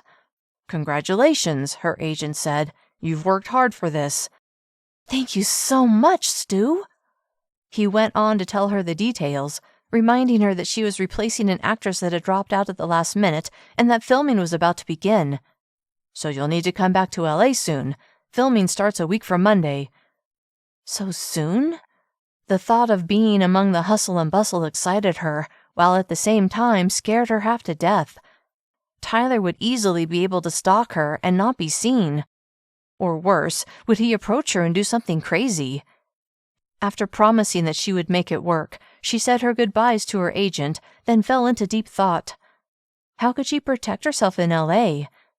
Cameron's offer to provide security came to mind, but she wasn't comfortable with having him spend so much money on her. Then she considered asking the movie studio to provide security, but after the debacle at Love and Lies, she didn't want to become a problem before she'd had a chance to prove herself, so she quickly dismissed that idea. Nervous now about the whole thing, for half a second she considered turning down the role, but there was no way she would do that. She had a week to figure it out, 1 week to have it all come together. She would make it work. She had to. Cameron shook his head. He couldn't believe he'd made such a dumb suggestion to Aubree. Pretend they were married? Yeah, right. He would be lucky if he ever saw her again. She probably thought he was just as bad as the stalker she was hiding from. Maybe he could make it up to her, make her believe he wasn't a wacko. Maybe he could even convince her to let him provide security so she could get her life back. He didn't care what it would cost. He had more money than he could ever spend. Not that he needed to go into that much detail with her, but what good were all his riches if he couldn't help someone who was in need, someone who he found himself becoming more attracted to each time he saw her. Now, he just needed to think of a way to convince her without scaring her off. Chapter 22. "Come on, Maya," Aubree said, as they walked through the woods near Janie's house. It had been 3 days since her agent had told her she'd gotten the part. 3 days since Cameron had made his wild suggestion, and 3 days without any idea how she was going to keep herself safe while filming in LA. A short time later they reached their house, and after filling Maya's water bowl, Aubree sat on a cushioned chair on the porch while Maya stretched out on the wood planks beside her. Aubree lifted the script from a nearby table and studied her lines, but after an hour she found her thoughts going to Tyler. She hadn't heard from him since his email several days earlier. She wasn't sure if that was a good thing or a bad thing. Was he looking for her? Could he have possibly given up? That was wishful thinking, but the unknown was what scared her the most. Then the words in his email rang in her head. "I really don't want to hurt you. Please don't make me hurt you." Would he really hurt her? What would he do? Was he actively looking for her? Could he find her? Probably not at Janie's cabin, but once she was back in Los Angeles? She really didn't want to think about that. The sound of a car approaching made her heart pound, but when she saw Cameron's black Jeep come into view, relief, sweet and pure, poured over her. He pulled to a stop and climbed out. Aubree admired his powerful build and handsome face, then thought of how sweet he was, how thoughtful and kind. And then she thought about his insane suggestion, to pretend they were married. Not that she was actually entertaining the idea. Although she was an actress, she was good at pretending. Would it even work, though? If Tyler believed she was married to someone else, would he give up? Move on? Could she actually be free of him? That thought made the offer very tempting, especially now that she had plans to resume her career and return to Los Angeles. Maya raced to Cameron's side and he scratched her head. "Good morning," he said as he straightened and continued walking toward her with Maya at his heels. She glanced at her phone, then stood as she laughed. "Technically it's afternoon now." He smiled. "By about 3 minutes." "Yep." He held a large basket in his hands. "Then this is perfect timing." "Perfect timing for what?" He held the basket up. "For a picnic lunch, of course." Delighted by the idea, but wanting to tease him a bit, Aubree said, "What if I already ate lunch?" Mock sadness descended on his face as he lowered his hand. "That would be a shame, because I made a delicious turkey sandwich." Stomach rumbling in anticipation, Aubree smiled. "Good thing I haven't eaten, then." He laughed. "Yes." Then his eyebrows rose in question. "Are you hungry?" "Yes, I am." "There you go. Perfect timing." Aubree couldn't hold back a chuckle, and she realized that every time she was with Cameron, he brightened her mood. What would it be like to pretend to be married to him, to be with him all the time, or at least when she wasn't working? But she needed to get back to LA, and he lived in the mountains. How would that work? Because for their charade to convince Tyler, they would need to live in the same place. This was getting too complicated. "What's wrong? You look worried." His forehead furrowed. "Has anything happened with your stalker?" She shook her head. "His name's Tyler, and no, nothing's happened." although not hearing from him after that last message worried her more than if he was constantly trying to contact her. At least then she would have an idea of his mood. Cameron nodded. Good. He tilted his head. So, what's wrong? She wasn't ready to admit that she was actually considering his offer. Instead, she would see how this picnic went, keep the idea in the back of her mind as they spent time together. I'll tell you later. Okay. He glanced around the open space that surrounded the front of the house. Where should we set up? She waved her hand toward the backyard. There's a nice shady area out back that will work. A few minutes later, they had a blanket spread out under a large tree, and Cameron laid out the meal he'd brought. Turkey, bacon, and avocado and sourdough bread, fresh fruit, potato salad, and ice-cold lemonade. Wow, Aubree said, truly impressed. This looks delicious. She almost added, would you prepare meals like this every night if we were pretend married? Her face reddened at the near mistake. Glad you approve. As they ate, they chatted about their lives and their jobs. Do you miss working? Yes, but... A smile curved her lips. Cameron's eyebrows rose. But what? I'm going to be working again soon. That trip to LA last week? It was for an audition, and I got it. That's fantastic. Congratulations. He took a bite of potato salad. Tell me about the part. You know who Jason Evanson is, right? He laughed. Yeah, I'm not a complete recluse. Then his eyes widened. Are you going to be in a movie with Jason Evanson? Proud of her accomplishment, Aubree grinned. Yep, I'll have a major role in the film. Cameron was beyond impressed. He'd been a fan of Jason Evanson's for years, and to think Aubree would be working right alongside him, how cool was that? That's awesome. He could tell she was thrilled with this opportunity. Then a sobering thought occurred to him. That means you'll be leaving our peaceful little forest. The happiness in her eyes dimmed. Yeah. When and where? Los Angeles. Filming starts on Monday. His eyes widened. So soon? Yeah. Filming was all set and the other actress had to drop out. I'm replacing her. Are you nervous about going back to LA? Her lips pursed, then she said, Yes, but don't get me wrong, I'm excited too. It's just that it will make me more exposed, I guess. He thought about his crazy pretend marriage idea, but didn't want to bring it up again for fear of her thinking he was nuts. The offer of security is still on the table. She stared at her plate and picked at her sandwich. Then she lifted her eyes to his. I actually had a different request. Chapter 23. Did she really want to suggest this? Circumstances had changed since she turned him down flat. Now his offer didn't seem so crazy, and it might even work. Aubree looked at Cameron's open, sweet, and handsome face. Was the offer even still on the table? What's your request? He asked, his head tilted to the side. Now that she was about to say it out loud, to make the request official, her heart pounded with fear. What if he laughed at her, told her he'd been joking, that the idea was ludicrous? She would be mortified. For all she knew, he'd been blowing smoke about having the resources to keep her safe. Besides, he lived in the mountains. How would that help her when she was in LA? She shook her head. You know what? Forget it. It won't work. His eyebrows tugged together. Tell me, Aubree. Maybe we can make it work. He seemed so sincere, and she was desperate. What did she have to lose besides her pride? She reached out and touched Maya, who was resting on the grass beside her. Maya lifted her head and looked at her, and Aubree softly sighed before turning back to Cameron.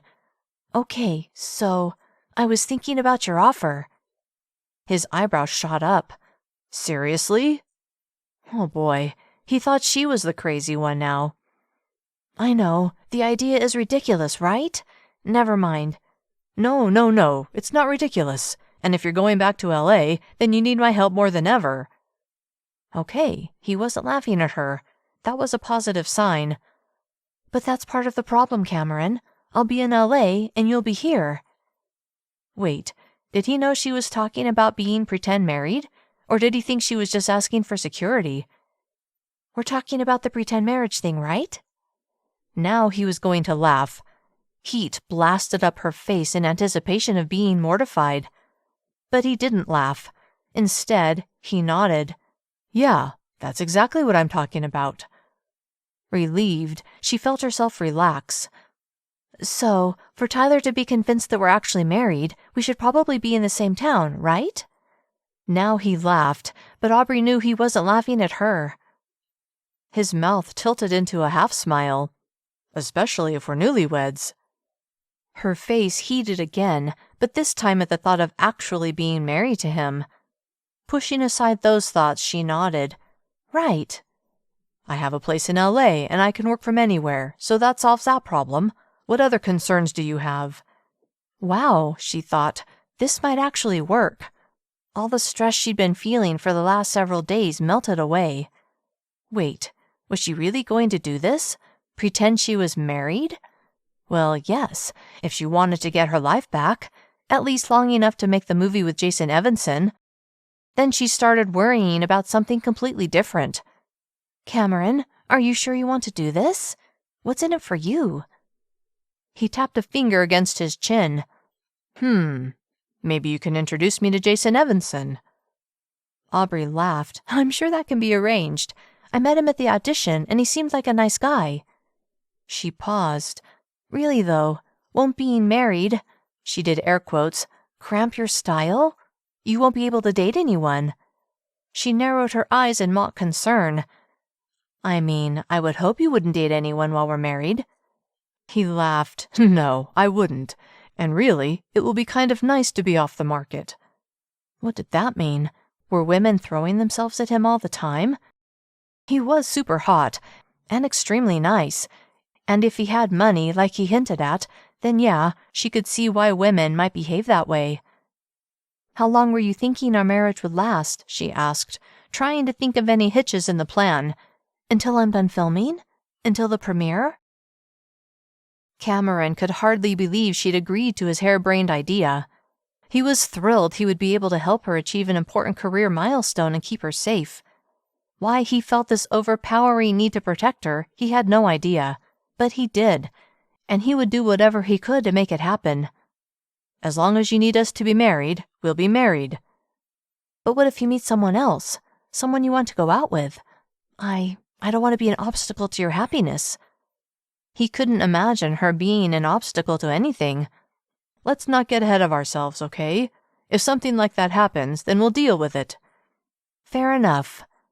"Since you'll start filming soon, what do you think of getting back to LA this weekend and announcing our marriage?" Her eyes went wide, like she hadn't thought it would all happen so fast. Was she having second thoughts? "It's completely up to you, Aubree. We can forget the whole thing if you want." Her jaw set. "No, I want to do this." Then she nodded once. "This weekend. Let's plan on it." "Okay, I'll arrange transportation and then I'll introduce you as my bride." "All right." Aubree glanced around the peaceful space and wondered if she was nuts. But really, what was the worst that could happen? Tyler would get flushed out where he could be arrested and locked up? That would be a good thing, right? "You know," she said, as a thought occurred to her, "I don't even know your last name." Chuckling softly, she added, "I should probably know that." Cameron smiled. "True. It's Shah, Cameron Shah." "Nice to meet you, Mr. Shah." She reached out to shake his hand, and when his larger hand encompassed hers, energy burst inside her. "Nice to meet you, Mrs. Shah." Hearing those words made that energy ignite into an unexpected fire of anticipation. This was going to be an interesting marriage, although she had to clarify one thing.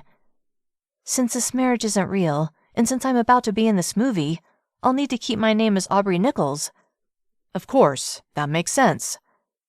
Later that afternoon, after Cameron had left, Aubree did an internet search on Cameron Shah. And then she called Janie. "The man's a billionaire," Aubree said after she'd explained the entire scheme and had told Janie what she'd found about Cameron online. 1, I can't believe you're doing this, and 2, I can't believe I have a billionaire for a neighbor." Aubree laughed. "He said he would hire security. Now that I know he can afford it, I feel less guilty. Not totally without guilt, mind you, but not quite as bad." "Remember," Janie said, "this was completely his idea, so you don't need to feel bad at all." "Good point. I hope he doesn't regret it once we get to LA, though. I mean, why is he really doing this?" "I'm sure he has his reasons, Aubree. You said he mentioned the relief of being off the market. Maybe he's tired of women who are only interested in him for his money." "Yeah, you could be right. Anyway, I'm super stoked to get back to LA and begin filming." "I'm so proud of you, Aubree. You deserve all the good that's coming to you." "Thanks, Janie. And don't forget, if it wasn't for me, you never would have met Cameron." Aubree laughed. "Oh, I know. And I'll be sure to invite you over so you can meet my husband. Find out if he has a brother, will you?" That brought another bout of laughter. "All right. See you soon." "Bye, sweetie." They disconnected, and Aubree began making a list of what she needed to do before she and Cameron went to LA. Chapter 24. When Friday rolled around, Aubree was both excited and nervous. She and Cameron had talked a few times on the phone as they'd gotten ready to go to LA, but she hadn't told him that she'd discovered he was Cameron Shah, billionaire. She thought it was best to wait to divulge that bit of information until she saw him in person. Now, as she waited for him to pick her and Maya up, she found herself twisting her fingers together on her lap as she sat on the front porch and tried to enjoy the beauty of Janie's cabin for a few more minutes. Maya suddenly leapt to her feet and began panting with excitement. "Is he coming? Do you hear his Jeep?" Moments later, Cameron's black Jeep came into view, and when he stepped out of the car, Aubree looked at him with new eyes. He didn't look like a billionaire. No fancy suit, no swagger, nothing to indicate he was more than a regular guy. But now that she knew the truth about him, she couldn't help but have a deeper sense of awe for all he'd accomplished. That, plus knowing he was such a sweet, down-to-earth man, made him that much more attractive. And she was going to be spending a lot more time with him, as his pretend wife. What if he did meet someone he wanted to date and then wanted to end their pretend marriage? Jealousy, sharp and painful, pricked her. It was at that moment that she decided she couldn't let herself get too close to him. "Hi there," he said, a bright smile on his face. Then he knelt to pet Maya, who had dashed out to greet him. "And you too, pretty girl." Maya's tail wagged harder. "I think she missed you," Aubree said, then was surprised to discover that she'd missed him as well. Keeping her distance was going to be harder than she thought. Cameron stood and walked toward Aubree, her white blonde hair gleaming in the early afternoon sun. He was still kind of stunned that she'd agreed to be his pretend wife. Had he been nuts to suggest it? What was in it for him? Besides getting to spend time with her and not having to deal with dating for a while. Yeah, it was going to be interesting. "Ready to go?" "Yes, my luggage is just inside the front door." She turned to retrieve it. "I'll get it," he said, wanting to show he was a gentleman. "Are you sure? There are quite a few pieces." A dazzling smile lit her face, knocking him off balance for a moment. He smiled in return, but knew his smile couldn't compete with hers. He just hoped it was sufficient to let her know he was happy to help. "I'm sure." Her shoulders lifted in a shrug. "Okay, I'll get Maya's stuff." Once everything was loaded, including Maya, Cameron opened the passenger door for Aubree and helped her inside. As they drove away from the cabin, Cameron expected Aubree to ask him how they were going to get to LA, but she stayed silent. After he'd given her his last name, had she looked him up? Discovered he was a billionaire? If so, what did she think? She'd given nothing away, so he had to wonder if she'd done an internet search on him. With a glance in her direction, he hoped she had looked him up and that she was impressed. He was eager to impress her. Aubree tried to focus on the here and now, and not on the fact that her life was about to change in so many ways. Being in a major film, pretending to be married to a billionaire, making herself vulnerable to stalkers and crazies. Would this pretend marriage compound her problems? Make her more of a target? Was this whole setup with Cameron a mistake?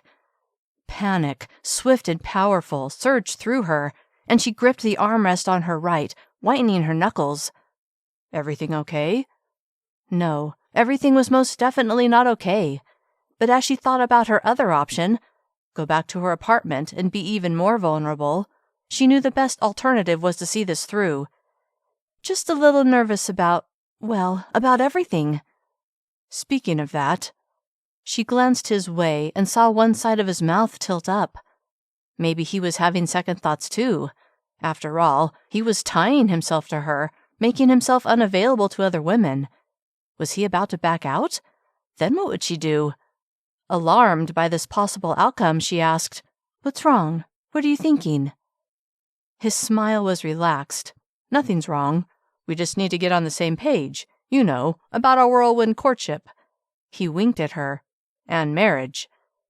Relieved that he hadn't changed his mind, yet sobered by the word marriage, a nervous laugh climbed her throat. "Right." "So, have you thought about our cover story?" She hadn't. She'd been too focused on how her life was going to shift so dramatically, but she thought about it now. A storyline from Love and Lies jumped to mind, and she blurted, "You found me unconscious on the side of the road and nursed me back to health at your cabin, where we fell in love and got married." Cameron burst out laughing. "Where'd you come up with that?" She had to admit it was over the top, and she softly chuckled. "It was a storyline on the soap I was on." "Uh-huh. Yeah, I don't think that'll work." She looked his way. "Come on. It could totally work." He met her gaze, and one eyebrow arched. "Don't you think the media would dig into that and find out it's not true? I mean, since you're a celebrity." "And since you're a billionaire," she wanted to add, but kept her thoughts to herself. "Yes, you're right. Okay, what have you come up with?" His mouth stretched into a grimace as he glanced at her.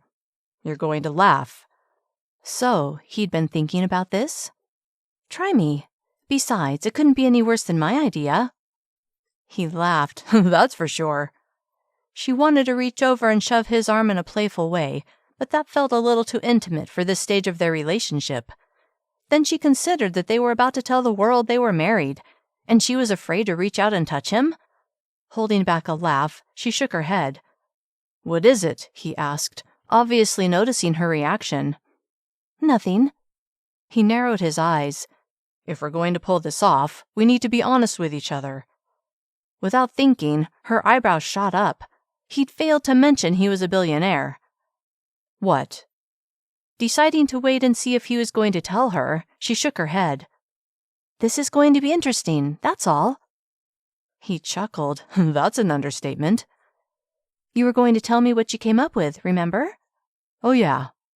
He cleared his throat. "Okay, here goes." He glanced at her before looking back at the road. "So, we both attended some sort of dinner." He looked at her. "Say, a charity dinner." He faced the road again. "We ended up sitting next to each other and got to talking. One thing led to another." He looked her way again. "And now we're married." "Okay, possible. Boring, but possible." He laughed. "You like your unconscious on the side of the road story better?" A smile curved her lips. "Kind of, yeah. But there's a problem with your story." "What problem?" "There was no dinner, and the media would know it." "Fine. So it was a dinner hosted by mutual friends." "But we don't have any mutual friends." "How do you know that?" True as that may be, she still doubted it.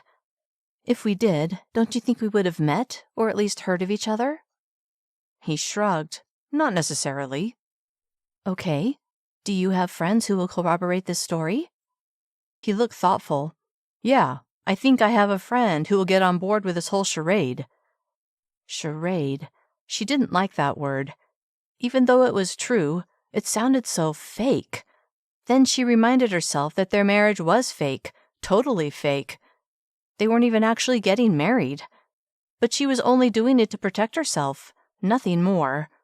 She preferred to think of it as an extended acting part, because really, that's how she was going to treat it. "So," Cameron asked, "what do you think? Should we go with a dinner story?" "Sure." They drove for a while longer, eventually reaching an airport. Aubree had assumed they would fly to LA, but when she saw that it was a small airport, she wondered if he owned a private jet. And when they climbed aboard a small plane and were belted in, and he still hadn't told her that he was a billionaire, she decided it was time to come right out and ask. Chapter 25. "Nice plane," Aubree said, as she settled into her seat, which faced Cameron's across a smooth-top table. "Yours?" Cameron laughed. "Are you comfortable?" Annoyed that he was resisting answering, she pursed her lips. "I'd be more comfortable if I knew the truth about my husband." He tilted his head in question. "The truth?" She didn't want to make this awkward. After all, he was doing her a huge favor, but come on. "This is your plane, isn't it?" He shook his head with a laugh. "No, I don't own any planes." Now she felt kind of dumb. What if she'd been wrong about him? But the internet searches said he was beyond wealthy. "It's obviously a private plane, Cameron." "Yes, you can charter them, you know." Now it was Aubree's turn to laugh. "For your information, I've only flown a few times in my life, and when I did, I flew commercial." Cameron smiled. "If you prefer, we can grab a flight on a bus with wings." Aubree's smile grew. "Oh no, I much prefer this." She spread her hands out as she looked around the cabin that held only the two of them, with Maya lying at her feet. "Okay, what is it you're really asking?" Why was he giving her a hard time? Cameron wasn't sure, although he suspected he was kind of testing her to see her reaction to his wealth. Did it matter to her? He'd liked getting to know her without the obstacle of his wealth. Well, it wasn't exactly an obstacle. More like a blaring neon sign that got in the way of a woman getting to know him as a regular guy.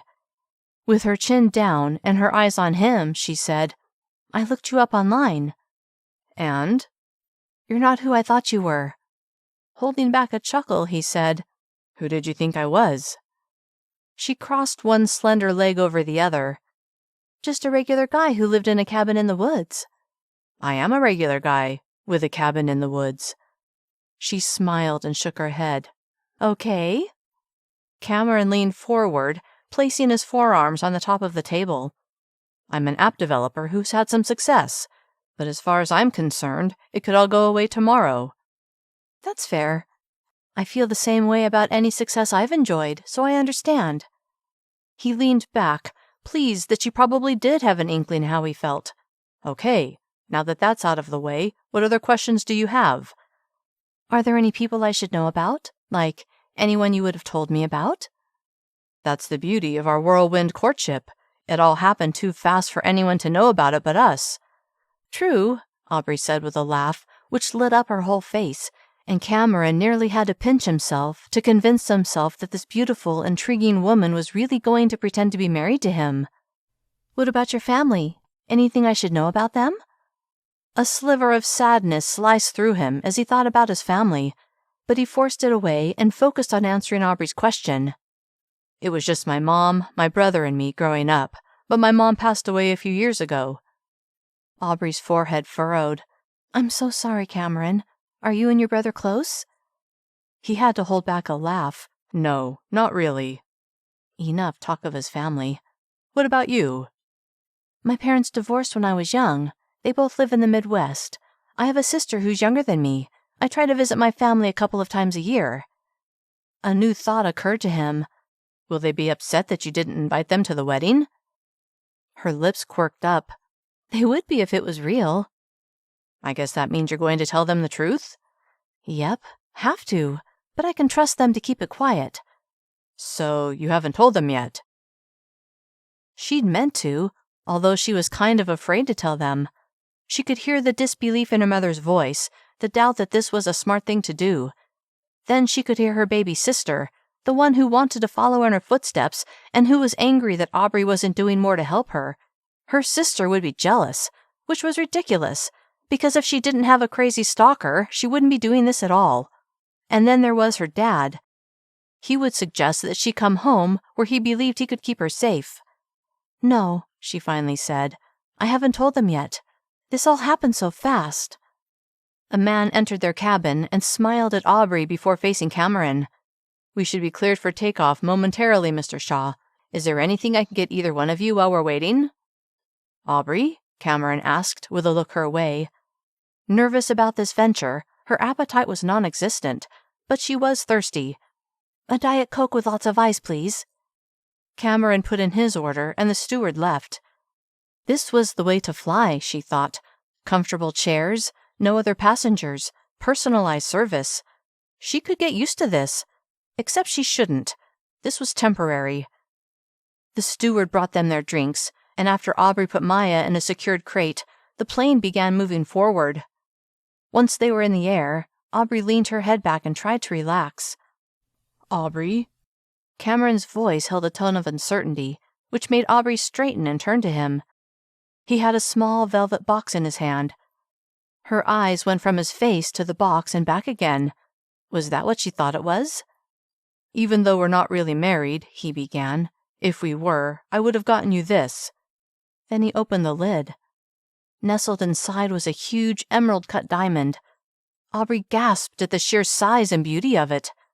Was the diamond real? Of course it was. That meant it had to be worth well over $1 million. She couldn't accept it. How could she? What if she lost it? This was way too much responsibility. "Will you let me put it on your finger?" Aubree could feel that her eyes were wide, and she had to work to relax her face. She shook her head. "I can't accept that." Cameron's eyebrows tugged together. "Why not?" "It's too much." Her heart beat erratically in her chest. How could he trust her with something that was worth so much? Was he crazy? His lips curved upwards as he shook his head. "So what? You want the world to believe we're married, but that I didn't bother to get you a ring?" Her eyes went to the ring in the box, then back to his face. "Well, no, but what if I don't know, lose it?" He tilted his head. "You're not going to lose it, but even if you did, it's insured." "Oh." She hadn't thought of that. "Now, hold your finger out so I can put it on." Not knowing what else to do, she let him slide it on her finger. Besides, he was right. The ring would add authenticity to their pretend marriage. It fit perfectly, and as she looked at the stunning gem, it almost felt like they were married, or at least engaged. "Thank you, Cameron. I'll take good care of it, and I'll give it back to you as soon as this whole thing is over." He nodded, then he said, "I should probably warn you." "About what?" "I had my PR people give out a news release about our marriage." Her eyes widened. "When did this happen? And when were you going to tell me?" His shoulders went back as he straightened in his chair, while at the same time a look of embarrassment crossed his features. "I'm telling you now. I didn't think to tell you sooner. I'm sorry." She held back a sigh. With his family background, it probably hadn't occurred to him that she might want to tell her parents before the news went public and before the media started calling them for comments. Maybe there was still time. When was this announcement made? He looked at his watch, then gave her a chagrined smile. "About 5 minutes ago." She couldn't stay annoyed with him, not with all he was doing for her. "I need to call my family." She would call her agent as well and give him a heads up. "Of course. You can get on the plane's Wi-Fi and use your phone." He paused a beat. "Would you like some privacy?" She laughed. "Where are you going to go?" He looked toward a pair of chairs at the back of the cabin, then he took out his phone and a pair of earbuds. "I can make it work." Relieved he wouldn't have to hear her explain this insane idea to her family, she smiled. "Thanks." He undid his seatbelt and went to the back of the plane, and once she was certain he wouldn't be listening, she dialed her mom. Chapter 26. Cameron hoped Aubree's family wouldn't talk her out of this, not when they were on their way to LA and the announcement had already been made. He felt like an idiot for not consulting with her on the timing, but he was used to doing what he wanted without getting permission from other people first. That would have to change now. It would be a challenge to get used to thinking about someone else first, but he was always up for a challenge. 20 minutes later, Aubree sat on the chair adjacent to his. He pulled his earbuds out of his ears and looked at her with expectation. "I told them," she said. Then her lips kind of scrunched up like the conversation hadn't gone well. "What did they say?" "Mom's flying out tomorrow to meet you." "What?" "That wasn't part of the plan." "Yeah, that's what I said, but she insisted. In the strongest terms possible." Then she shrugged. "It'll be fine. She'll meet you, she'll see you're not a serial killer, and then she can go home." "All right."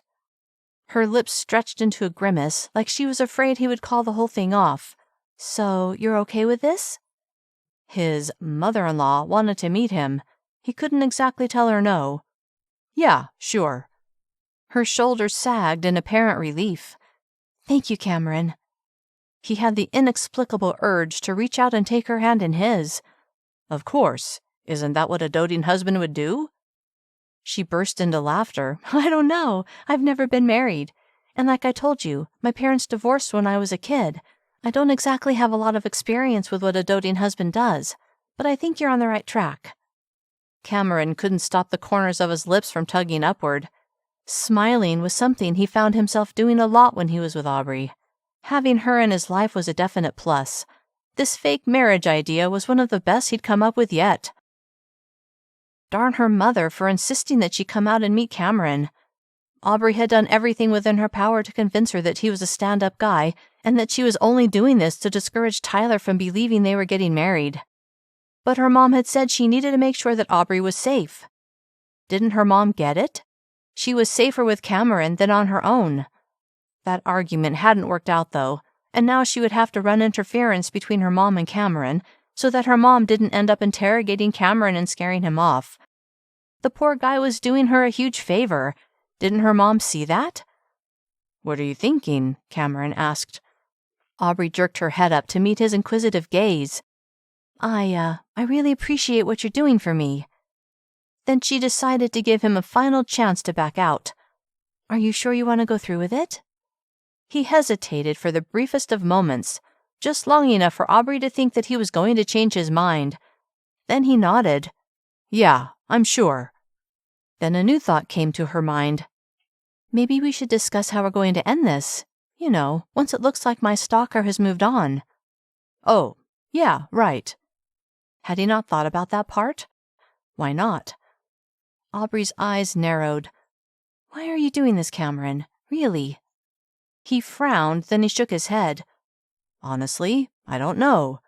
Although I have to admit, it'll be a relief to be out of the dating pool, at least for a while." She had to know more. How so? He shifted in his seat like this line of questioning was making him uncomfortable. She didn't want to make this awkward, but for heaven's sake, he was going to be playing the part of her husband. She needed to know as much about him as possible. "Well," he said with a grimace, "it's not that I don't enjoy the company of women.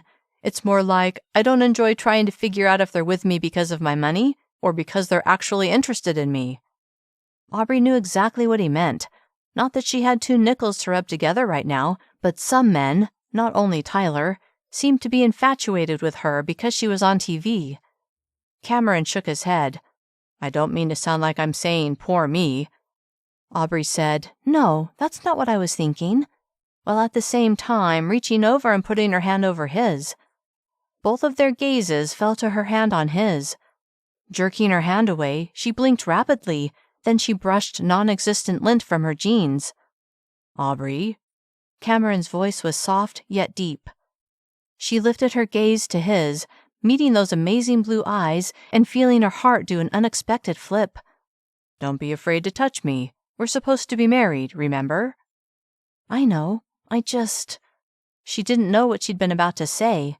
That she'd felt a moment of connection with him, and touching him had been instinctual. That she found herself becoming more and more attracted to him, and not touching him was becoming less of an option. "What?" he asked, his eyes steady on hers. "I guess my acting skills have gotten rusty these last couple of weeks." That was a total and complete lie, but it sounded better than the truth. "I'll do better."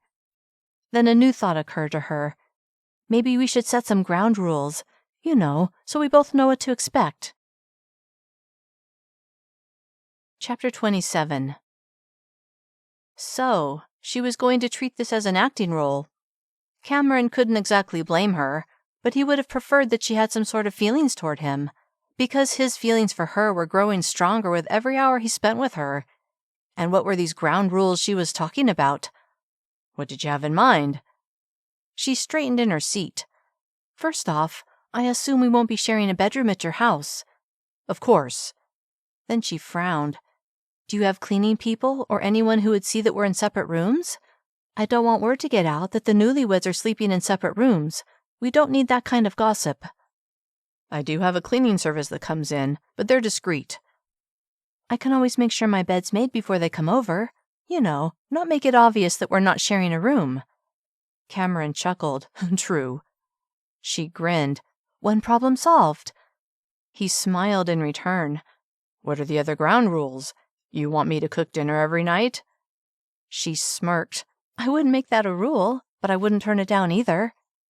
He laughed. Maybe we can take turns. He actually enjoyed cooking. He'd considered hiring a chef, but he didn't like the idea of having someone who worked for him around all the time. Besides, the thought of cooking for Aubree gave him a surprising sense of pleasure.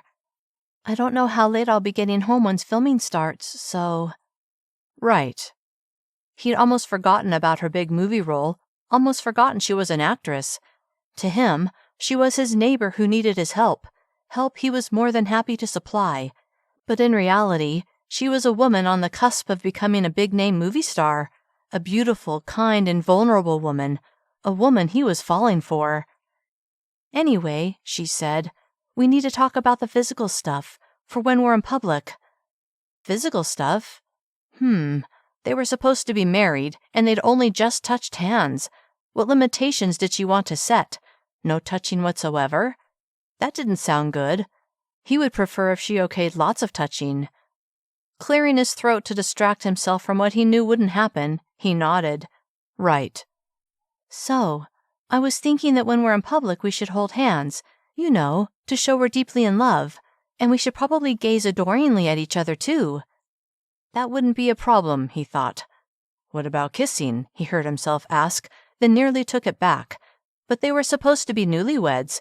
Of course they would have some PDA. Aubree's face had reddened, which Cameron found both endearing and surprising. If this was an acting role, why would this be a big deal? Certainly she'd kissed plenty of men in that soap she'd been in. What's wrong?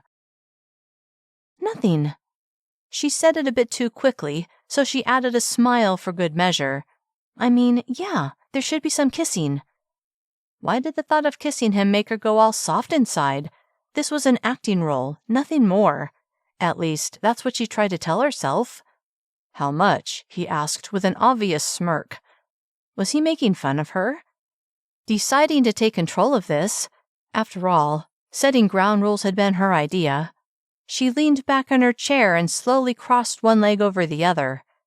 He was watching her, and she liked knowing she had his full attention. Time to play the role of woman in charge. At least once for the cameras, she said, and held back a smile when she saw his eyebrows go up. Just once? Don't you think there will be more than one camera following us around? Most likely, but like the man said, always leave them wanting more. Who said that? She shrugged as she smiled. No idea, but I agree with it, don't you? I guess. He studied her. To be clear, during this fake marriage, we're only going to kiss once? That seemed like a good idea to her. Any more than that, and she might find her attraction to him growing too powerful to control. Yeah, why? What were you thinking? A look came over him, one that said he was thinking they would kiss a whole lot more than once. Holding back a chuckle, Aubree looked toward Maya, who was sleeping in her crate. In a way, Aubree felt guilty for kind of tormenting Cameron, but this whole crazy charade had been his idea, one that was going to help her, and one that she really appreciated. But it was fake. She needed to keep that front and center in her mind. They barely knew each other, so expecting her to do more than hold hands and accept one on-camera kiss was asking too much as far as she was concerned. Maya seems to be doing well, Cameron said with a chin lift toward the crate. Yeah, this is her first flight, but she seems to be taking it in stride. Aubree uncrossed her jean-clad legs and leaned forward, resting her elbow on her knee and her chin on her fist. You didn't answer my last question." "What question was that?" She straightened with a smile. "We were talking about ground rules, specifically kissing. You never answered my question about what you had in mind." He looked out the window and turned to her with a grin. "Looks like we're about to land. Better buckle up." Well aware he was avoiding her question, she buckled her seatbelt and leaned back in her seat. As they taxied to the area where they would exit, Aubree noticed a group of people gathered nearby. Who were they? Cameron looked out the window, then turned to her with a smile. "The media." The media, she thought. How did they know when and where to meet their flight? Aubree looked at Cameron as a sense of panic rushed over her. What are they doing here? He gave her a confident smile. "You want Tyler to believe you're married, right?" "Yes." "What better way to make him believe that than for him to see the two of us walking hand in hand down the plane stairs? And what better way for him to think it's true than to have it reported everywhere in full and vivid color?" That made complete sense. Even so, the idea of jumping into this role without any preparation scared her half to death. Since she had accepted the movie role, she'd been spending lots of time rehearsing her part, but she'd done no rehearsing for the part of being married to Cameron. She would have to wing it, but she knew she could handle it. It was what she did for a living, after all. The plane came to a halt, a rolling staircase appeared outside the plane's door, and the media surged forward, cameras rolling. Aubree let Maya out of her crate, put her leash on her, then handed the leash to the steward, who had opened the airplane's door. "Ready, Mrs. Shah?" Cameron asked.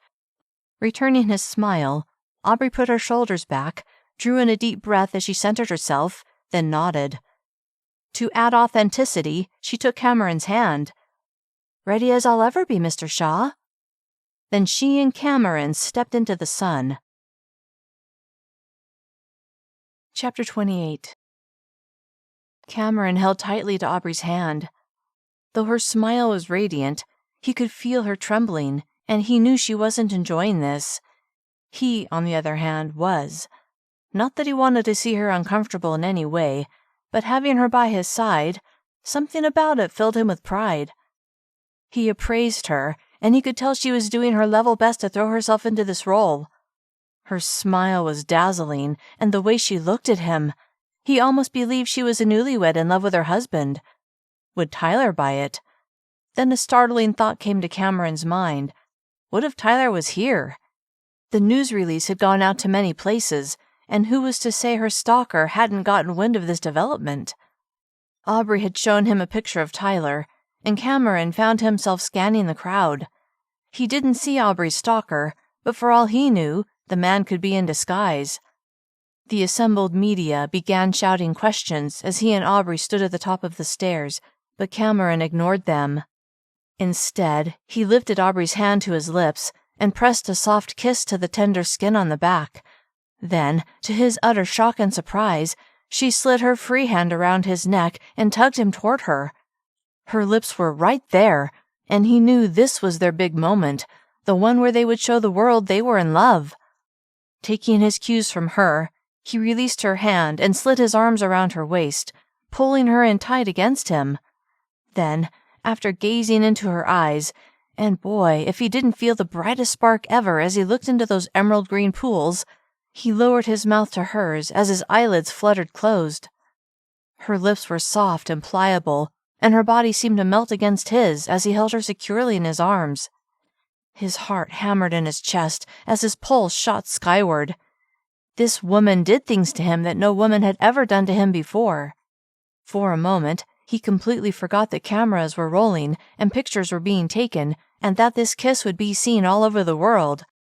How could he even think about that when he felt such a connection, such intimacy with Aubree? Everything else had fallen away. Several seconds later, Aubree drew back. She gazed at him with a mixture of passion and panic, which yanked him right back into reality. Aubree had been acting. Their kiss had been all for show. Disappointment, sharp and bitter, slammed into him, because that had been the most real kiss he had ever experienced, and he thought he'd seen something in her eyes, something meaningful. He needed to know what was going on in her head, but first he needed to get her out of the spotlight and to safety. Taking her hand, he led her down the stairs and directly into a waiting SUV. Several burly men, the security he'd arranged for, kept the media at bay, and then the steward arrived with Maya. Maya jumped into the back with them before the car pulled away from the crowd. To his pleasure, Aubree's hand still gripped his. "Are you okay?" he asked as he watched her. Her entire body was tensed, like she was ready to flee at the slightest provocation, and her other hand was resting on Maya's back. "What?" She pulled her hand from his and stared at him, her eyes wide. Aubree was having trouble concentrating. All she could think about was that kiss, that amazing, fantastic, hot, yet completely fake kiss. But it wasn't completely fake to her. She'd felt something powerful, something that shook her to the core. And the way Cameron had looked at her, she knew he'd felt something too. But she couldn't deal with that, not now, not when she was on the cusp of making her career dreams come true, and not with a dark cloud of Tyler hanging over her head. "Are you okay?" Cameron asked again. Aubree studied the man who was willing to put his life on hold for her, the man who had lit a spark in her heart, and she pushed a smile onto her lips as she nodded. "Yeah, I'm great." Then she thought about that kiss again. "Do you think they bought it? That we're married and in love?" Because she would have if she'd been watching. Without even seeing the pictures, she had enough acting experience to know when she had chemistry with her co-star that had translated well to screen. And with that kiss with Cameron just then, yeah, there was enough chemistry to blow up a high school chem lab. "Yeah, they bought it." Then one side of his mouth lifted in a half-smile. "You're, quite an actor." Was he teasing her? Or had he felt the reality of their kiss, of her emotion? With her eyebrows bunched, she said, "Thanks?" He laughed, then he shook his head, but he kept his focus on her. After a moment, he said, "Tell me, what were you thinking when we ended that kiss?" Why was he asking that? Not sure what he was looking for, she stayed silent. "I mean," he went on, "that look on your face." His eyes narrowed. "I wasn't sure if you were going to bolt or go for another kiss." Had her emotions been that plain? I was just wondering what Tyler would think, if he would be convinced." Cameron's expression became serious. "Yeah, me too." He tilted his head. "You didn't see him there, did you?" It hadn't occurred to her that Tyler would be there with the media. The thought sent a shiver across her skin. I didn't look." Appearing calm and relaxed, which helped settle Aubree's nerves, Cameron said, "I'm sure he wasn't there." That sort of helped, although the thought of Tyler getting too close was always in the back of her mind. "What if he comes to your house?" "I've arranged to tighten security, so there's no way he'll be able to get to you." A sense of safety washed over her, and without thinking, she slid her hand into Cameron's. "Thank you so much. You have no idea the weight you're taking off of my shoulders." His hand went over hers, and warmth spread throughout her body. Was it the warmth of feeling safe and secure, or the warmth of attraction? She wasn't sure, but she pushed it aside and focused on the man beside her. "I'm glad I can help." Gently pulling her hand from his, because she had to keep some sort of distance between them, she lay her head against the back of the seat as she thought about this journey she was about to take. She had dreamed of being in a movie since she was a little girl, and now it was about to happen. Albeit with some complications. Why couldn't this be simple? "We'll be home in about an hour," Cameron said, pulling Aubree out of her thoughts. She turned to him with a smile. Home. He said it like it was the most natural thing in the world, and to him it was. But to her, it was just a pretend home and a pretend marriage. Even so, she found herself looking forward to getting settled in. Chapter 29. "This is it," Cameron said, as they pulled up to a beautiful white two-story house. Plush green grass carpeted the space in front. Trees bursting with leaves lined the perimeter, and a stone walkway led to the front door. This was where she was going to live? Aubree smiled as serenity swept over her. The man driving the SUV pulled up to a space in front of the first of 4 garage doors. Then, after shutting off the engine, he opened the door beside Aubree. Maya jumped out first, and then Aubree slid out of the back seat, and when her feet touched the cobblestone drive, she looked toward Cameron, who had climbed out of his side of the car and was walking toward them. "Welcome home, my love," he said with a grin. Startled for a moment, when she remembered that their driver was standing right there, she got into character, walking toward Cameron and taking his hand. "Thank you. It's gorgeous." "I'm glad you like it."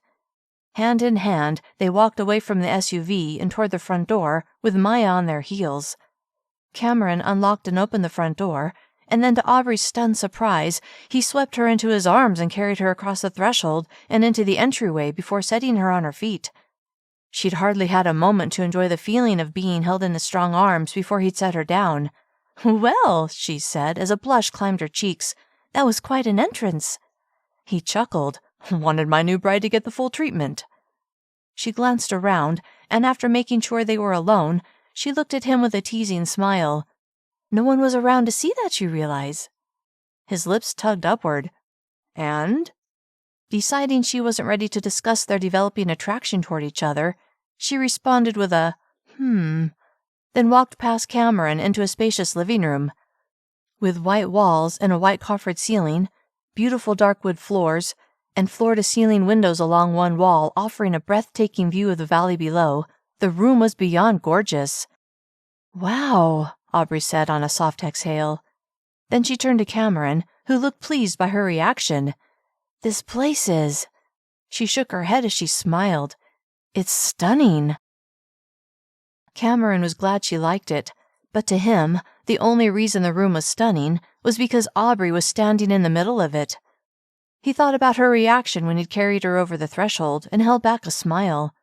He hadn't planned to do that, but it had somehow seemed like just the right thing to do. Now, as he watched her take in the view from the windows, he couldn't stop his smile at her childlike joy. Most of the women he dated were either too jaded to show a reaction like hers, or were trying so hard not to act impressed that they came off jaded. At any rate, he liked the way Aubree didn't try to hide the way she felt. Except maybe the way she felt about him. Had she felt the same spark he had when they'd kissed? He thought she had. Or had it all been in his head? "Would you like me to show you where your room is?" She spun around and looked at him, her expression a mix of chagrin and hope. Was she having second thoughts about this? He hoped not. They weren't terribly far into the charade, but already he felt an overwhelming need to protect her. "Yes, thank you." He gestured toward the entryway, which led to a staircase.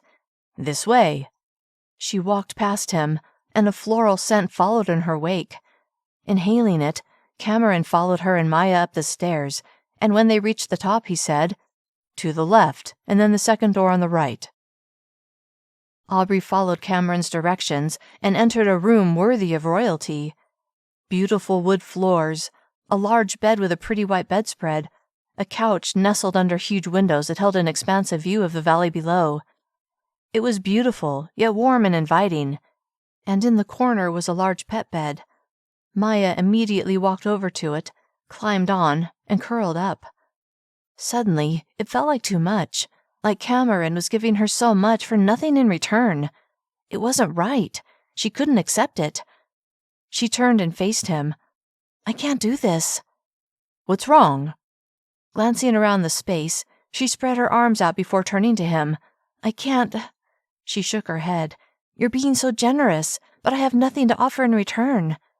She shook her head again. "It's not right, Cameron." "Put your worries to rest, Aubree. I want to do this, okay?"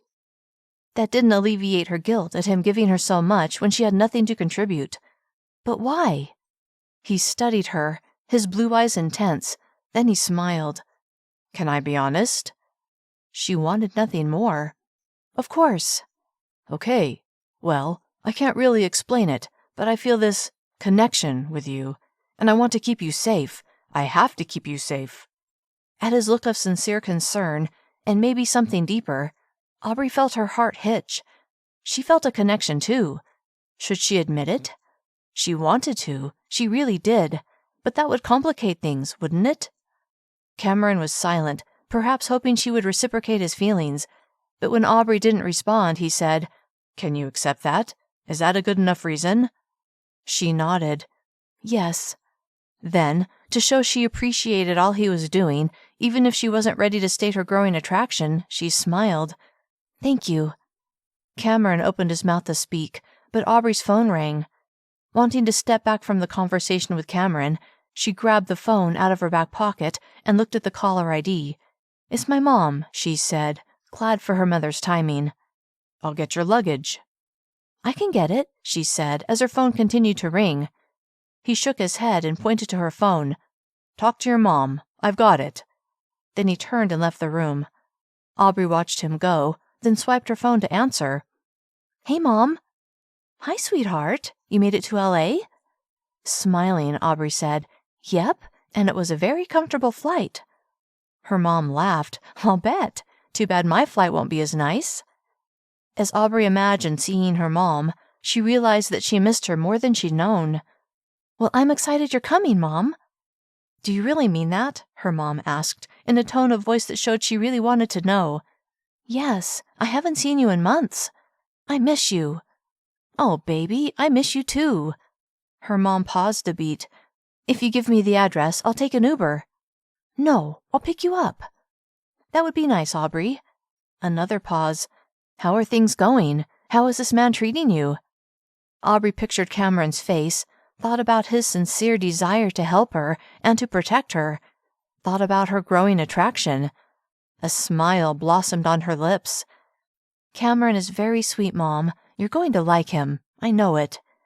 Well, I'm still not sure about this whole setup. A brief pause. I saw a video of you, at the airport, kissing him. The memory shot a bolt of desire right through her, and she found herself nearly breathless. Uh-huh. Aubree, you had me convinced that you're married and in love. Not wanting to tell her mother how she really felt, she said, I am an actress, you know. A very good one. Or was it acting? She drew in a deep breath and slowly released it. I'll be honest, I don't know yet. Just wait until tomorrow, okay, Mom? You can judge him for yourself. Oh, I will. Aubree chuckled. I know. I'll text you my flight info. Okay, Mom. Love you. See you tomorrow. I love you too. Bye. Aubree disconnected her phone, then a new thought occurred to her. What if her mother didn't like Cameron? What if she wanted to put an end to this whole scheme? Or what if Cameron didn't like her mother? Would he kick her out? Worried now, Aubree chewed on her lower lip, then went to help Cameron with her luggage. Chapter 30. Cameron rolled the last piece of luggage into the entryway and closed the front door. Aubree certainly had a lot of stuff, but from what she told him, she'd gone to stay at her friend's cabin without knowing how long she would be there. Of course she'd had to be prepared for a long stay. Let me help you with that, Aubree said as she descended the staircase. Cameron lifted his eyes, and as he took in the way she seemed to fit right into his house, he smiled. He liked having her there. Something about it felt right. She reached the bottom and grabbed the handle of one of the larger suitcases. I'll get that one, he said, not about to let her wrestle the beast up the stairs. You take a smaller one. Her lips stretched into a grimace. Sorry I have so much stuff. He laughed. Why? Do you think I'm not up to the challenge of carrying them all? Softly chuckling, she smiled. No, it's just... She laughed. Never mind. It is what it is, I guess. He grinned. Indeed it is. He hefted the two largest suitcases and began the climb up the stairs. Aubree followed with a smaller suitcase and another bag that held mysterious items, makeup or some such, he assumed. When they reached her room, he set the bags inside the spacious walk-in closet, then stepped back into the room. I'll let you take it from here. She smiled her dazzling smile. Thank you so much, Cameron. She set the bags down that she'd been carrying, then turned to face him. By the way, my mom's flight comes in tomorrow afternoon.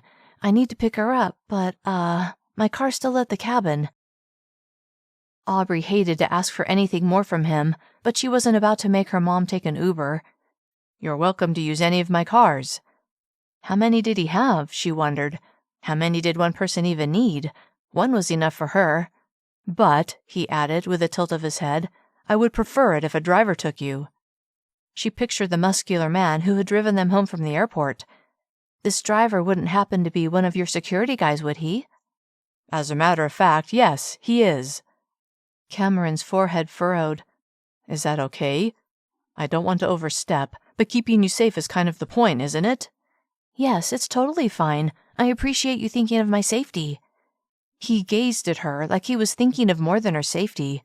The way he looked at her made her remember their kiss, and she wished she hadn't told him they were limited to just one. "What time does her flight arrive?" he asked, breaking the spell. She gave him the flight details, and he said, "I'll make the arrangements." He glanced at the closet before meeting her eyes. "I have some business to attend to, but after you get settled, let me know, and I'll fix us something to eat." "Why don't you let me make dinner?" She needed to contribute. "All right, and please, make yourself at home. Feel free to wander around so you get familiar with the place." "Thanks." She watched him turn and leave the room, and then she started unpacking. Halfway through, she stopped and considered how surreal her life had become. She'd gone from having a small part on a daytime soap, to hiding in a remote cabin, to being pretend married to a billionaire, and about to have a co-starring role in a rom-com with a superstar actor. Craziness, sheer craziness, that's what it was. With a shake of her head, Aubree continued putting her things away in the spacious closet, as well as the antique dresser which sat along one wall. Being neat and tidy had never been too much of a challenge for her, but she would have to take extra care to make sure she didn't leave any evidence that she was staying in this room. If the media got even a breeze of a hint of fakery in her marriage to Cameron, and then reported on it, and if Tyler found out, everything would fall apart. An idea came to Aubree, something that would help alleviate that chance. She set down the blouse she'd been about to hang up and went to find Cameron. Cameron was having a hard time concentrating. How could he, when his mind kept going to Aubree and the fact that she was in his house right that second? How he had convinced such a stunningly beautiful and enchantingly sweet woman to pretend to be married to him, he would never figure out. But as long as it lasted, he would take advantage of her company and enjoy every moment he had with her. Something about her seemed so familiar and so right, and that kiss. He shook his head as he remembered the way her lips touching his had completely taken over his entire being. And when he looked in her eyes, he knew he'd seen at least a flicker of a spark there. Was it possible to brighten that flame? "Cameron?"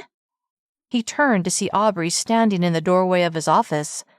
Feeling like he'd been caught thinking about her, he couldn't stop a blush from reddening his cheeks. To hide it, he slowly pushed back from his desk before standing to face her. "What can I help you with?" She kind of grimaced. "I had an idea of how to make sure no one suspects we're not sharing a bedroom." "All right. What's your idea?" "If all of my clothes are in my closet, it'll be obvious I'm staying in that room, right?" That was true, and although he had a certain level of trust with his cleaning service, he couldn't be 100% confident that whomever they sent to clean wouldn't spill the truth. "Right." "So, I was thinking, what if I put most of my things in your closet, things I'm not using? I'll stay in the guest room, of course, and I'll keep some things in there, but that way it won't be so obvious that we're not staying in the same room." It was a good idea. Why hadn't he thought of it? Maybe because he'd been too busy thinking about her rather than how to fool everyone. "Yeah, I think that's a great idea." "You do?" Her face lit up like she was pleased he had agreed with her. "I'm just worried that if the truth somehow gets out, then Tyler will dig in his heels even more, about me being engaged to him, you know?" "You don't need to explain, Aubree." She bit her lip.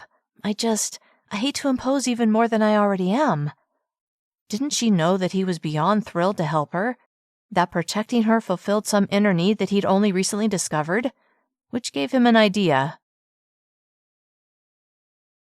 Chapter 31. From what Aubree could tell, Cameron really didn't seem to mind the idea of her practically taking over his closet. Grateful for his continuing generosity, she smiled. "Thank you." He smiled in return, and the way he focused on her, like she was the only person in the world who mattered, made her heart do a little tumble. "I have an idea for you," he said, as he kept his eyes steady on her. "What?" Softly chuckling, his smile grew. "I don't know why I didn't think of this before, but I can teach you some self-defense moves. You know, just in case." She didn't want to think about any just-in-case scenarios, but she wasn't against learning to protect herself. That would be awesome. First lesson tomorrow morning, all right? The more she thought about it, the more she liked the idea of knowing some self-defense moves. Yeah, that'll be perfect. She paused. Will you show me where you want me to put my stuff? In your closet. His smile was warm, which melted her heart a little. Too much for comfort. She had to rein in her feelings. Sure thing. Right this way. She followed him out of his office and down a hallway that led to a huge master suite. He walked into a closet that was bigger than the bedroom in her apartment. Okay, so maybe she wouldn't be displacing him too much if she added her stuff. Shoving aside a row of neatly hung suits and dress shirts, he said, Will this be enough room? Then he laughed. Just kidding. I know you need more room than this. I carried in your luggage after all. Embarrassed all over again for having so much clothes with her, Aubree said, I'll just put a few things in your closet. Giving her a lopsided smile, Cameron said, No wife of mine will have such a small wardrobe. With that, he moved all the shirts and jeans on 2 different racks to another rack, cramming them all in, which left tons of empty space. There, you can use all of this. He was so sweet to her that she nearly threw her arms around him in gratitude, but she held back. No reason to encourage her heart, which was already betraying her, by insisting that she relax and allow herself to fall for him. Nope, she wasn't going to add the complication of falling for her pretend husband, not as long as that dark cloud of Tyler was in her mental sky. I'll help you move your luggage down here. No. I mean, I've got it. You do... She threw her hands out.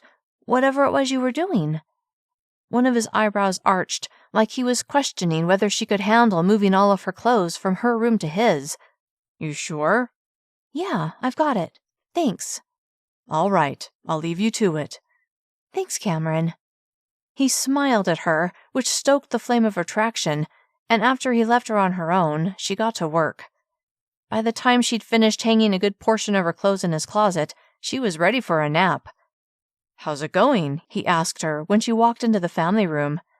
He was sitting on the couch, his open laptop on his thighs, and Maya stretched out on the floor nearby. About ready for something to eat? That's when she remembered she'd offered to make dinner. Yeah. Good, because it'll be here soon. Be here? I thought I was cooking. He closed his laptop, set it on the coffee table in front of him, and stood. I figured you'd be ready for a break by now and maybe not feel like cooking. Was her exhaustion so obvious? You're right about that. There you go, then. Could he be any more thoughtful? In a way, she wished he was more of a jerk. It would be easier to shove down her attraction that way. What did you order? There's an amazing Italian place I like to use from time to time. The doorbell rang. There they are now, he said as he walked to the front door. Aubree held on to Maya's collar to keep her from getting in the way. Cameron opened the front door, and a man wearing a suit stood on the threshold. Where would you like me to set up, Mr. Shah? Cameron pointed to the back patio. Outside. The man nodded curtly, then motioned to someone behind him. Aubree watched in amazement as men dressed in suits carrying trays walked through the family room and out the back door. She could see one of them laying a cream-colored tablecloth on the table before platters of food were set down and arranged, and empty plates were set at the places where she and Cameron would be sitting. When she ordered carry-out, this never happened. Hysterical laughter bubbled up her throat, but she swallowed it down, forcing herself to act like this was her normal life. Then she remembered that this life was temporary, and it wasn't losing the luxury of being waited on that bothered her. It was knowing she wouldn't be with Cameron any longer, of knowing she wouldn't have someone in her life who was so thoughtful and sweet to her, someone who always seemed to have her best interests in mind. Maybe she needed to loosen the stranglehold she had on her heart. All set, Mr. Shah, the man who seemed to be in charge said. We'll be back in the morning to clean up. Thank you, Lorenzo, Cameron said. The men filed out the front door, and Aubree was alone with Cameron once again. She released Maya and smiled as Cameron approached. Shall we? He asked as he held out his arm for her to take. She looked at her jeans and t-shirt. I feel completely underdressed. He laughed. That's the beauty of eating at home. No need to get dressed up. He glanced at his own jean-clad legs. I prefer jeans to a suit any day. As much as Aubree enjoyed getting dressed up from time to time, for the most part she preferred jeans too. She hooked her arm through his and let him lead her out to the patio. Chapter 32. Cameron wasn't trying to impress Aubree. Okay, maybe a little. But he was glad he'd guessed that she might not be up to making dinner after traveling and settling in. He held her chair out for her, and after she was seated, he slid into his own seat. "This looks wonderful," she said as she looked over the platters of lasagna, carbonara, fettuccine, as well as a bowl filled with a green salad and a basket of steaming breadsticks. She lifted her eyes to meet his, and he could see she was truly impressed. What a lovely meal! They served themselves, then Cameron said, "I almost ordered takeout pizza, but decided this would be more fun." Aubree's lips tugged upward. Pizza would have been delicious, but this... She swept her arms outward. "This is like going to a restaurant, only better." "Better? How so?" Hoping she would say it was better because it was with him, he waited to hear her answer. She looked down as if she was hesitant to admit her feelings. Then she looked at him square on. "The things you're doing for me, Cameron." Her lips formed a soft smile as her words trailed off. I'm not used to it." Not exactly what he'd been hoping she would say, but it was an opening he would use. "You're worth it, Aubree." Aubree couldn't stop the blush from coloring her cheeks. To distract herself from all the emotions swirling inside her, she pierced a grape tomato with her fork. Then, deciding to face her growing attraction to Cameron head-on, she lifted her eyes and met his gaze. "I'm glad I ran into you in the forest that day." He grinned. "Snuck up on me is more like it." She laughed. "True." His expression sobered. "Can I be honest with you?" At the look on his face, Aubree's heart pounded. "Yes." Then she placed the grape tomato in her mouth. "There's something about you. Something I..." He shook his head as he smiled. "I can't stop thinking about you. His voice softened. "I think I'm falling for you, Aubree." She almost choked on the tomato. This was getting way too intense. She needed to break the mood. She managed to swallow the tomato, then she arched an eyebrow and said, "Guess it's a good thing we're married." His lips curved into a big smile, then he leaned his head back and laughed. She took a moment to delve more deeply into her own feelings, and as she watched him, his sparkling blue eyes and his easygoing demeanor, she knew she was on the edge of falling for him too, and wondered how long it would take for her to fall off the cliff. Cameron wasn't sure what he'd expected Aubree to say when he told her he was falling for her. Of course, he'd hoped she would say she felt the same, but he'd known that was unlikely. Still, he didn't regret confessing his feelings, and now that it was out there, who knew where things would lead? "Are you excited to start filming on Monday?" he asked, as he used the side of his fork to slice off a bit of lasagna. "Very excited, but I'm also nervous. This will be the first time I've worked on a film. And filming with Jason Evanson? Yeah, my nerves are getting a little ragged." "You'll be awesome." She looked at him with doubt. "You've never seen me act, so how can you say that with such confidence?" She was right, but he had an answer for her anyway. "The producers never would have hired you if they didn't think you had the acting chops to do it." Her lips turned up like she hadn't thought of that before. Good point.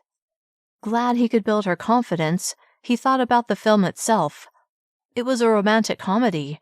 Would she be kissing Jason Evanson? Of course she would. Would their kissing be anything like the kiss she'd shared with him? The thought of her kissing another man the way she'd kissed him arrowed a sliver of jealousy right through his heart.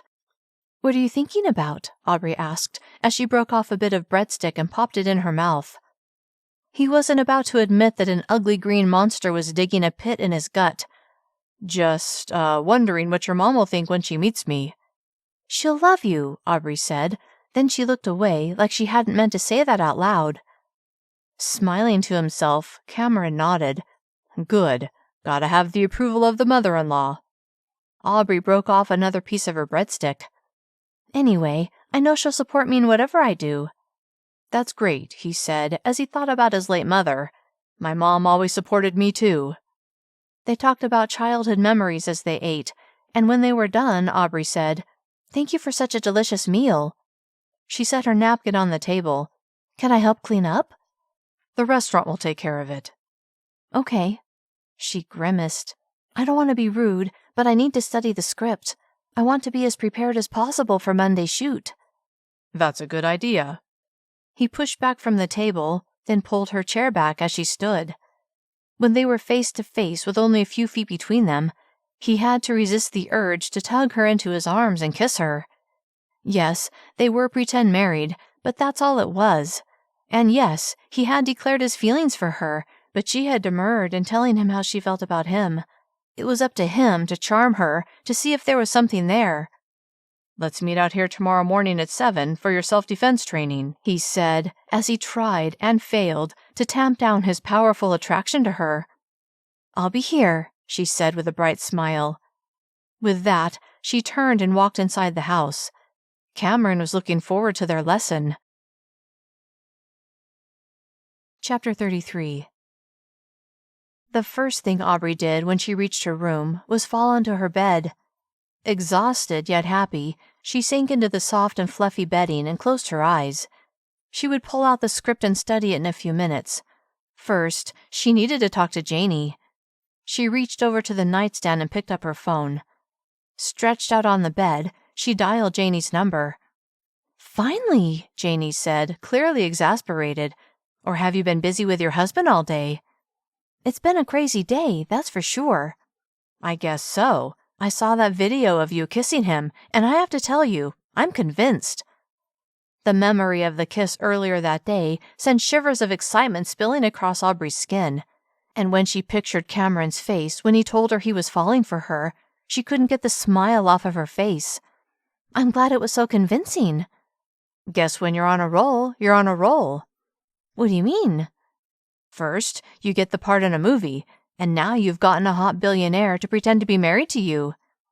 "First off, Janie, remember it was his idea, not mine. And second of all," a wide smile curved her lips, "okay, I guess you're right.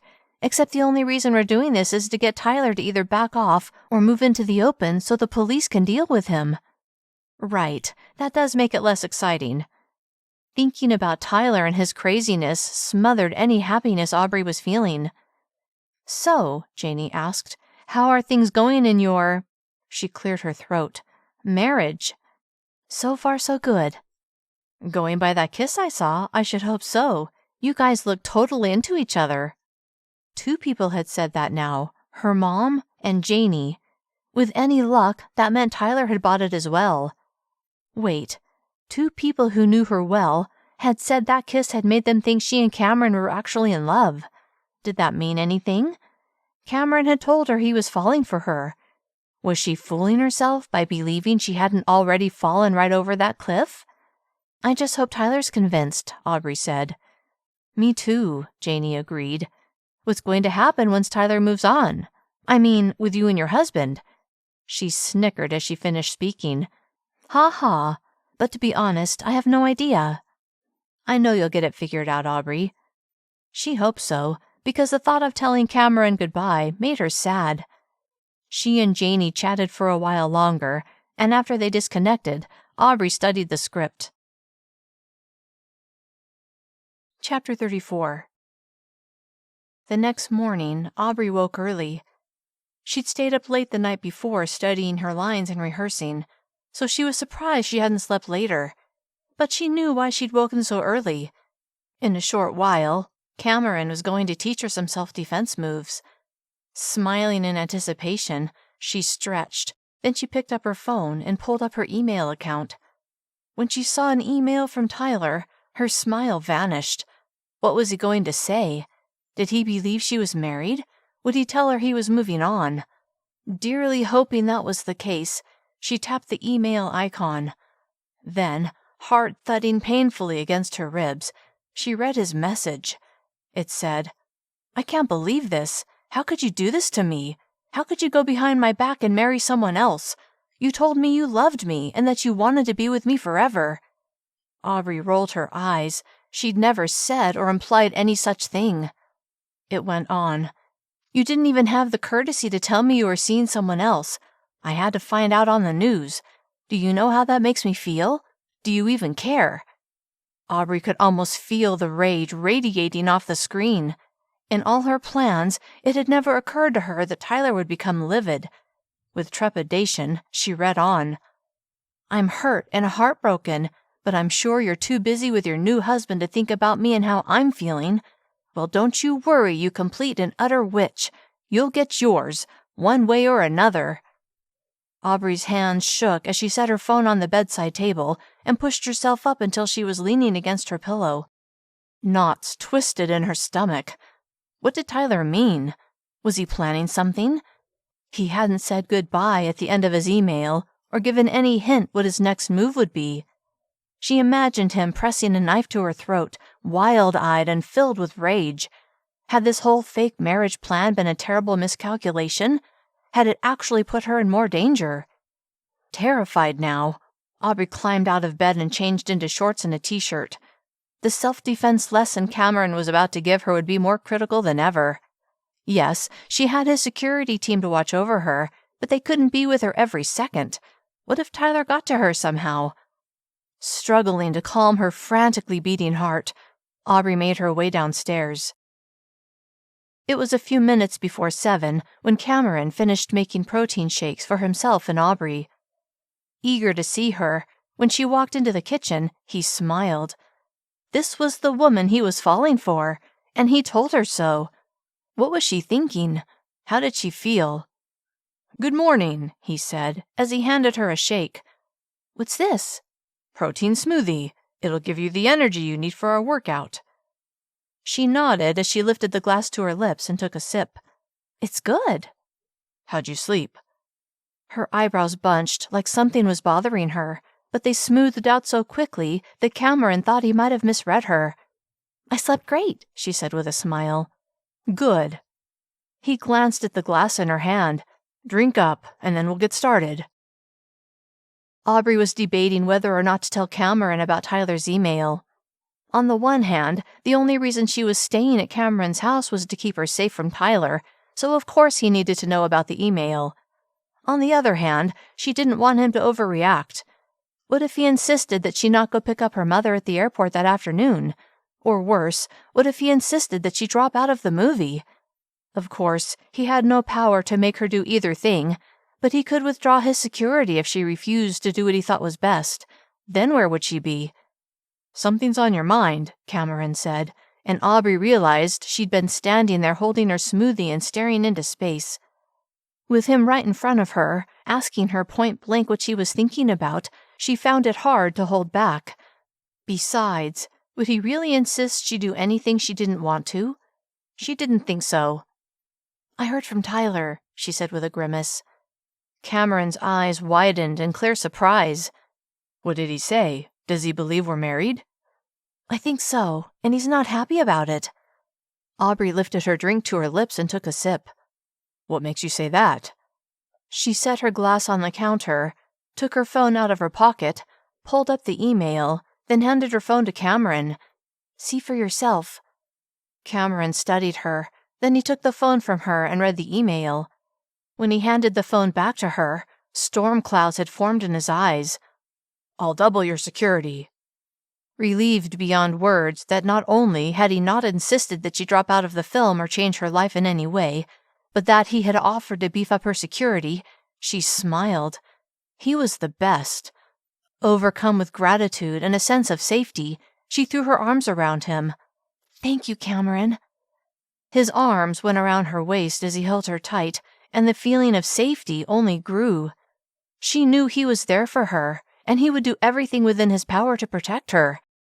Relishing the feeling of being in the circle of his strong arms, Aubree savored the moment a bit longer before stepping back. She met his eyes and saw sincere caring, and something more, within their depths. He had told her he was falling for her, and she had no doubt that he meant it. Maybe it was time to listen to her heart and loosen the chokehold she had on her attraction. I'm not going to let anything happen to you. His voice was deep, like he was trying to control his emotions. Thank you. In all reality, she knew there was only so much he could do. The rest was up to her. She had to be aware of her surroundings at all times, something she had been doing for a while now. They finished their smoothies, and then Aubree smiled at Cameron. I'm ready for my lesson. With a grim expression that tried to be a smile, he nodded. Let's do it. He grabbed 2 bottles of water and led the way outside. Once they were in the backyard and facing each other, he said, The first and best option is always to run away from your attacker. Her attacker? She imagined Tyler coming up behind her, slapping his hand over her mouth and dragging her away. It wasn't hard to imagine when she remembered that was exactly what Cameron had done when she'd been sneaking around on his property, thinking he was following her when in reality she'd been the one trespassing. Wanting to lighten the dark mood that was beginning to settle over her, she said, Kind of hard to run away when someone grabs you from behind. You know, like in a forest. She smiled to show she was teasing, but a muscle tightened in Cameron's jaw anyway. I'm just kidding, she added, but that didn't change the intense look on Cameron's face, a look that said he would kill anyone who did that to her.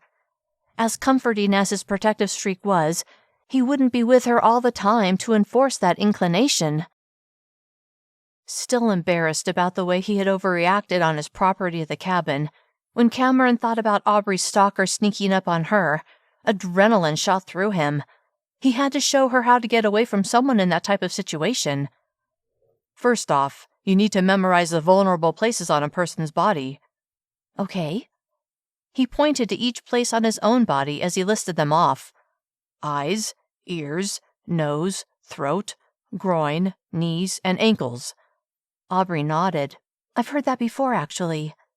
Good. Then, confident that he would be able to teach her what she needed to know, he said, Turn around. She tilted her head but said, All right.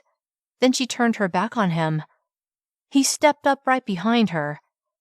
The floral scent that he'd come to associate with her floated into his nostrils, and he had to gather himself before proceeding.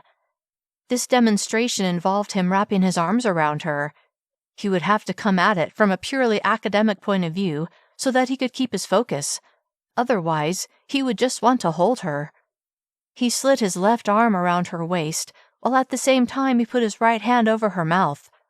The moment she became immobilized, he could feel her tense up. Chapter 35. Aubree's entire body went rigid, partly due to imagining this really happening with Tyler, and partly because of the way it felt to have Cameron's washboard abs, sculpted chest, and powerful biceps pressed against her. If this happens, he murmured in her ear, sending her pulse racing, grab your attacker's thumb and bend it back as hard as you can. So focused on Cameron and the feel of him, she didn't move. Come on, Aubree, don't be like you were in the forest. He softly chuckled. You were kind of pitiful in your attempt to get away. She had no doubt that was true, which was why she wanted these lessons. He loosened his hand over her mouth, so she said, You let me go that day, so I must have done something right. He laughed next to her ear. I let you go because I could tell you weren't going to stop fighting, which was good, but if I'd been a real attacker, it wouldn't have been enough. Sobered by the thought, Aubree said, Okay, then let's do this. He tightened his grip around her waist. Grab my thumb. She didn't want to hurt him, but she had to practice. His hand pressed harder against her mouth, which made her want to get free. She reached up and pried her fingers around his thumb before pulling on it. He was strong, and it didn't budge. Come on, twist it, yank it, anything to break my hold. Determined to show him, and herself, that she could do this, she pulled on his thumb as hard as she could. Finally, she was able to pry his hand off of her mouth. Good. Now lean forward a bit before slamming your head into my face, except don't actually slam your head into my face. She smiled at that last bit, but then she went through the motions and his arm dropped away from her. Very good. She turned to face him, pumped up by his praise. Let's try it a few more times. Okay. She turned her back on him, and they went through the exercise several more times until it felt automatic. Let's try some other moves. Confidence growing, she smiled. Sounds good. I want to know as many moves as I can. He quizzed her on the most vulnerable body parts for her to strike, and then he showed her how to defend against several more points of attack. How do you know all this? She asked when they stopped to take a break. I've taken a class here and there. Guess most of it stuck with me. He laughed. Who knew I'd end up using it to teach a movie star how to defend herself? Aubree set down the bottle of water she'd taken a drink from. I'm not a star. She waggled her eyebrows. Yet. Then she laughed. Just kidding. This movie could totally flop and end my career completely. She didn't really think that would happen. The script was great, but she knew that was always a possibility in her line of work. Either way, Cameron said as he looked directly at her, I think you're amazing. The comment was so unexpected that Aubree's breath hitched in her throat. Then, without thinking, she said, I think you're pretty amazing too. The words were spoken in a quiet voice, one that conveyed her growing attraction. Cameron smiled, his blue eyes sparkling. Do you now? She hadn't exactly meant to say those words out loud, but now that they were out there, she was glad. Still, she wanted to cool things down. The way Cameron was looking at her, like he wanted to kiss her, sent her pulse skyrocketing. And when he took a step toward her, nearly closing the space between them, she instinctively reached for the water bottle and lifted it to her lips. Cameron seemed to take the hint, and he took a step back. Shall we continue, or have you had enough? The email from Tyler telling her she would get hers filled her mind. She was nowhere near ready. Let's continue. Why was Aubree so reluctant to let him kiss her? Cameron had no doubt she had feelings for him. He could read it in her eyes as clearly as one of the thought bubbles he created for the characters in his gaming app. Besides, she had just flat out told him she thought he was amazing, and the one kiss they'd shared had been spectacular. Pushing aside his frustration, he turned his focus to the job at hand, teaching her to defend herself. He reached out and grabbed her wrist.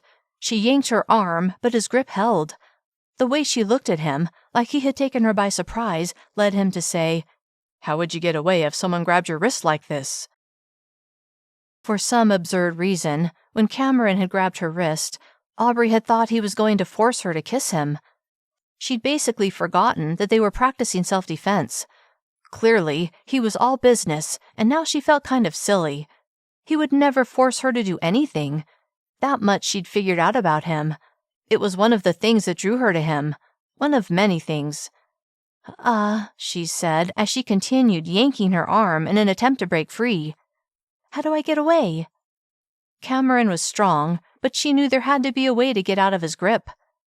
You have to kind of unscrew your arm. You know, twist it out of my grip. Okay. Then she did it, fast and sudden, and she was free. Pleased with herself, she grabbed his wrist with both of her hands, holding onto it with all of her strength. He laughed, but it didn't take him long to break loose. Let's review some of the moves we've gone over. Okay. He turned her around, and then his arms went around her, tight. Aubree couldn't seem to stop herself. The feel of being in his powerful embrace, the sound of his deep voice in her ear, her overwhelming attraction to him. It was all too much, and she kind of melted back against him. He must have sensed something was different, because he relaxed his hold and said, Are you okay? That moment gave her an idea, and as his grip slackened, she leaned forward and slowly moved her head backwards as if she was going to headbutt him. Gotcha, she said with a tone of triumph. Cameron was silent, like he wasn't sure how he was supposed to react, but then he released her and laughed. Clever. She faced him as a smile of victory lifted her lips. All these moves he taught her had built her confidence. You've done awesome, he said, building her confidence even more. In fact, I think you've earned a gold star. She laughed. Do you have some of those stickers teachers give their students? He smiled, then he looked thoughtful. Nope, I have something better. Intrigued, Aubree tilted her head. Oh yeah? What? His smile grew. You'll have to wait and see. Okay. I think we've done enough for today, but we can practice whenever you want. The thought of having Cameron's complete and total attention on her, plus getting physical with him? Yeah, that held a lot of appeal. That would be awesome, thank you. She paused. I should probably shower and get ready to pick up my mom. Sounds good. The security team will take you to the airport whenever you're ready. Having a security team at her beck and call was nice, but she didn't want to get used to it. She had to keep reminding herself that this was all pretend and temporary, but she would enjoy it while it lasted. Thanks, Cameron. No problem. He glanced toward the house. I'll be in my office if you need anything. Okay. He turned and walked into the house. Aubree watched him go, and the moment he was out of sight, she found she was eager to be with him again. Chapter 36. Nice ride, Aubree's mom said, as they settled into the black SUV driven by a muscular man. The man in the passenger seat was nearly as large, and with the two of them watching over her, Aubree couldn't have felt any safer.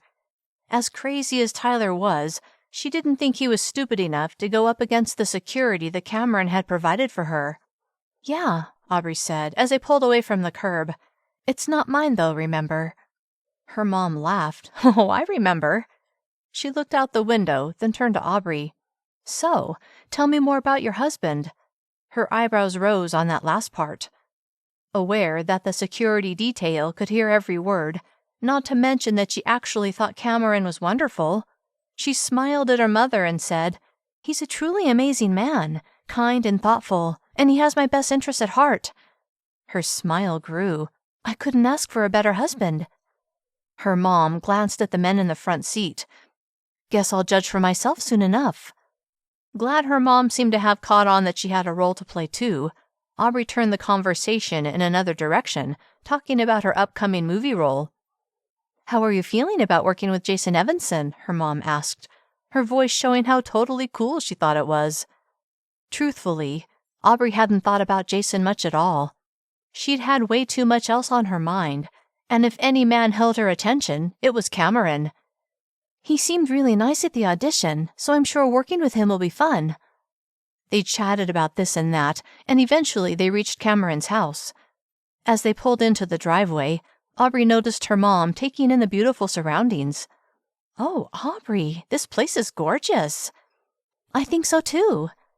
And when the car stopped and they climbed out, Cameron walked out the front door to meet them. He wore dark jeans and a blue button-up shirt that brought out the color in his eyes. Aubree couldn't tear her gaze from him, and as he approached them, he held his hand out to her mom with a disarming smile. Welcome. I hope your flight was comfortable. Yes, thank you so much for upgrading me to first class. Her mom went all fluttery under his attention, and Aubree knew she was well on her way to being charmed. Glad to. Cameron stepped closer to Aubree and slid his arm around her waist. Though she knew they didn't need to pretend in front of her mother, she could appreciate that they didn't know if anyone, particularly the paparazzi, was watching from outside the gates. Besides, she liked the way it felt to have him touching her. Liked it a lot. What a lovely home, her mom said as her gaze swept the area. Thank you. Why don't we go inside? The three of them went into the house while the security team stayed outside. They settled on couches in the family room, and after Cameron brought them cool drinks, he turned to her mother. I hope you understand why Aubree's doing this. Her mom seemed to have recovered from Cameron's initial charm offensive. I understand why Aubree's doing it, but I don't know your reasons. Cameron's gaze flicked to Aubree before going back to her mother. I have to be honest with you, Mrs. Nichols. Please, call me Melinda. Okay, Melinda. To tell you the truth, I've developed some strong feelings for your daughter, and He looked at Aubree with an intense gaze that made her heart flip. The thought of something happening to her. He looked back at her mother. I can't allow anything to happen to her. Well, her mother said, as she leaned back against the couch cushions, I certainly appreciate all you're doing for her. It's the least I can do. The way they were talking about her, Aubree almost felt like she wasn't in the room, but she let it go on. She wanted her mother to approve of Cameron. It had become more important than ever. Her mom nodded. What happens next? I mean, once Aubree's stalker fades away. She frowned, assuming he does. That's what I'm hoping for, Aubree chimed in. She thought about the message she'd received from him that morning, that she would get hers. She decided not to share that with her mother. No need to worry her. Her mom looked at her, then back at Cameron. How long do you think the charade will go on? Her lips lifted in a small smile as she shook her head. I mean, come on. It can't go on forever. You'll both need to get on with your lives at some point, regardless of the stalker. The stark reminder of reality wasn't what Aubree wanted to hear. Not now. Not right when she was beginning to acknowledge her feelings for Cameron. Not right when she was about to take the job of her life. She didn't need to add more complications, which was why she'd been resisting her attraction to Cameron in the first place. Holding back a sigh, she waited to hear what Cameron would say. We'll cross that bridge when we come to it, he finally replied. I've found that being prepared is always the best way to go, her mom said. What I mean is, you should make a plan for when it's time to go your separate ways. Why was her mom doing this? Why was she trying to tear them apart? Oh yeah, they weren't actually together. Aubree had forgotten that for a moment. But when she looked at Cameron, she thought she saw a bit of panic in his eyes. Was he thinking the same thing? That they were in no hurry to go their separate ways? Again, Melinda. Aubree and I will figure it out when the time comes. Mom, I don't want to talk about this right now, okay? She hoped that would be enough to get her mom off that line of questioning. Her mom sighed and crossed one leg over the other. Fine, I'm just trying to help. Aubree placed her hand on her mom's shoulder. I know, and thank you, but... She shook her head. I just can't think that far ahead. Softly chuckling, she added, one day at a time, all right? Her mom nodded. If that's what you both are comfortable with. Aubree looked at Cameron for confirmation. He nodded, then said, Sounds like a plan to me. He stood. Now, why don't you let me show you where your room is, and then I'll get out of your hair so you and Aubree can catch up. Aubree and her mom stood, and after Cameron took them to the room next to Aubree's, setting her mom's luggage inside, he left them alone.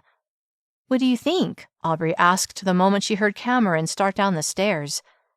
About what? Her mom said with wide eyes. Then she laughed. Kidding, honey. She smiled. I think I like him, from what little I've seen. Her mom's lips turned up. And I think he likes you. He does. He told me last night. The memory warmed her. Then she placed a hand on her hip. Why were you pushing so hard on the end of our marriage? She did air quotes.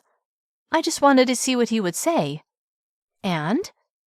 Her mom tilted her head and raised her eyebrows. He didn't say much, did he? He gave no clue as to what he's really thinking. You just met the man, Mom. Do you really expect him to spill his guts to you? She laughed. Of course not. Then she sobered. But has he spilled his guts to you? She pointed her finger at Aubree to emphasize her point. Mom, this is only the first full day of our marriage. Give us a break. Aubree was now rethinking how much she wanted her mom to come for a visit. It had added another layer of complication. I'm sorry, baby. Her mom tucked a loose strand of hair behind her ear. I'll give it a rest. Besides, I'm really here so I can spend time with you. It's been, 6 months? At least. Aubree paused. How long will you be staying? Her mom chuckled. Why? Want to get rid of me already? Kind of, she thought. No, I've missed you. I have to work on Monday, so I'm flying home tomorrow. Aubree realized she really did miss her mom. That's a quick trip. I know, but I needed to make sure you were safe. Aubree had never felt safer in her life. I really am. Her mom smiled. I think so too. She sat in a plush chair, then tapped the arm of the chair beside her. Sit. Let's get caught up. Aubree smiled and did as her mother asked. Chapter 37. That night for dinner, Cameron had another fabulous meal brought in. Grilled salmon, rice, and steamed vegetables, and again they sat out back to eat. The evening was perfect, and the view of the valley below was stunning. Aubree could tell her mother was beyond impressed, and to be honest, she was pretty impressed herself. Thank you for the lovely dinner, her mom said as she sliced a perfectly round cherry tomato in half. My pleasure. A fresh bouquet of purple and yellow flowers adorned the center of the table, and Aubree had to suppress the urge to sniff the petals. Then she wondered why she was holding back. With a tiny smirk, she half stood from her seat, leaned forward until the flowers were close to her nose, then closed her eyes and breathed in their scent. "What are you doing?" her mom asked, with a tone that was a mix of embarrassment and laughter. "There's no scent," Aubree said, as she sat back in her seat and looked at Cameron. He was grinning, evidently amused by her behavior. "Not all flowers have a scent." "I know that." She didn't know that. "What kind of flowers are these?" "Dahlias. They're from my garden." "They're beautiful." "Thanks to my gardener," he said. Then he chuckled. "My thumbs are more brown than green." They talked about plants and yards, and Cameron promised to take them on a tour of his 2-acre spread. After they'd eaten dessert, cream puffs with chocolate sauce and fresh strawberries on the side, Cameron asked if they were ready for their garden tour. "If you don't mind," her mom said, "I'm a bit tired." She glanced at Aubree. "You two go without me." Was her mom trying to give her and Cameron alone time? Kind of glad, Aubree said, "Okay, I'll check in with you later." Her mom stood, and Cameron stood as well. "Is there anything you need?" Her mom shook her head. "No, I think this wonderful dinner has made me drowsy. I'll see you in the morning." Then she smiled at Aubree before walking into the house and leaving them alone. Things are going well, Cameron thought as he sat down. He couldn't have been more pleased, and as much as he enjoyed chatting with Aubree's mother, he wasn't disappointed that she'd excused herself and that he and Aubree could be by themselves. They were supposed to be on their honeymoon after all. He nearly laughed at the idea. "What's so funny?" Aubree asked. Shaking his head, he said, "Just thinking that we're supposed to be on our honeymoon." "Oh." A gentle blush rose on her cheeks, which he found charming. Then she smiled. "Kind of awkward to have the mother-in-law along. I wonder what the media would think of that." He lifted his shoulders in a shrug. "We won't tell them she's here, although the ones camped outside the gate probably saw her in the car when she arrived." Aubree's lips pursed, then she shook her head. "I'm not going to worry about what I can't control." "I'm glad you feel that way, because once filming starts on Monday, you're sure to be under the spotlight even more. I mean, since you're co-starring with Jason Evanson." She shuddered slightly. "I've been trying to forget about that." "Goes with the territory." Her eyebrows tugged together. "What about you? How much attention from the media do you have to deal with?" "I get my share." The media hadn't paid much attention to him at all until he'd made his first billion. Then they were suddenly fascinated by what they termed the hot, eligible bachelor. That's when he started finding himself mentioned in glossy magazines from time to time. And now that he was married to Aubree, he was certain he would be mentioned even more. Not something he relished, although it was a sacrifice he was willing to make if it meant protecting her. He appraised her. She was looking off into the distance, deep in thought, and as he watched her, he felt his heart expanding with emotion. She turned to look at him. "What?" "You're a very beautiful woman." She ducked her head and smiled, then she met his eyes. "Thank you."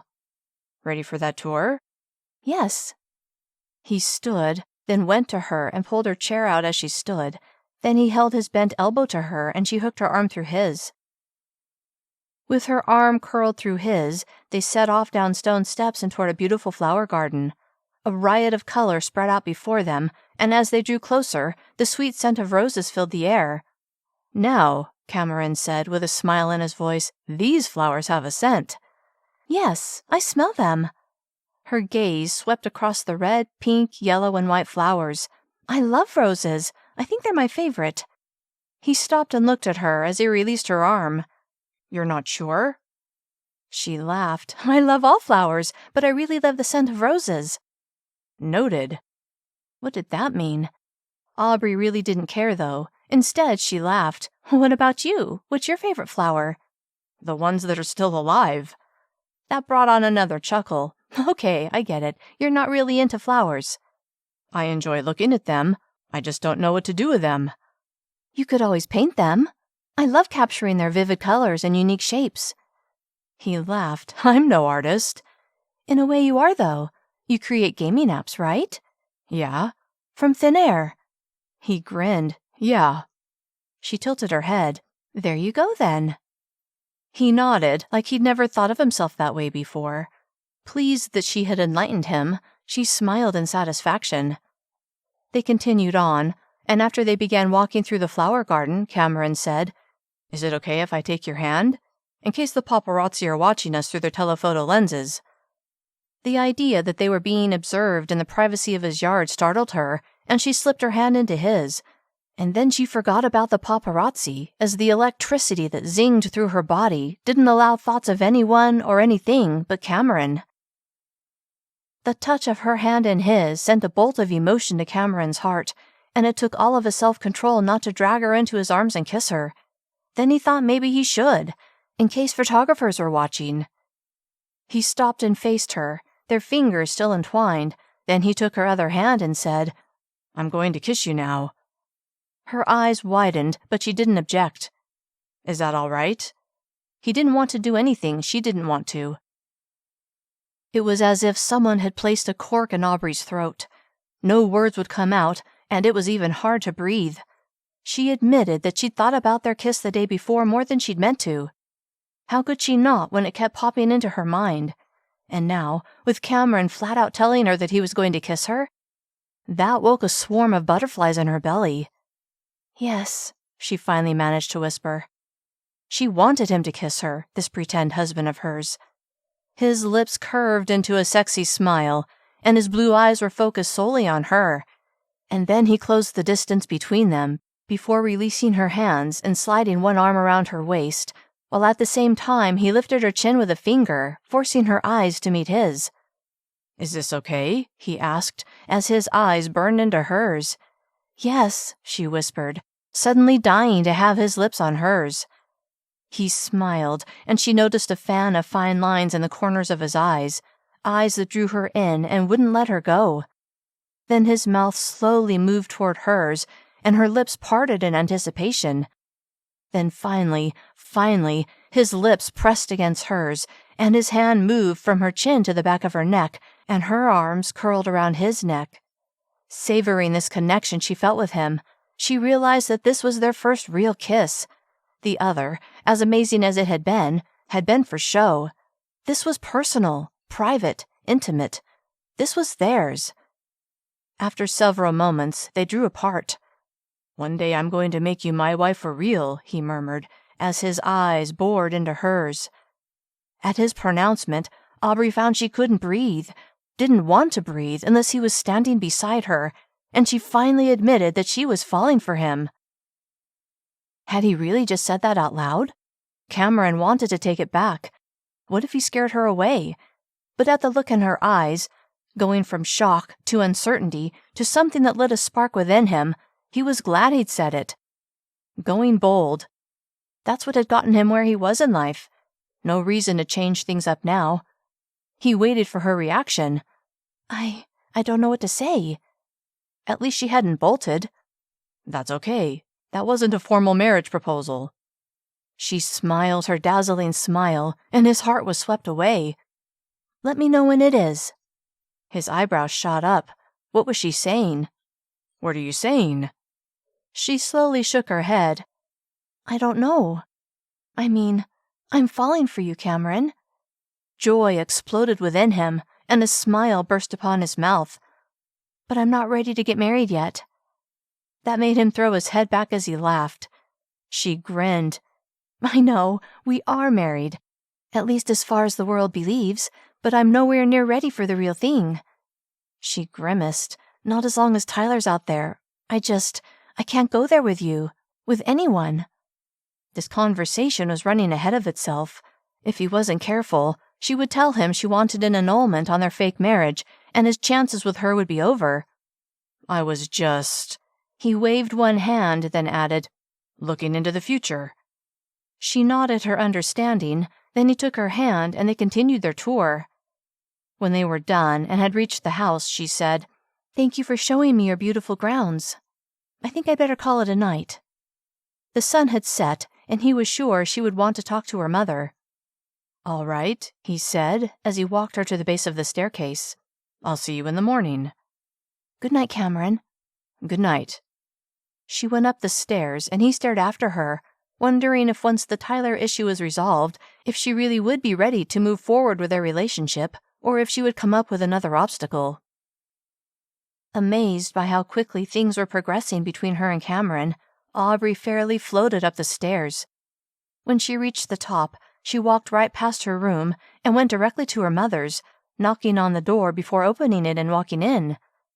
Her mom was reading a book, but set it down at Aubree's entrance. How was the backyard tour? A smile blossomed on Aubree's mouth as she sat on the bed and faced her mother. It was very nice. I think there's something you're not telling me. Why do you say that? Aubree was all innocence. I know you well, my love. Something happened. Aubree thought about Cameron's pronouncement that he was going to make her his real wife one day. She'd been beyond stunned, but also thrilled. This amazing man, this kind and sweet and rather perfect man, wanted her to be his wife, his real wife. She'd been honest when she had told him she was nowhere near ready for something like that, but just knowing he wanted it, wanted her, staggered her. He told me he wants to marry me someday. Her mother's eyebrows went into her hairline. But you hardly know each other. She hated when her mom pointed out the truth. Mom, we're getting to know each other. Sighing, her mom tilted her head. Aubree? Yes? You need to slow things down. Then she shook her head. The world already believes you're married. Isn't that enough for now? He said someday, not today, not tomorrow, not even this year. There's plenty of time for us to figure this out. Now her mom smiled. All right, fine. I do trust you, you know. Could have fooled me. I do, but that doesn't mean I'm going to stay quiet when you tell me things. Aubree leaned forward and kissed her mom on the cheek. I wouldn't expect anything less. They said their good nights, and Aubree went to bed, curious what the next day would bring. Chapter 38. Good morning, Cameron said to Aubree before squatting to give Maya a scratch. Good morning. It always warmed her heart when Cameron gave Maya attention, and this morning was no exception. She took in Cameron's shorts and slightly damp t-shirt as the two of them stood in the kitchen. Looks like you just got back from a run. He stood and faced her. Yep, I go just about every morning. Aubree admired that. Yoga was more her thing, but maybe she would like running. Maybe I can go with you one of these mornings. I would love that.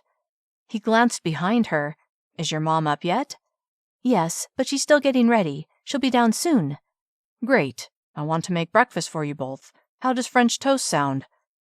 Aubree loved French toast. That sounds delicious. Perfect. Let me grab a quick shower, and then I'll get started. Okay. She watched him go, and then she took the liberty of setting the patio table for 3. Later, as the 3 of them enjoyed breakfast, Cameron had added a bowl of fresh fruit to the menu. Aubree said, I can't believe I start filming tomorrow. The more she thought about it, the more nervous she became. It was so important to impress everyone tied to this film. I'm still beyond impressed, Cameron said, as he poured syrup on a slice of his French toast. You're going to be amazing, her mom added. Thanks. Did you ladies have anything in particular you wanted to do today? Aubree looked at her mother, who shook her head. A smile tugged at one corner of Cameron's mouth. Would you like to go shopping? What? Why was he asking that? This morning, I received an invitation for us to attend a charity dinner on Saturday. It's black tie, so I thought you'd like to get a gown for the event. He paused a beat. Assuming you're willing to come. That sounded fun and scary at the same time. Of course I am, assuming I don't have to work. Right. She looked at her mom, a woman who would choose shopping over sleep. Then she turned to Cameron. That sounds great, but I don't really have the money to buy a gown, not yet. As your husband, any and all purchases will be on me. Oh. That hadn't even occurred to her. Wait, what do you mean any and all? I just need one gown, right? You'll need accessories too, her mom chimed in. Shoes and earrings and... Her words trailed off, but her smile was bright. Aubree slowly nodded. She'd like to dress up as much as the next girl, but shopping hadn't always been her favorite activity. Right. Cameron looked confused at her less than excited tone. I can have some gowns brought to the house if you'd prefer. I just thought—" Her mom jumped in. "Aubree's not a big fan of shopping, but I'll help her out." Her mom's smile grew. "I'll be her personal shopper." "Aubree?" Cameron asked, his tone uncertain. "Are you coming with us?" She would rather spend a quiet day with him at his house than on Rodeo Drive.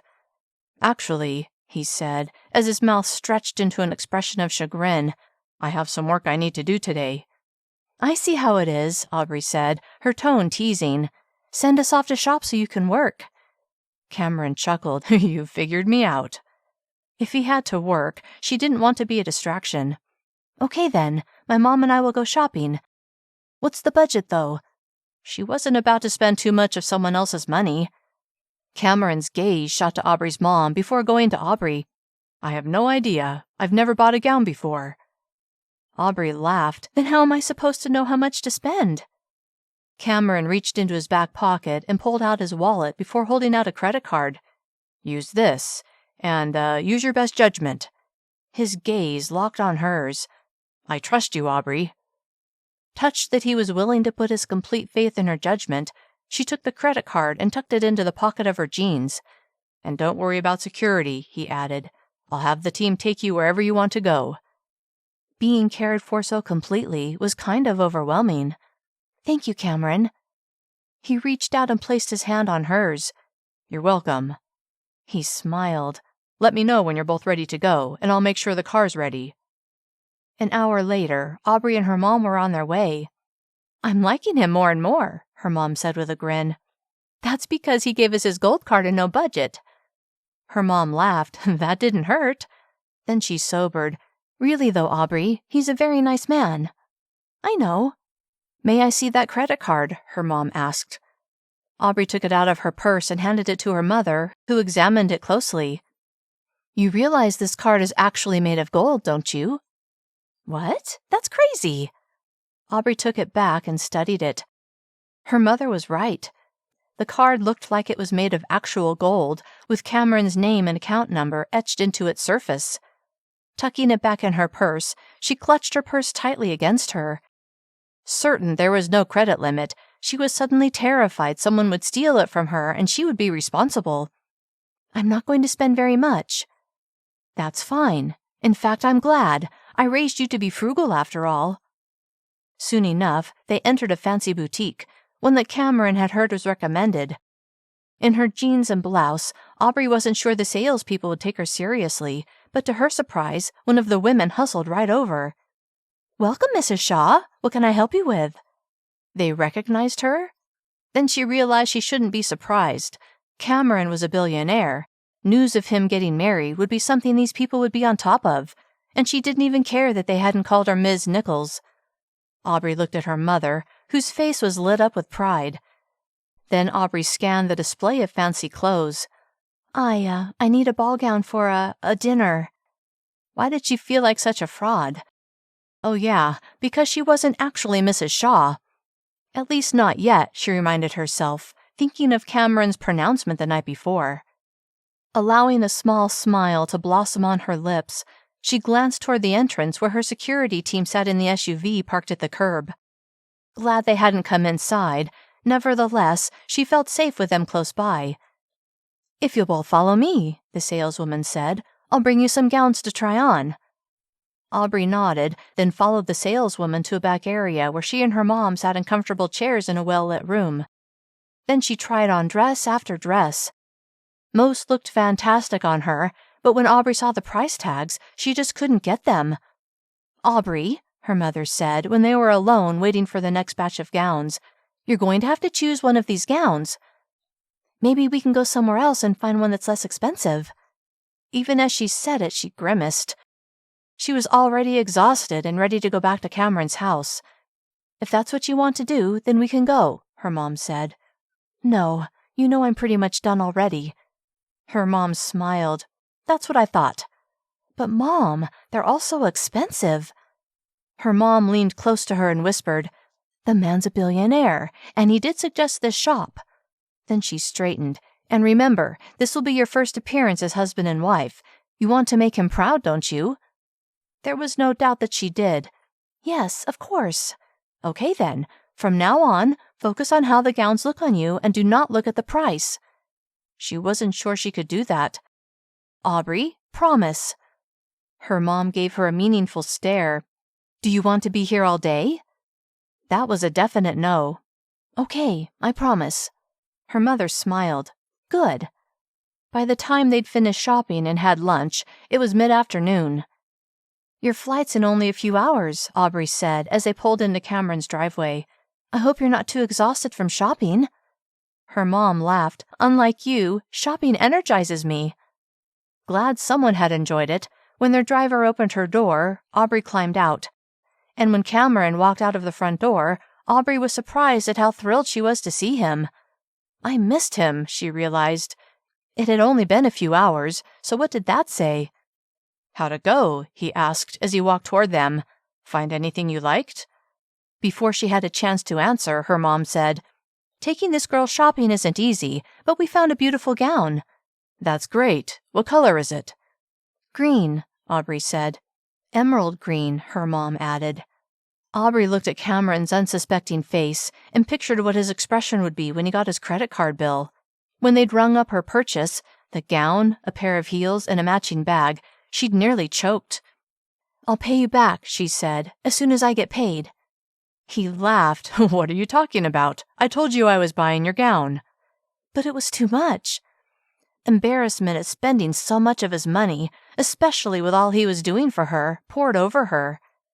He stepped right in front of her and placed his hands on her upper arms, staring right into her eyes. Stop, Aubree. It's a gift. It still didn't feel right, but all she could do was nod. All right, thank you. He smiled at her, his blue eyes dancing. Besides, I can't have people thinking I'm not generous with my lovely new wife.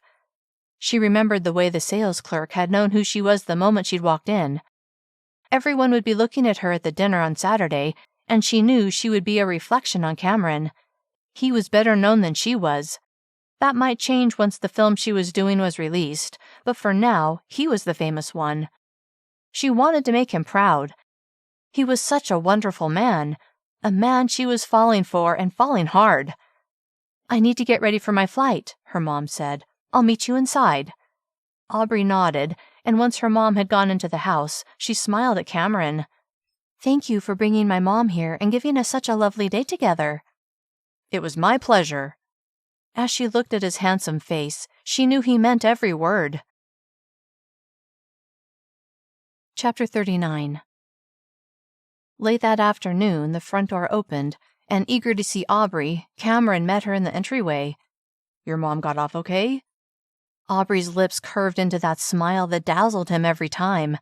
Yes, thank you again for bumping her up to first class. She was very happy. Least I could do for my mother-in-law. Aubree laughed, then her eyebrows rose. She liked you. That's good news.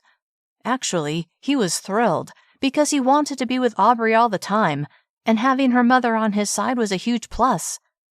They walked into the family room, and Aubree stopped and faced him. Do you have time to practice self-defense with me? I want to see what I remember from yesterday. Of course. As if he'd say no. Get changed and I'll meet you out back. Great. 5 minutes later, they stood face to face in the shade of his backyard. Do you want me to surprise you with what I'm going to do? She chewed on her lower lip. Yeah, I guess so. That'll be the best way to test your skills. Makes sense. Then, with a tentative smile, she turned her back on him. He looked at her from head to toe, appreciating every bit of her, and then he thought about her stalker attacking her. Adrenaline pumped into his veins. He had to stop admiring her and make sure she was prepared. Without uttering a word, and trying to be as silent as possible, he came up behind her and stopped. Aubree knew Cameron was standing right behind her. Between the scent of his musky cologne, the barely audible sound of him breathing, and the heat that came off of his body, she knew he was there.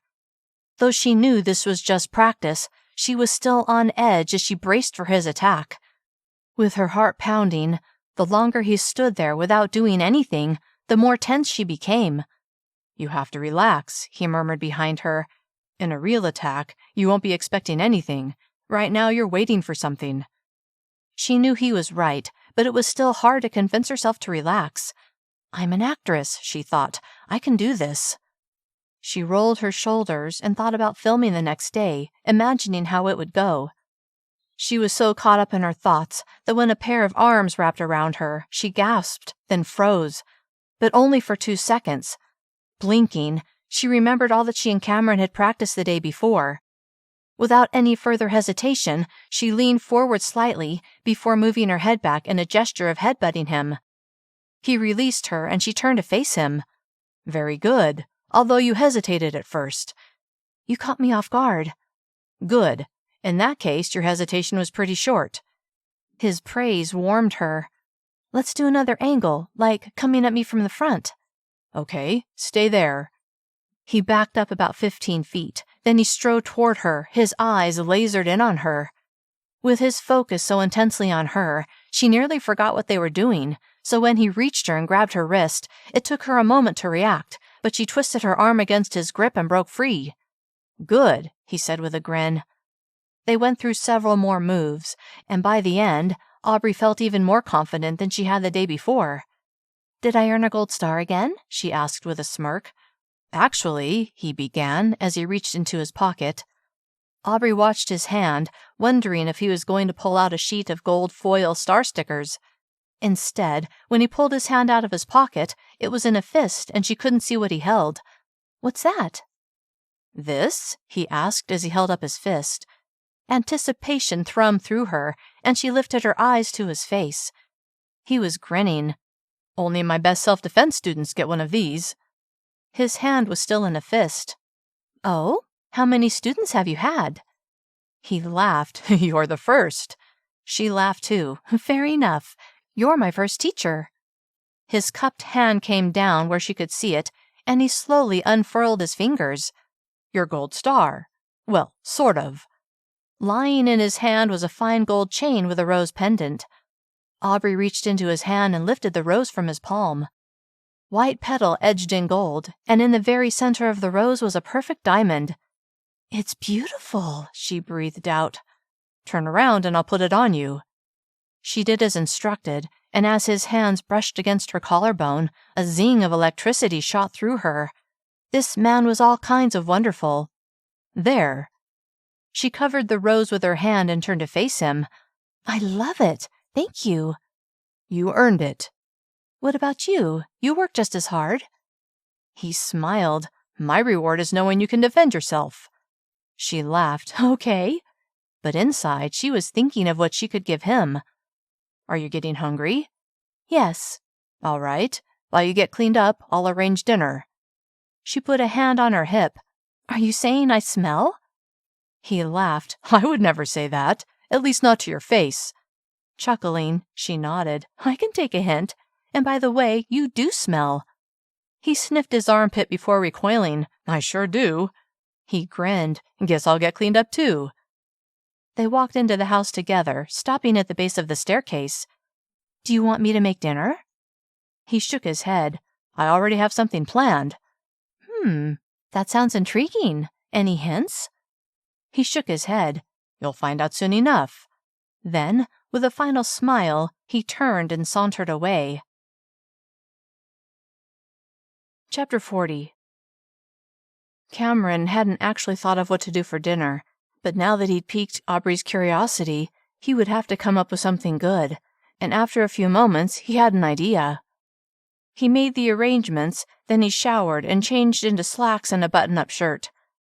Once he was ready, he walked toward the family room, and as he reached it, he saw Aubree just entering the room, wearing a turquoise sundress that showed off her slender waist and set off her white blonde hair, and he noticed she was wearing the rose pendant he'd given her.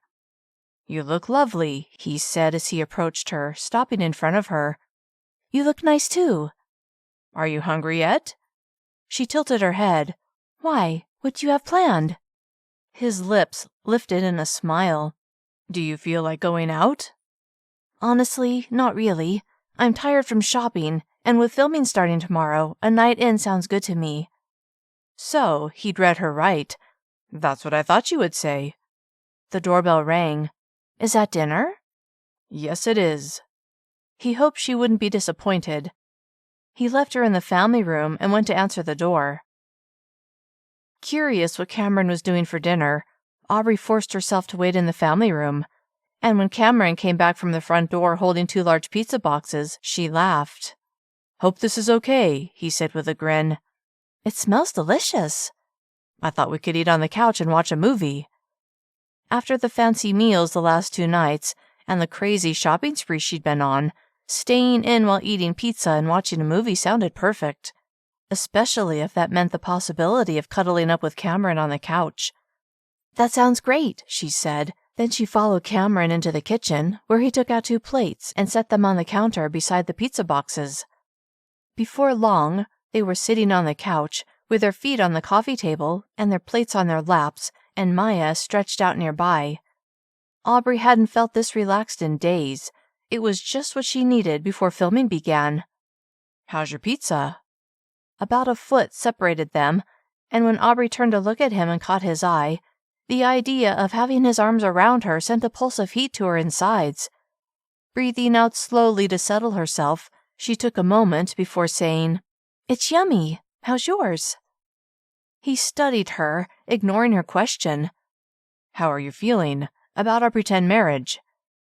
His question caught her off guard, and she wasn't sure what he was really asking. It had only been 2 days since they had announced their marriage to the world, but so far she was really liking it. "Why do you ask? Are you getting tired of having me around all the time?" He chuckled as he shook his head, his eyes never leaving her face. "Not at all. In fact, I've really liked having you around." He reached out and ran a finger along her jaw, setting it on fire. "Aubree, I already told you I'm falling for you." His voice had gone soft, and her heart was pounding. He took both of their plates and set them on the coffee table, and then he slid his hand behind her neck. "I know we agreed to only 1 kiss, and I know we've already surpassed that, but right now I really want to kiss you." He leaned closer so that only a couple of inches separated their mouths. "Is that all right?" Her eyes were locked on his, and at that moment she wanted him to kiss her more than anything in the world. She nodded a tiny bit, just enough to tell him yes without breaking their gaze. His lips lifted into a smile, then he leaned toward her, slowly, slowly. When his eyes slid closed, hers did as well. Then his lips pressed against hers, and she lost herself in his kiss. All her troubles fled her mind as she savored the feel of him, the strength of him, the complete feeling of love and security she always felt when she was with him. She wasn't just falling for him, she'd fallen, hard. When they finally drew apart, he smiled at her before tucking her against his side. They fell into their own thoughts as the movie played on the TV. How had he gotten so lucky? Had fate played a role? What were the chances that he would find the woman who was a perfect fit for him, staying at his neighbor's cabin? A smile played around the corners of Cameron's mouth as he breathed in the scent of Aubree next to him on the couch. She was lovely and sweet and perfect in so many ways. He would do anything for her. Then he thought about her stalker and his statement that she would get hers. He had no idea what that meant, but the thought of anyone harming her in any way sent a river of adrenaline pouring into his veins, and his arm tightened on Aubree's shoulders. "Everything okay?" He loosened his hold and smiled at her sweet face. "Yeah, just, thinking about all I have on my plate." Which was kind of true, because as soon as they said goodnight, he was going to talk to the lead on her security team and impress upon him how important her safety was to him. A look of chagrin passed across her eyes. "I'm sorry I've been taking up so much of your time, Cameron." That wasn't what he'd meant, at all. "No," he said with a firm shake of his head. "I want nothing more than to have you here." He forced himself to relax. "Tomorrow's Monday. You'll be gone all day, which will give me all the time I need to work." At the thought of her being away, tension ratcheted up in his gut. She would be away from the safety of his house and around people he didn't know, people he had no idea if they would protect her. A smile bloomed on her lips. "I've never been more excited to start a job." He was excited for her, but still worried. "Will you have your phone with you?" I mean, if you don't mind me checking in with you once in a while. She tilted her head. I'd like that, but I don't know how often I'll be able to check my phone. As much as he didn't like not being able to watch over her himself, he knew he would have to accept reality. Okay, I'll try not to pester you. I want to make sure you're okay. I'm sure security will be tight on set. Besides, your crack security team will be there, right? Yes. He didn't want her to know how worried he suddenly felt, as if he knew her stalker was waiting for the chance to pounce. He wanted her to focus on her job and enjoy this opportunity. Maybe you can shoot me a text when you're leaving the set so I can make sure dinner's ready for you. Wow, you're kind of the perfect husband, aren't you? He laughed. I'm trying to be. She took his hand in hers. I know I've said this a bunch of times already, but thank you, Cameron. You have no idea how much what you're doing means to me. He lifted her hand to his lips and placed a gentle kiss on the back. You're worth it, Aubree. Never forget that. A soft blush rose on her cheeks before she leaned against him, and they settled in to watch the movie. Chapter 41. The next day, Aubree woke early. Too excited to sleep, she threw on a pair of shorts and a t-shirt and went downstairs in the hopes that she would catch Cameron before he'd gone out on his run. When she found him about to head out the front door, she called out to him. When they made eye contact, he smiled. Then he took in her outfit. You're coming on my run with me? His smile grew, and she knew he was happy about it. Yep, if you don't mind. Not at all. Let me grab a security guy to trail us, though. Just in case. She hated to think that any time she left his house, she would have to have someone watching over her, and she hated to think she would be slowing Cameron down on his run. Maybe I should just stay here. He stepped close to her and met her eyes. No, I want you to come. It'll be a lot more fun than going by myself. Are you sure? I won't mess up your pace? I don't care about my pace. I care about you, Aubree. At the look in his eyes, she knew he meant it, and she was touched. Thank you. 10 minutes later, they'd warmed up and were out the door. As they approached the gate to the street, Aubree was surprised to see a handful of photographers waiting outside. It was so early in the day. Had they spent the night outside the gate in the hopes of seeing them? As she and Cameron stepped through the gate, the paparazzi frantically snapped pictures.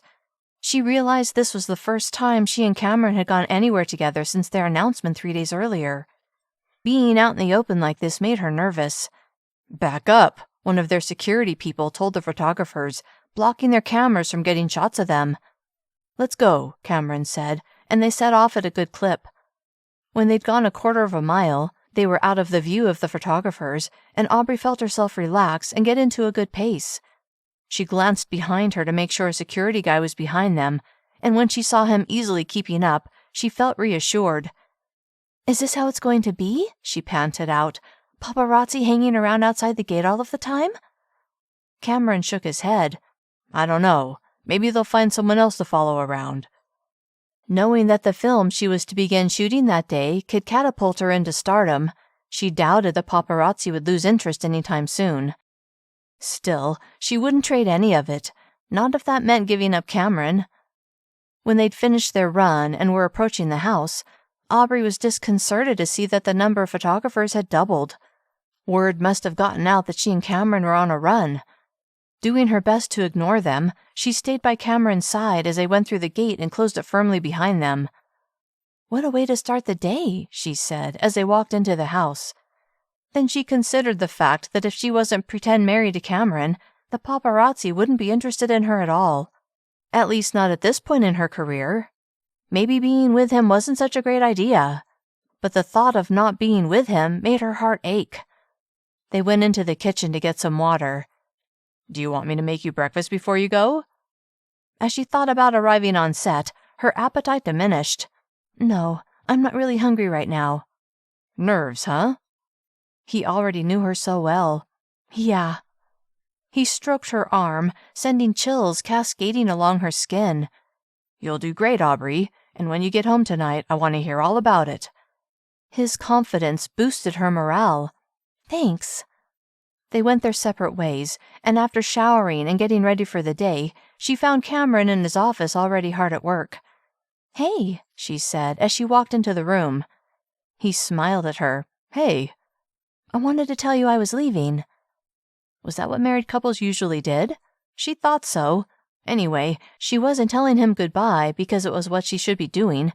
She was doing it because it was what she wanted to do. He stood and came to her, placing his hands on her upper arms. I'll be thinking about you.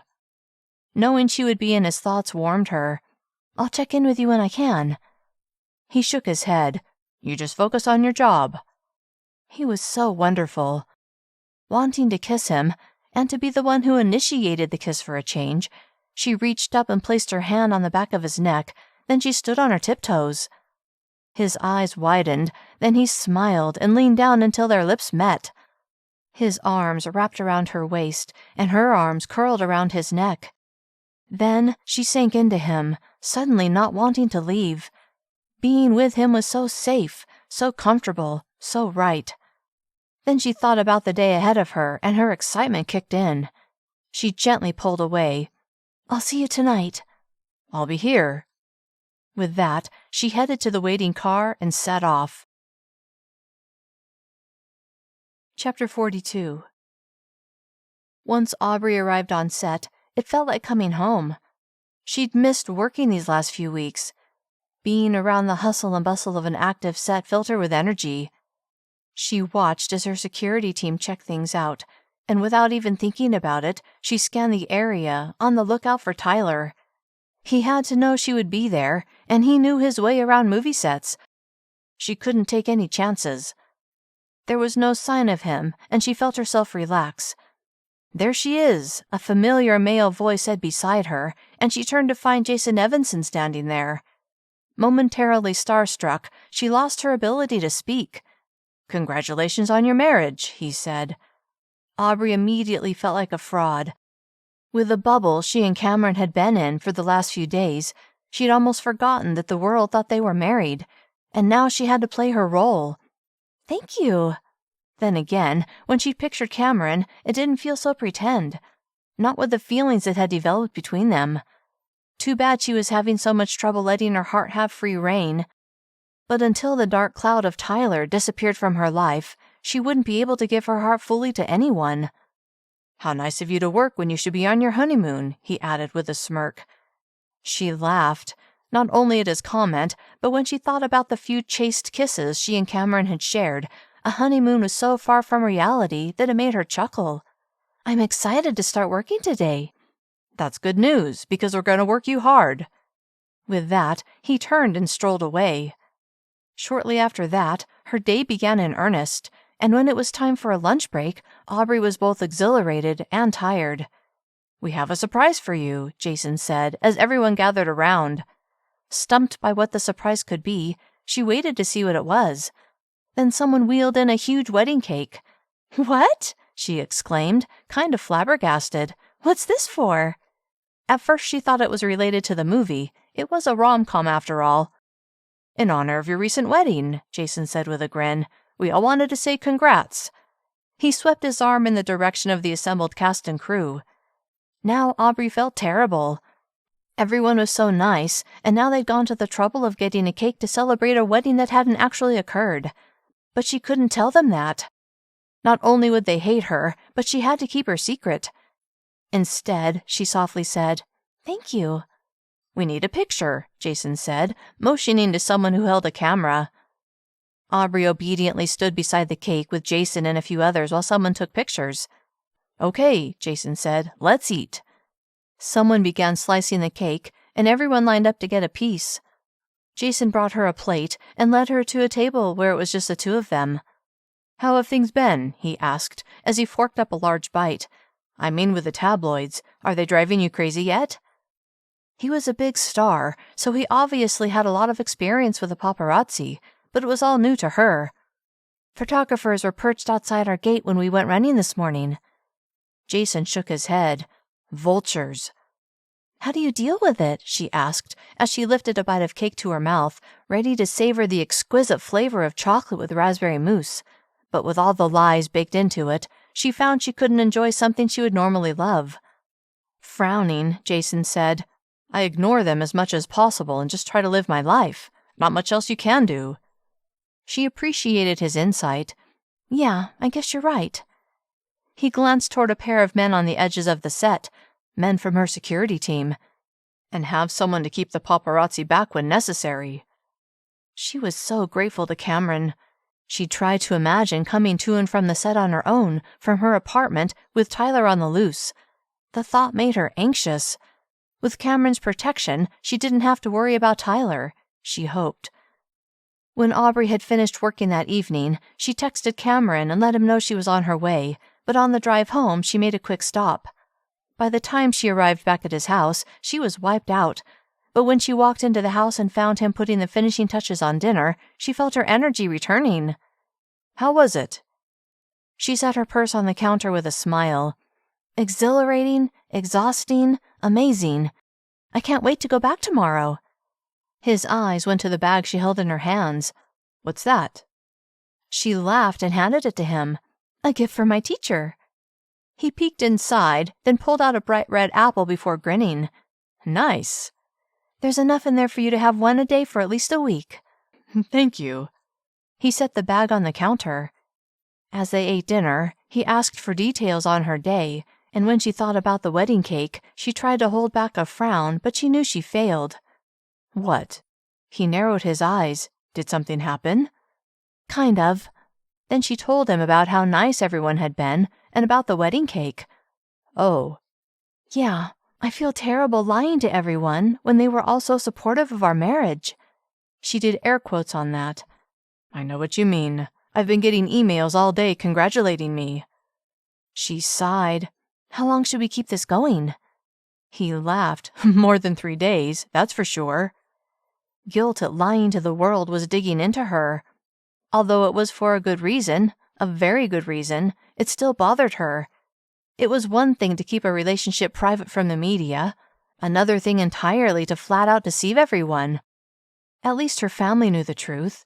That was the important thing. "What do you want to do?"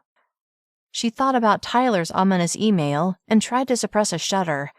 "Nothing for now." "Good." "Why do you say that?" Cameron reached across the table and took her hand. "Your safety is my only concern. We can't worry about anything else right now." With a nod of acceptance, she gently squeezed his hand. Cameron was glad Aubree's day had gone well, and he couldn't express how relieved he'd been when she'd walked through the front door. She'd been on his mind the entire day. He'd even struggled to work, which was extremely unusual for him. Every time he tried to focus on work, his mind had thrown an image of her being hurt by Tyler. It had driven him nuts. Now, though, with her sitting across from him safe and sound, he was finally able to relax. He just hoped she wouldn't let her feelings of guilt put her in danger. Wanting to keep her focused on the reason for their pretend marriage, he said, "After dinner, do you want to practice your self-defense?" Her eyes lit up. "Yeah, that would be awesome." He laughed. "I'm surprised you have the energy for it after your long day." Chuckling, she said, "Me too." They continued eating, with Aubree regaling him with all she'd experienced that day, and when they were done, they changed into shorts and t-shirts, went out back, and practiced their moves. Chapter 43. By Thursday, Aubree was feeling super comfortable on set. She and Jason had connected well, and she felt like she was really getting into her role. "How does your husband feel about you being in this movie?" Jason asked as they were taking a break. Aubree held back a frown. Hearing Cameron called her husband made her uncomfortable, especially now that she felt like she and Jason had become friends. "He's excited for me." Jason smirked. "He's okay with you kissing me?" They had yet to film any kissing scenes, so Aubree hadn't thought much about it. Still, she wanted to give him an answer. "He knows it's just pretend." Saying that word out loud brought her up short. Her entire marriage was pretend, although her feelings for Cameron were anything but. "He's a better man than me." "Why do you say that?" "I'd hate for my wife to be kissing someone else, pretend or not." "He's not even my husband," she heard herself say. Then her eyes went wide as she slapped her hand over her mouth. Jason's eyebrows shot up. "What?" "Never mind." She frantically looked around to see who may have overheard. A few people were milling about nearby. Any one of them could have overheard. Panic engulfed her. What had she just done? Jason grabbed her by the arm and tugged her into an area where no one could overhear. What's going on, Aubree? I shouldn't have said that. Her voice was just above a whisper. Is it true? She chewed on the inside of her lip as she stared at him. She knew she could trust him with the truth. And since they would be shooting this film for weeks, she wanted him to know what was really going on. You have to promise not to tell anyone. He looked mildly offended. Obviously. She told him about Tyler and the plan she and Cameron had cooked up to get him to leave her alone. Huh. What? Pretty drastic if you ask me. I was desperate, okay? Especially when I got offered this role. I couldn't turn it down, but I was scared to come out of hiding. Okay, yeah, I can understand that. He paused. Your secret's safe with me. Moments later, they were called back to shooting, and as Aubree walked past the others working on the set, she wondered if her secret would be safe with them. On Friday evening, when the car Aubree rode in approached Cameron's house, she could tell something was up. Well over a dozen paparazzi were hanging around outside the gate, double the number that were usually there. And when her car approached the gate, they went into a frenzy, filming and snapping photos and shouting at her. What was going on? Fortunately, her car drove past them and through the open gate, and as the gate clanged shut behind them, the paparazzi were left behind. But when Aubree walked through the front door, Cameron met her with a look that said all was not right in their little world. Did something happen? She asked, as he led her to the couch in the family room. You tell me, he said with a stern look. Exhausted from her first week of filming, she wasn't up to playing games. I have no idea. He opened his laptop, which sat on the coffee table, and pointed to the screen. It showed an article on a tabloid's website with the headline, Sham Marriage Exposed. And below the headline was the picture of them kissing when they'd gotten off the plane. Alarm sliced through her, and she immediately knew someone on the set had overheard her comment to Jason the day before and had spilled it to the media. Where do you think they got that idea? Cameron asked. Storm clouds had formed in his eyes, and Aubree wasn't sure if he was mad at her or the tabloid. Then it occurred to her that she was the one who should be mad. She was the one who would be in danger if the truth came out, and she was the one who'd blown it. It's all my fault, she said, with a deep sense of regret. Cameron recoiled slightly. What? Did you tell someone? He was doing so much for her, and now her mistake had made him look bad. It was an accident. Who'd you tell? He sat ramrod straight on the edge of the couch. Softly sighing, she gathered her thoughts, and then she told him what had happened, leaving out the details of the conversation. Cameron couldn't believe Aubree had let such an important piece of information slip. Didn't she care about her safety at all? Was she so comfortable with Jason Evanson that she would trust him with her most important secret? So, he said, as he gestured to the article on the screen, Jason told them. She shook her head. No, I'm sure it wasn't him. He had to stop himself from rolling his eyes. Well, someone told them. Guilt flitted across her face. Did you tell someone else? He couldn't believe this. She quickly shook her head. No, but it's possible that someone else overheard. She bit her lip. I'm so sorry, Cameron. I know this makes you look bad. Exasperated, he huffed out a sigh. She didn't understand him at all. Don't you get it, Aubree? I don't care about that. I care about you. What's going to happen when Tyler gets wind of this? She went quiet, and then her eyes began to shimmer with unshed tears. I don't know. It came out as a whisper. He hated seeing her so upset. Look, we'll figure it out, okay? She nodded, but didn't speak. He had to make this right. Everything will be fine. How do you know that? He didn't. That was the problem. But he needed her to believe he did. I'll make sure of it. You just need to trust me. Aubree wanted to believe him, and she completely trusted him. He'd managed to keep the truth a secret, after all. Still, she knew Tyler was unpredictable. I do trust you, she managed to say, swallowing down the tears that threatened. His body seemed to relax, and as he reached out and stroked her cheek, she felt herself relax too. What should we tell them? She gestured in the general direction of the street. Nothing. We don't owe them or anyone else an explanation. The people who matter to us know the truth. That's all that matters." He smiled. "That and your safety." He was right. Again. Did she even deserve him? "Maybe we should stay home tomorrow, from the charity dinner." His forehead furrowed. "Is that what you want?" Was it? She thought about it for a moment.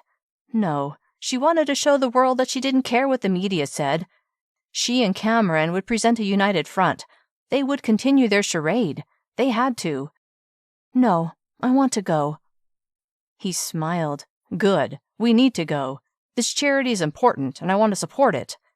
His lips lifted into a smile. "We're a hot topic right now, and our being there will bring it more attention, so that's good." She was glad there was something positive coming out of this bad news. Cameron made them something to eat, and then they spent the rest of the evening relaxing. Aubree tried to enjoy it because the next evening would be stressful. Chapter 44. The next evening, before they left, Cameron stood at the bottom of the stairs, waiting for Aubree to make her way down. A short time later, she appeared on the landing at the top, and as she began her descent, his attention was riveted to her. The emerald green gown clung to her in all the right places, accentuating her slender waist, and as she reached the bottom, he saw that the gown matched her eyes exactly. He wanted to take her into his arms then and there, but when Maya trotted over to see what was going on, he used the distraction to get himself under control. Even so, he couldn't take his eyes off Aubree. "You look stunning."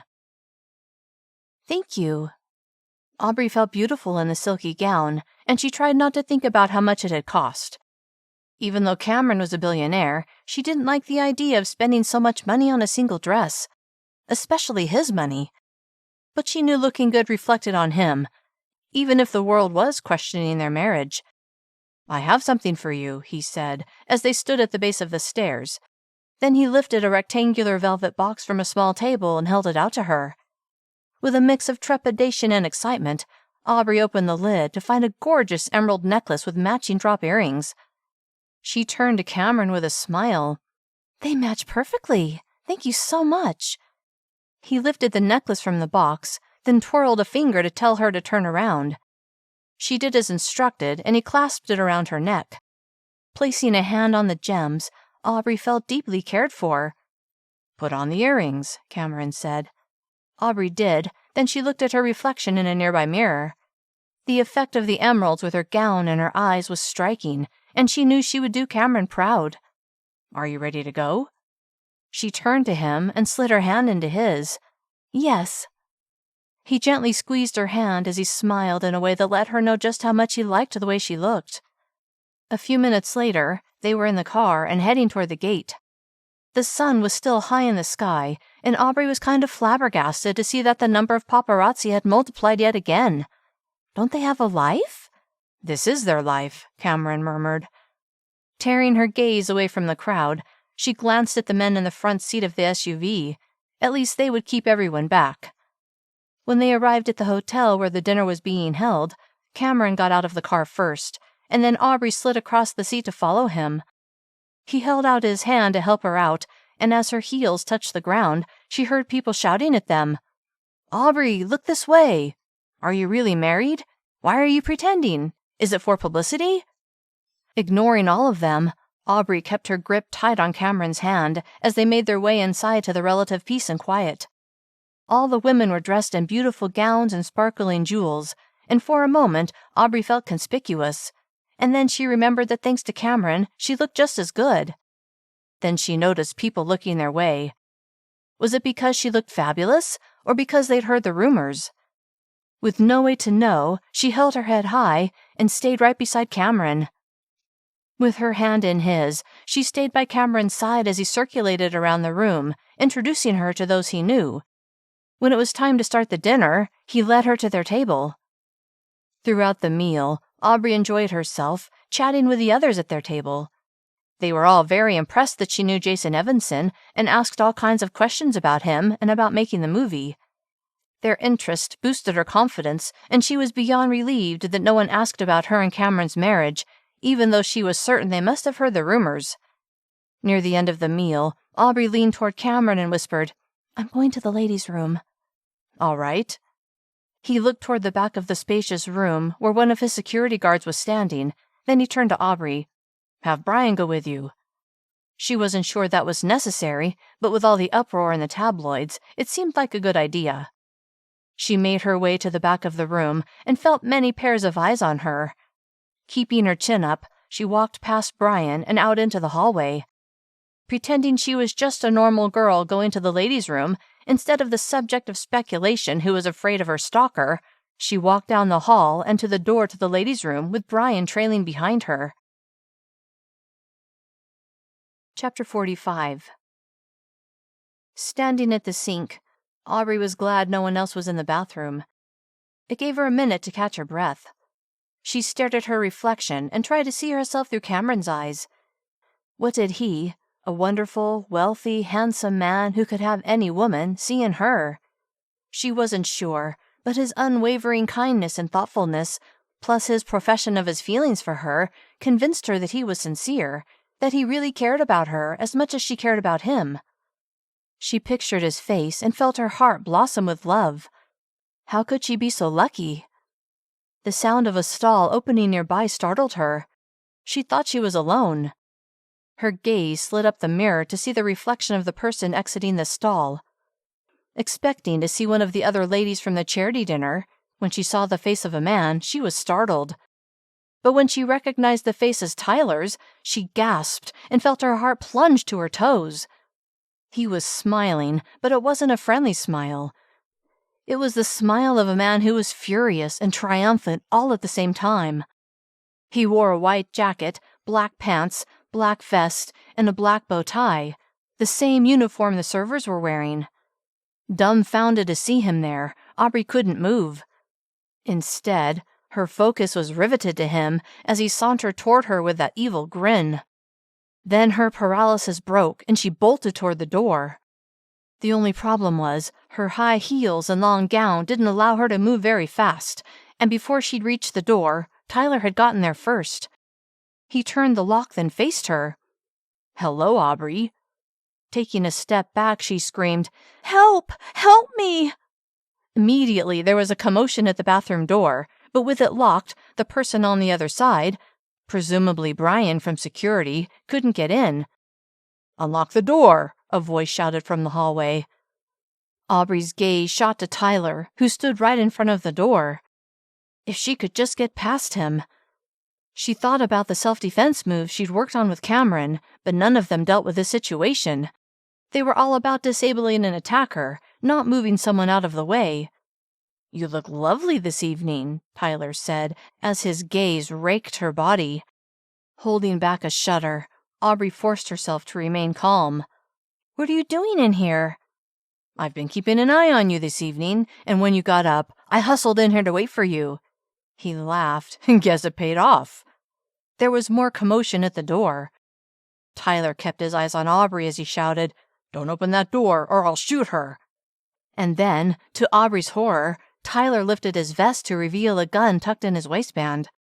With a grin that showed how much he loved being in control, he pulled it out and held it by his side.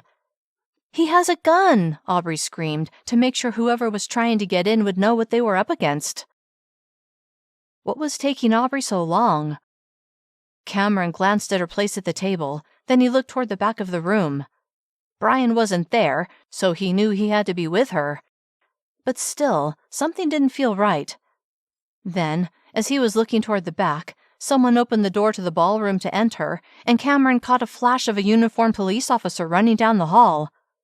His heart stopped beating before going into a gallop, and without saying a word, he stood from the table and strode briskly to the back of the room and into the hallway. At first, everything seemed calm and normal, but as he walked toward the area where the restrooms were, he was met with chaos. A group of people stood beside the door to the ladies' room, including Brian. Aubree was in trouble. Breaking into a sprint, Cameron raced to the group. Why were they just standing there? Were they afraid to go inside? What was going on? "Brian," Cameron said, and his security man turned to him. "What happened?" "I heard a scream," Brian said, "and when I tried to go in, the door was locked. Then I heard a man's voice saying if we opened the door, he'd shoot her.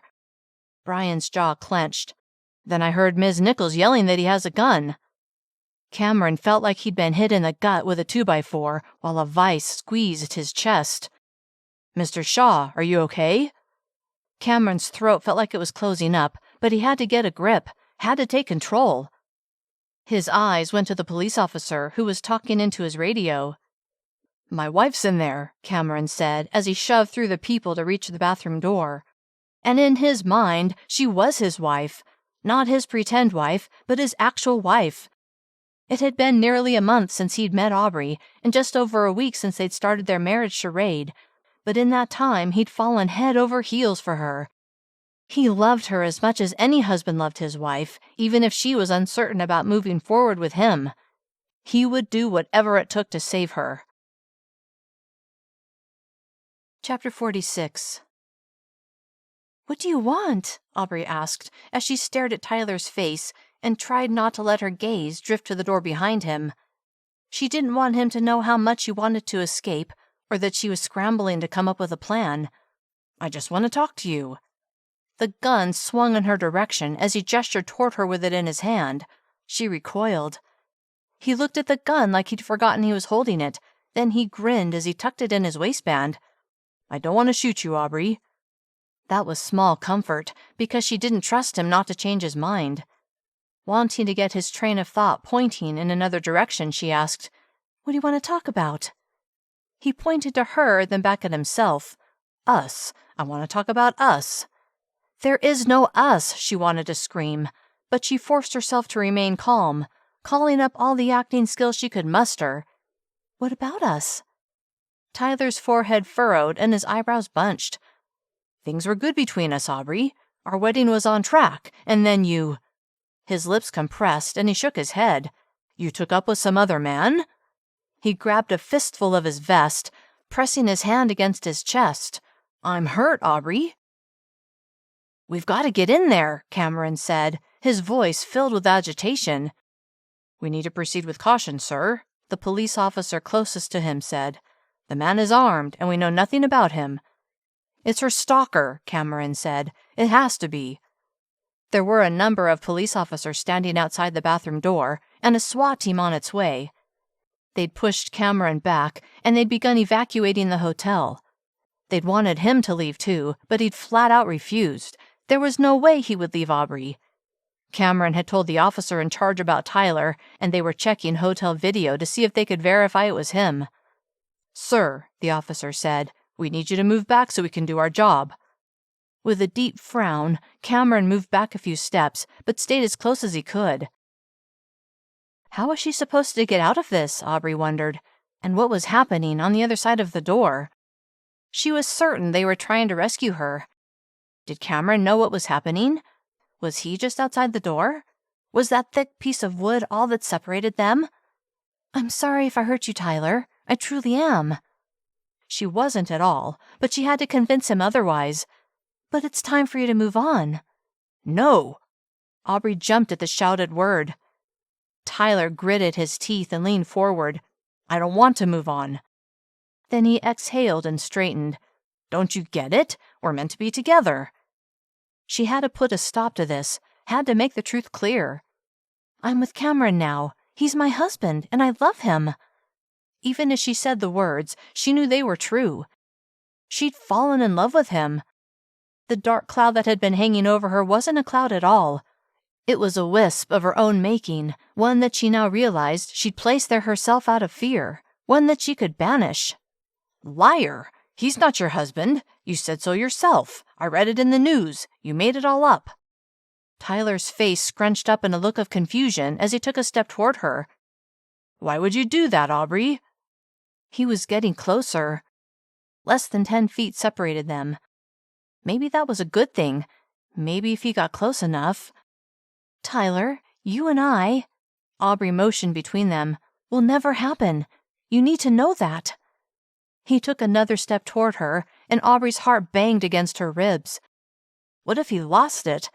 What if he decided to shoot her? No, he said, as his head swung from side to side. That's not true. He wasn't close enough for her to reach him. She looked him dead in the eye. "I want nothing to do with you, Tyler. Nothing." His eyes widened and his mouth fell open.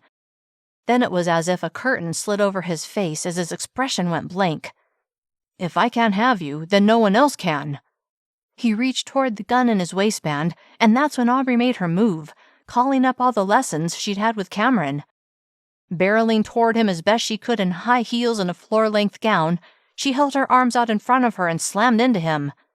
His eyes went wide as he crashed into the bathroom door, and the gun clattered to the floor and skidded under the row of sinks. It sounded to Cameron like someone had slammed against a bathroom door. Was that Aubree? Was Tyler hurting her? Panic swept over him, and he tried to shove through the mass of police officers, but they were having none of that. "I need to help her," he shouted. The police officers ignored him, and one of them lifted a battering ram in preparation to force the door open. Aubree recognized Cameron's voice yelling from the other side of the door, but she was too busy fighting Tyler to do anything about it. Desperate to escape the bathroom and escape the man who would rather see her dead than with Cameron, before Tyler could regain his balance, she slammed the heel of her hand into his nose as hard as she could. He slapped his hands over his nose with a strangled cry as blood seeped between his fingers. Taking advantage of the distraction, Aubree hiked her gown up, then bent her knee and rammed it into his groin. Tyler collapsed onto the floor in a groaning heap, but now he was lying against the door, which kept her from pulling it open.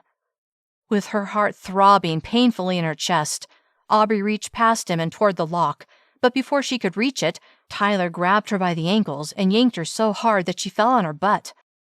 At first she was startled by the move, but then frustration that her escape had been thwarted swept over her.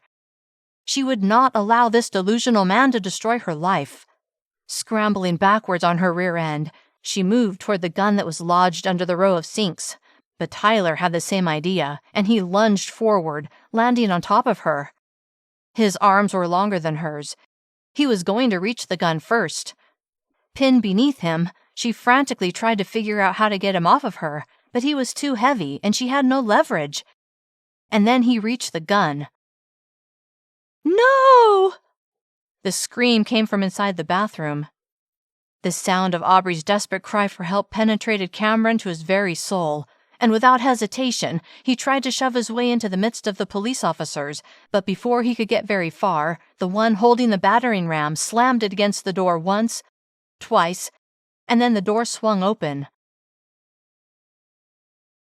Chapter 47. Cameron's eyes went right to the scuffle on the floor. A man was lying on top of Aubree, and he had a gun in his hand. And then he saw blood smeared on the floor. Was it Aubree's blood? Was she hurt? Cameron's heart plunged, and his throat closed up. He had to get to her, but his path was blocked by the police officers. "Freeze!" one of the officers shouted at the man holding the gun. The officer had a gun trained on the man.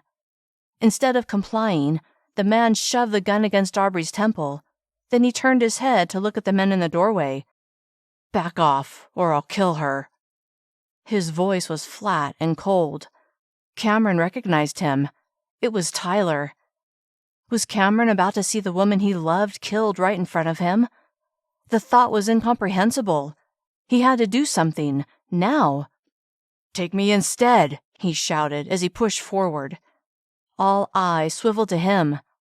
"Let her go and take me instead," he said again. "No, Cameron," Aubree shouted from the floor. He couldn't see her face, but hearing her voice gave him strength. "Yes." His eyes went to Tyler's face. Forcing himself to remain calm, he said, "I'm the one who caused you all this pain, Tyler." "Sir," the officer in charge said, "you need to step back and let us handle this." Cameron shifted his attention to the man standing in front of him. "Please, let me try this." "You could be killed," the officer said in a low voice. Cameron was well aware of that, and he shook his head before looking at Aubree stretched out on the floor, helpless and vulnerable. "I can't let him kill her." The officer opened his mouth to speak, but Tyler said, "I'll make the trade." His voice was soulless and flat. Terror and triumph surged through Cameron. Aubree would be safe. The gun was still pressed to Aubree's forehead. "Come in," Tyler said, "alone, and shut the door." "Let the woman go first," the lead officer said. Tyler laughed. "Not gonna work that way. The moment I take this gun from her head, you're gonna shoot me." He shook his head, then looked at Cameron. "He comes inside, and then I make the trade." "No," the officer said. "You're not in charge here."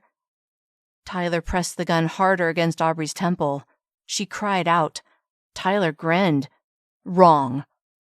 Cameron didn't want Tyler to get agitated. Fearing for Aubree's life, Cameron spoke before the officer could say anything else. "I'll do it." The officer frowned at him. "I can't allow you to put yourself in danger, sir." Frustrated that the officer couldn't see that he had no other choice, Cameron was about to protest when Tyler said, "You have 10 seconds to get in here and close the door." "No, Cameron," Aubree screamed. "No!" "1," Tyler said, his voice flat. 2. Cameron's heart slammed against his ribs as he stared at the lead officer and said, "I have to go in there." 3. The officer's nostrils flared. 4. Cameron was ready to bodily move the officer out of the way. 5. "Cameron, stay out!" 6. With his jaw clenched, the lead officer stepped aside, opening a path for Cameron to enter the bathroom. 7. With his eyes on Aubree, Cameron stepped through the doorway.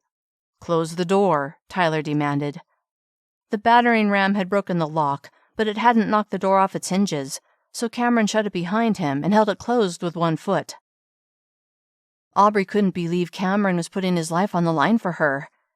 "Get off of her," Cameron said, his voice practically a growl. Tyler chuckled, but he got off. Now she could draw in a lungful of air. Her gaze shot to Cameron, who stood at the door, so strong and handsome. Then she looked at Tyler. Blood stained his white shirt and was caked on his nose and chin, and he still held the gun. Pushing herself to her feet, she looked at her emerald green gown. Tyler's blood was smeared across it. "Are you hurt?" Cameron asked as he took a step in her direction. "Stay there," Tyler said, pointing the gun at Cameron. With a glance at Tyler, who was watching them closely, Aubree shook her head. "I'm okay." "Come here," Cameron said. With a tentative smile and a glance at Tyler, she took a step toward Cameron. "Stop," Tyler said, his gun swinging toward her. She froze in her tracks. "She gets to leave," Cameron said, his voice firm. "That was the deal." Tyler grinned. "In a minute, big man." Then he waved the gun in a move over there motion as he walked toward the door. "You go see your wife." His lip curled on that. "I'll hold the door closed."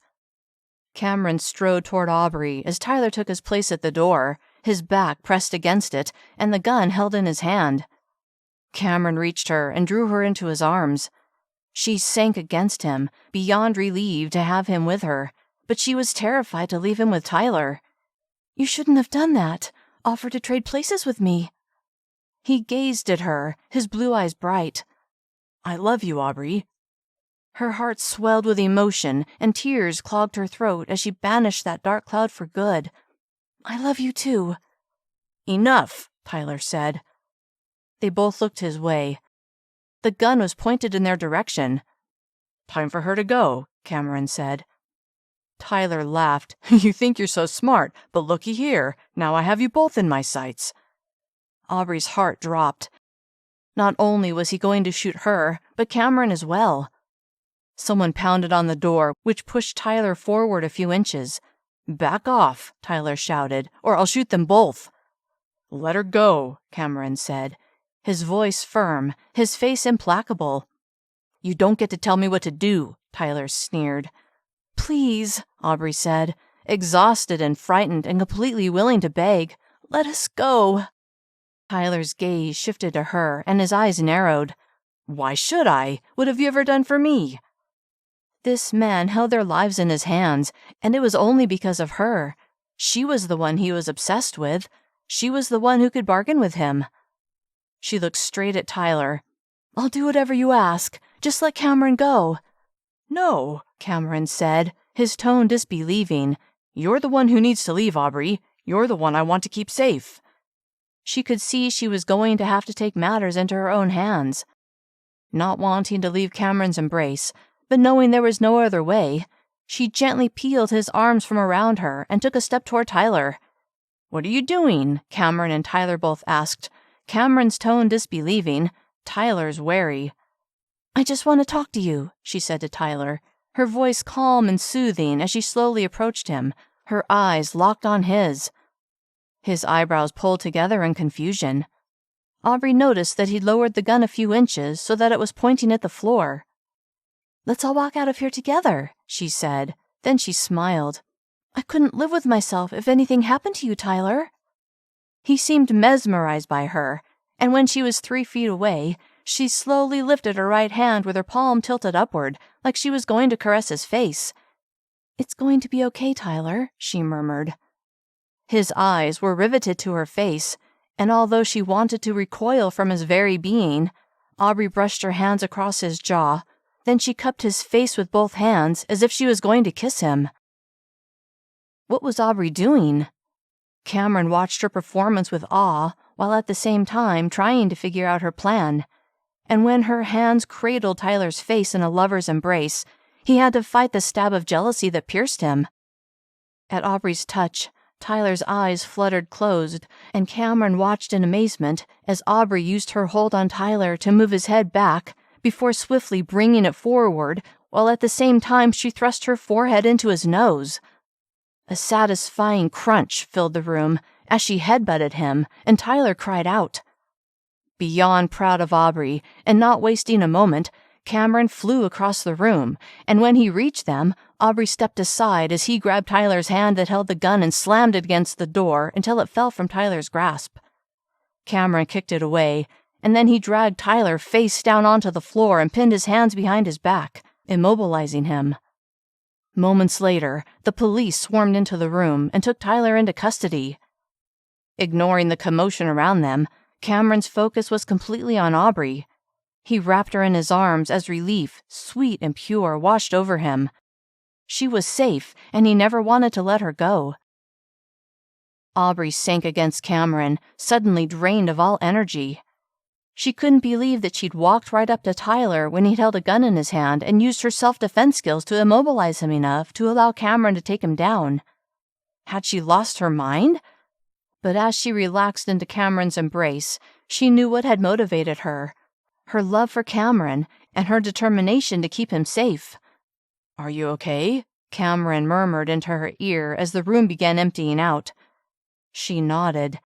They were both safe and sound, and that was all she cared about.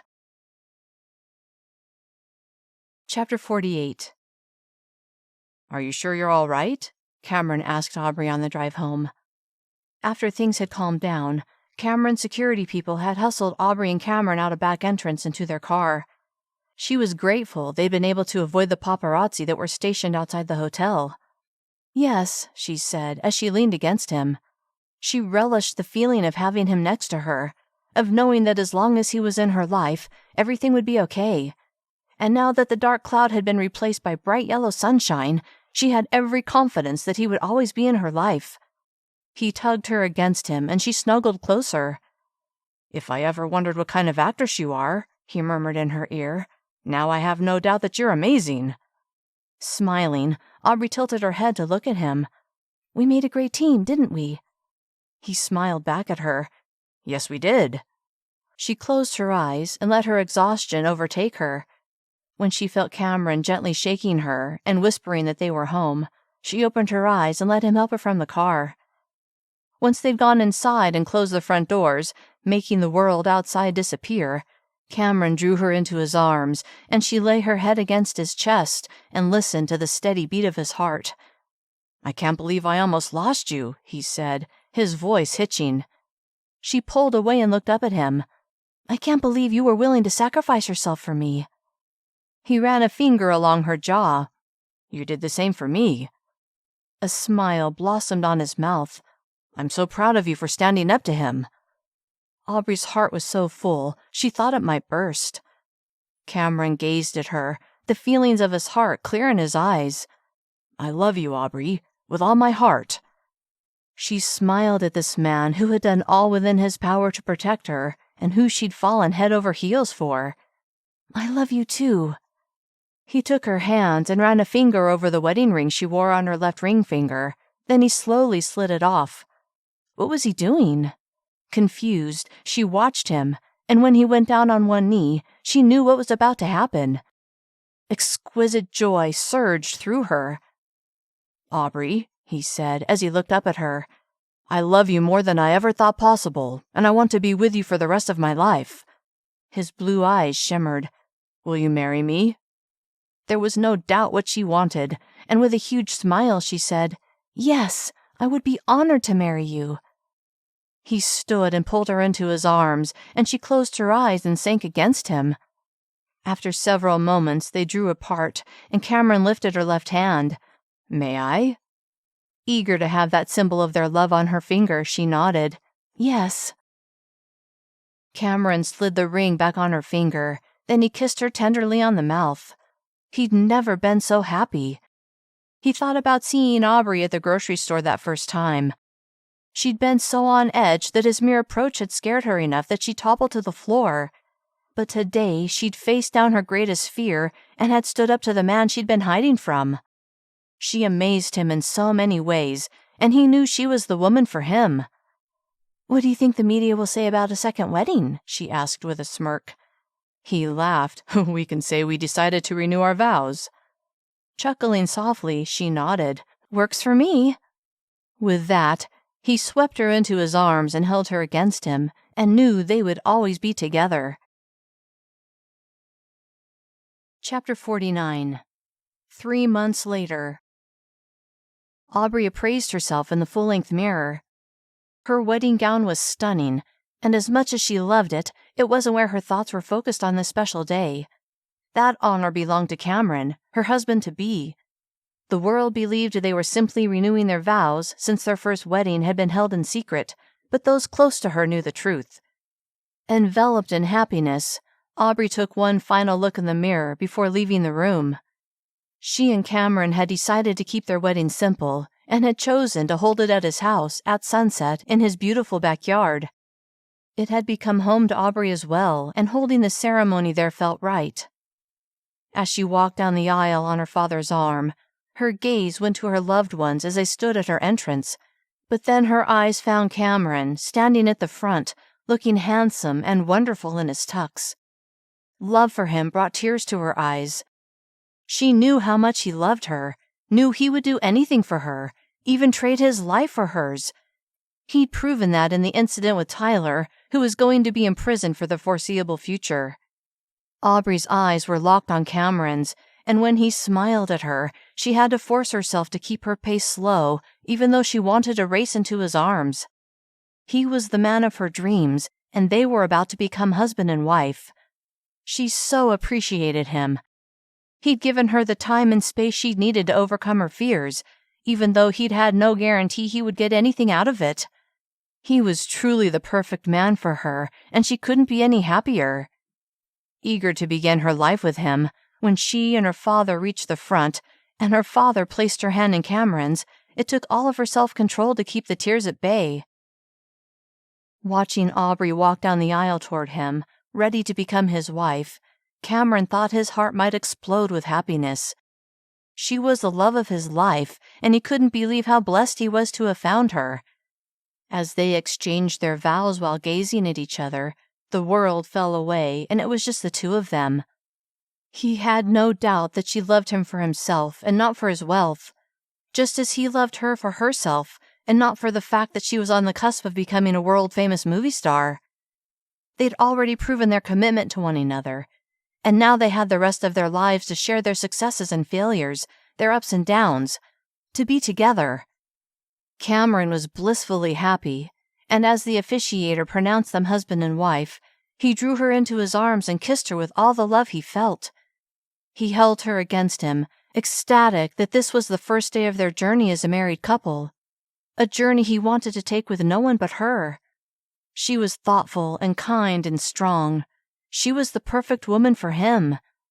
She was his and he was hers, and together they would blaze a future filled with love and happiness. This has been The Protective Billionaire, written and narrated by Christine Kersey. Copyright 2018 by Christine Kersey. Thanks for listening.